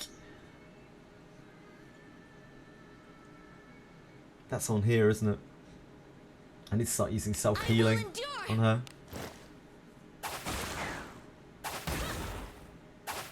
Or the defense. We can use the defense thing. We can use anything. Anything which isn't defend.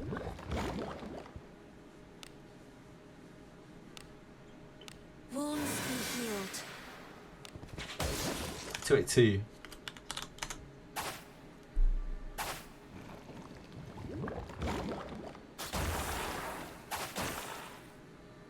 I will endure. 281.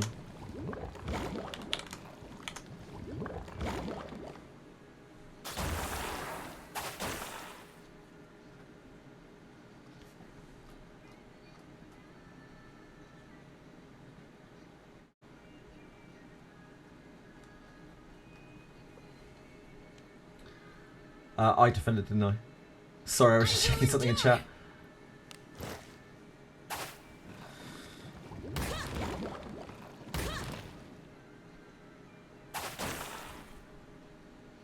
I will endure. 549. That's 275.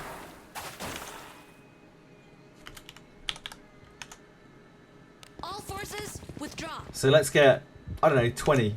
I know it's probably extremely boring to watch, I'm sorry. Let's get 20 of these bad boys. They are no match for us.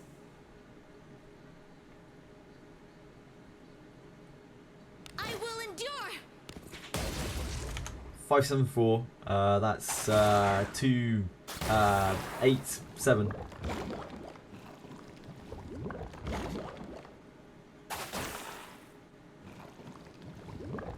It's It's very high. Oh no, that isn't very high. Sorry, we're doing spear, not bow. It's 288. If we're rounding down, rounding up. Sorry. Yeah, 287 if we're rounding up. Sorry. I will endure. Alice will get cooked hard when enemies start casting Lerlick. She does when she's a mage, that's for sure. Mage Alice rolls over to that. Priest Alice deals with it okay. It's not the end of the world, generally. It's not really what you want, but... Any idea where you can't move to the tile where this chest is? I can't really look right at this second, or I'm going to lose my concentration. Hold on. Damn it! Why did I attack and then look? I have absolutely no idea, Sasha Banana. I have no idea at all. As with many things in Daphne, I'm left completely and utterly clueless. So on floor 10 library room, Tricom Funny Lieber. That does seem to be perhaps the answer to everything. Wounds be healed. 285.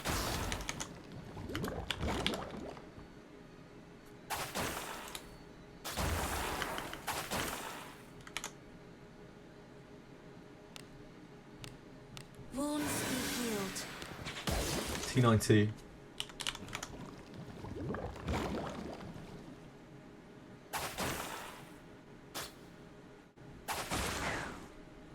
I will endure. 291, 285.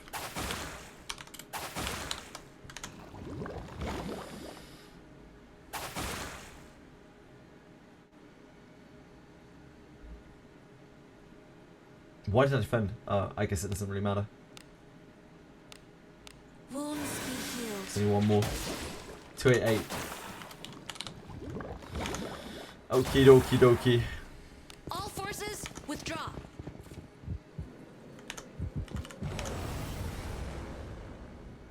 They are no match for us.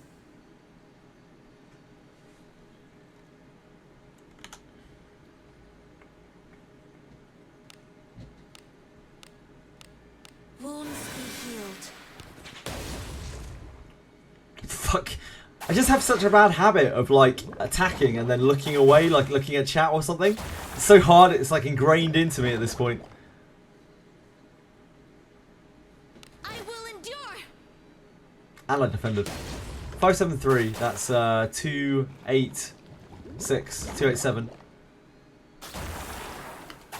286, rounded up. We're doing rounding up. All forces draw.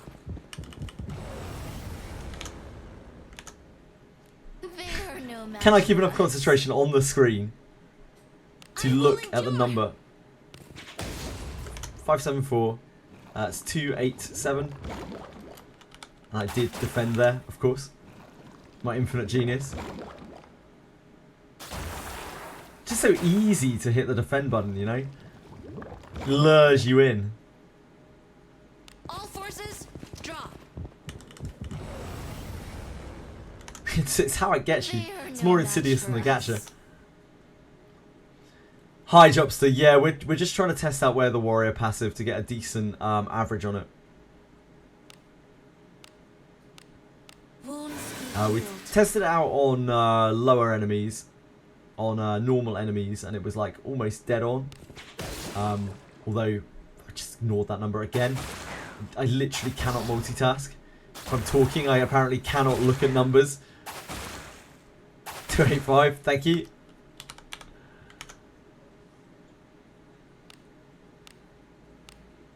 Wounds be healed. 588, 292. So 294.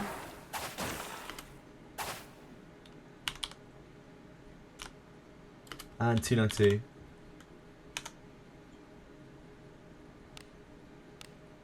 Wounds be healed. 284. Okay, let's try bow, and we'll put together these with these other results up here.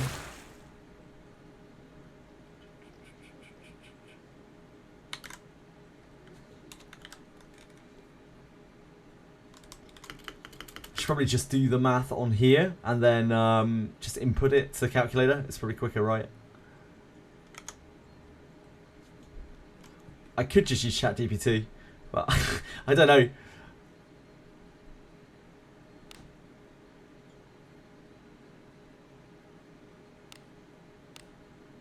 I feel like I'm giving away what little is left of my brain if I start using ChatGPT to do the math for me. I feel like that is the final straw. Oh shit, I didn't switch to bow. That's the final straw. All forces, withdraw. Spear can use its backline, but usually a bow is better because it's not limited in terms of range. If you have Way of the Warrior though, Zedric, Way of the Warrior is giving you plus 10% on your spear. In the back row. That's a nice piece So that of is one equipment. big thing for spear on anything that is not a anything that is a warrior, anything that is a fighter or has been inherited that. Yeah, that's what we're testing right now. Sorry, I'm a little bit distant. I apologise. They are no match for us. I will endure. 265.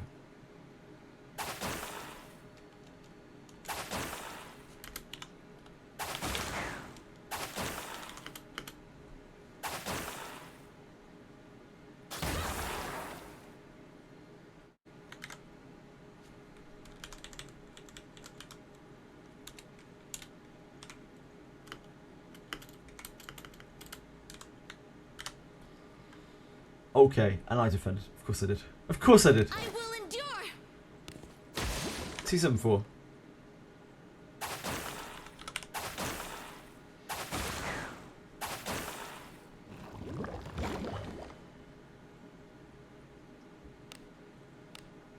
Wounds be healed. 257. That's very low. Oh, we had down to 250 here, so I guess it's not that low. Wounds be healed. Savvy a warrior when? We can only hope. We can only hope, Micro. Apparently the Japanese were complaining a lot about Savia not getting a class skill yet and Redbeard. Not a class skill, sorry, a class book. 260. This is now about me training myself to be able to talk while also looking at numbers. All forces, A seemingly impossible thing for me. Can an old dog learn new tricks? Probably not. They are no match for us. Savia Mage. Yeah, bows have slightly higher stats. Spears generally have a couple more attack power, but they have worse stats. Worse other stats, I think.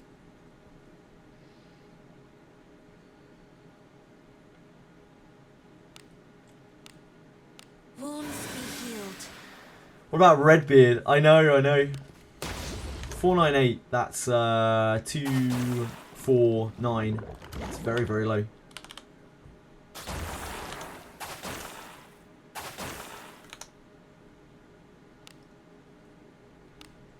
Wounds be healed. 269.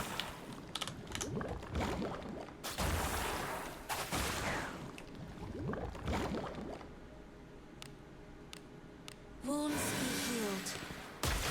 255.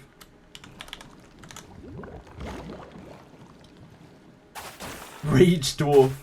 Indeed. Wounds be healed. 503. That's rounding up. 256.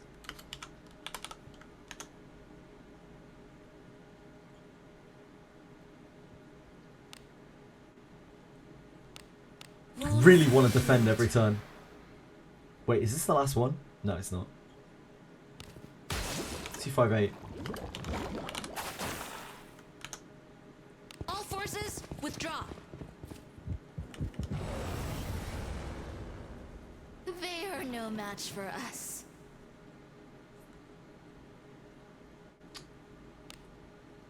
Sophia. Wounds be healed. 258.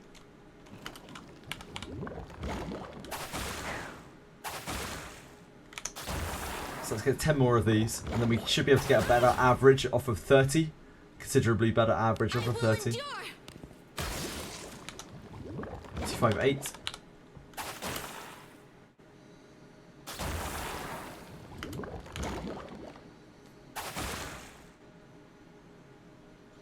Defended. I'm Dumbo. Endure. Thankfully, bow OP. And pick off the one that is not opening.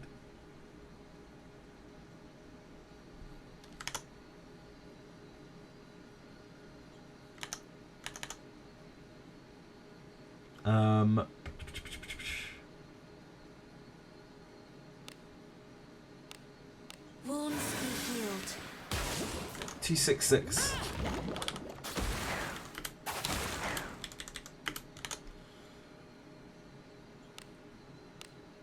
Wounds be healed.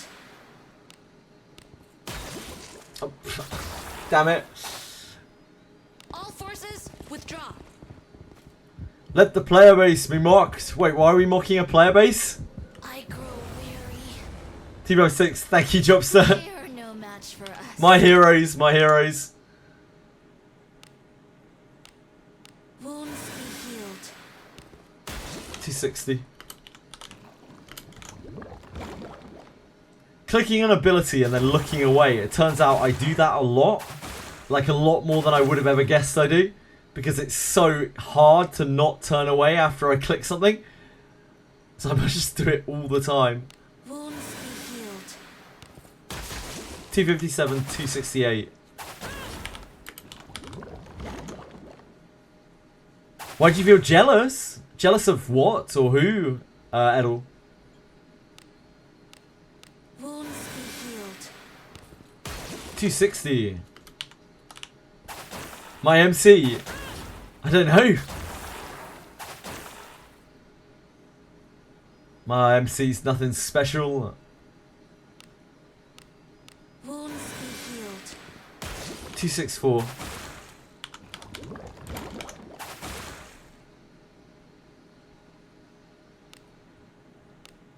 Wounds be healed. 274. Right, cool.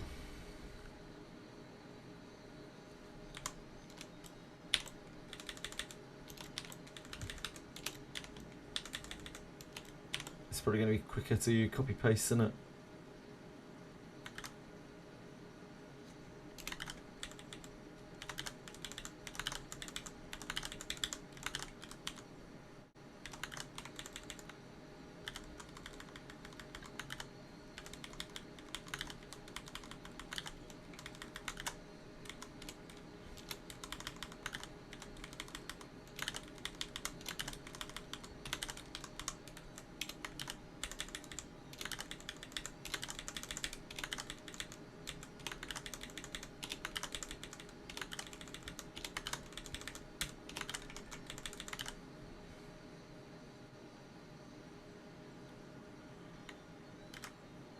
Right.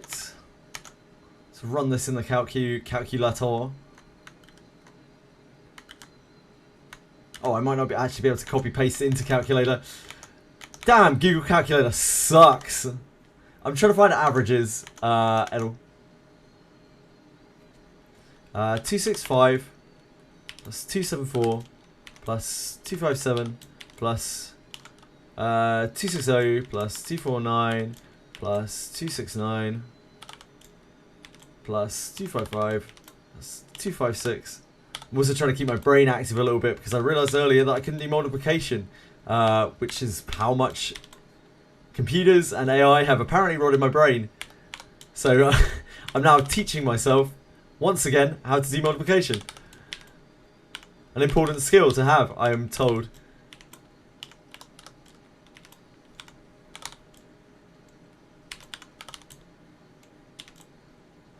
.264 plus 274 plus 261 plus 264 plus 264 plus 273 plus 259 plus 255 plus 250 plus 262 plus 262 plus 272 equals 78 252 plus 252 equals 78.5. Okay.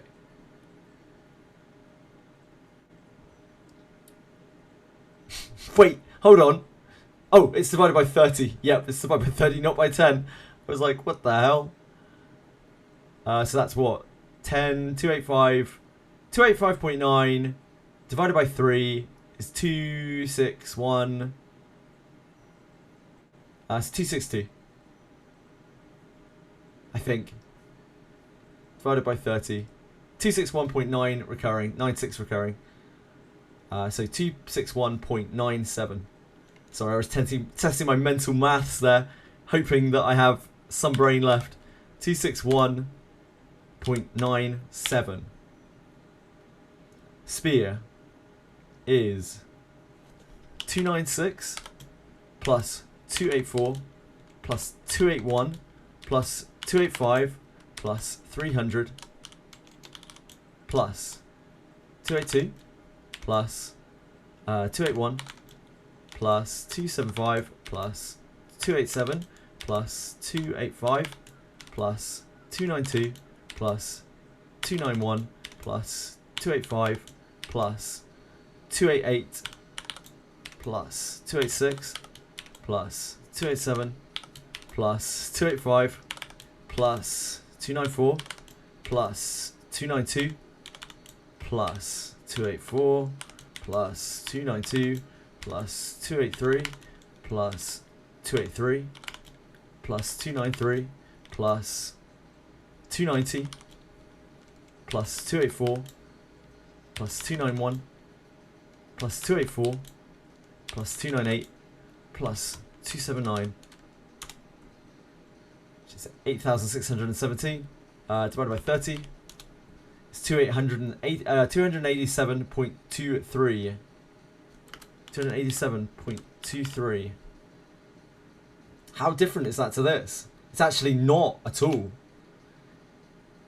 So even with a wider span, it's come out to almost exactly the same numbers.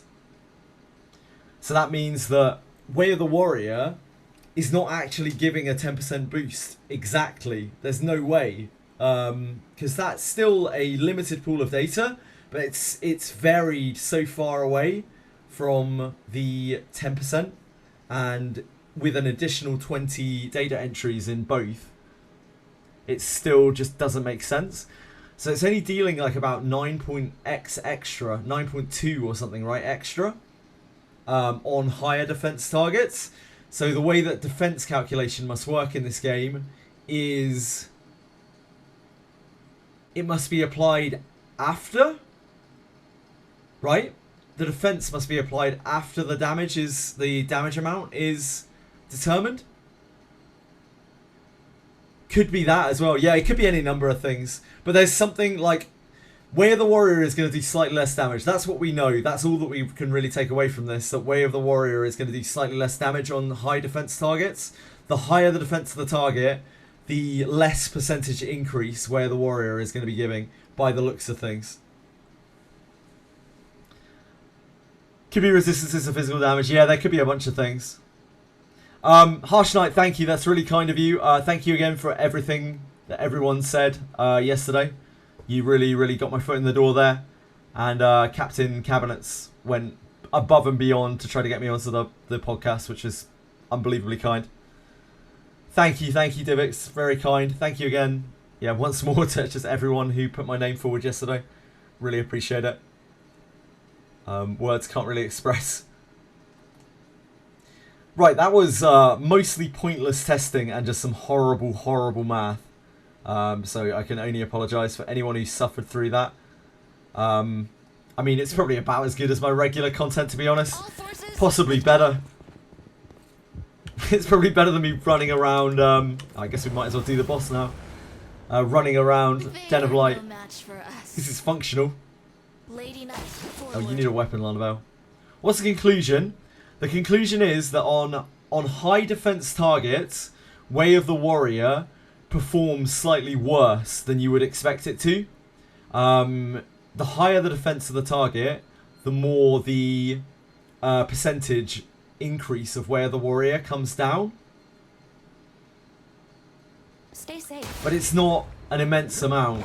If we were testing on something that had, I don't know, like a huge amount more defense, then maybe it would have a more severe impact, but it's very hard to tell because if you're testing on something with that much defense, then you're probably going to do very little damage, which means it's going to be hard to determine the damage range. Take great work for the community. Honestly, I'm not. I'm just taking suggestions from people in chat and doing them because, you know, helps for someone to do them. But I don't even come up with these things myself. Careless. It's people like Plastic, you know, suggesting useful things. Lady Knight, forward. Still don't have a weapon on her. But thank you for saying that, Zedric. I appreciate that. Talking to people about the game you like and enjoy is the best feeling. I absolutely agree, Waking Clouds. It's just nice to be able to share the game with other people who enjoy it. It really means a lot. I obviously would like to make a go of streaming. Oh god. But just being able to meet people and talk about this game makes this game so much more fun to play than it would be like without that. I do genuinely cherish every single person that comes through chat. I don't refer to people as my good friends in chat for no reason.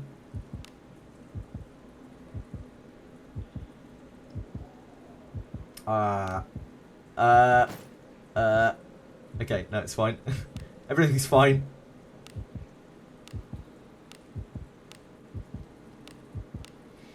Yes. Every time I go anywhere near my Cuisinards, I'm always just like, is there a chance I'm going to discard this? It's locked as well, it's fine. I couldn't possibly, probably, maybe. Golden Games is same for all buffs like Lanavel and Alice. I think it is Gintoki. We've only tested that a little bit before, but there was a similar drop-off with that. That was why I was especially interested by this. There's like drop-off with the Lanavel and Alice buffs. It isn't a huge amount, but it's definitely there. Like it clocks in under the percentage that it should. Lady Knight, so I do think there is some kind of weird calculation going on. I don't think the percentage bonuses are the final step of the calculation. It feels like something is done after the percentage bonuses, which is warping the final result. But like, because we have no idea of the actual underlying numbers, it's really hard to say. Attack speed's a headache to test. Yeah, hell it is. what do you think is inside? Whoever said Garolf dupes, whoever was talking about Garolf dupes, I'm really sorry I missed your message, but Garolf Discipline is fucking fantastic. It does so much damage. It's one of the best. It's like probably the best aggressive discipline in the whole game. It makes him deal so much damage when he's disciplined up. I saw something about Alice there as well. I'm really sorry for any messages that I've missed. Alice dupe, very useful. Yeah, Alice dupe, super useful. I would just discipline up Garolf slowly, and eventually one day he'll become an absolute powerhouse. And you might be able to just use him for dispatches or whatever. It's either that or you're tagging Garolf. You're basically like dismissing him for tags.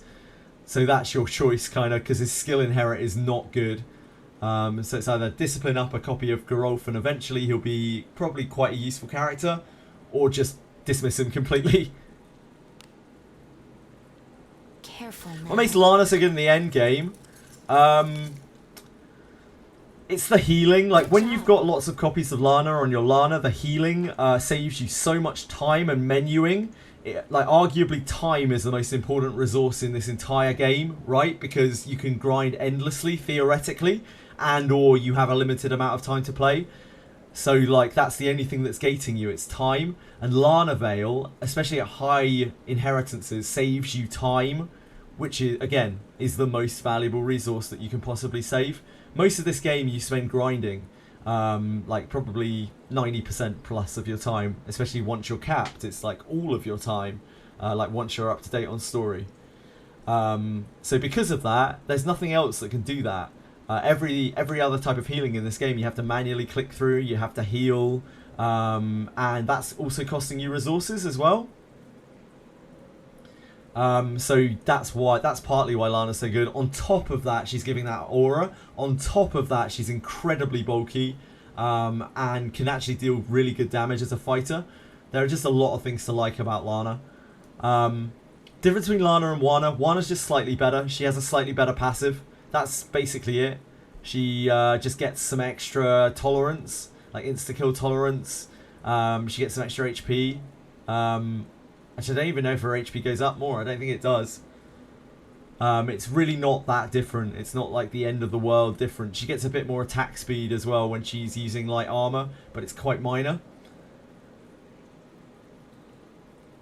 Yep, Discipline is really good on Garolf. Inherit is bad. Night Lana is Discipline 2. Don't know how to build her. Definitely Sword and Shield. Definitely Sword and Shield. Early on, though, Harsh Knight. If right now you're rocking a Dragon Slayer, it's Dragon Slayer, because Dragon Slayer hits way harder than anything else. My Wana is max inheritance. She's Discipline 5. Dude named Guy. I have so many fucking Lana copies, like regular Lana copies. It's actually out of control. Finally, Lana's book. Oh, did you get Lana's book, Divix? You just picked it up out of the event. Congrats.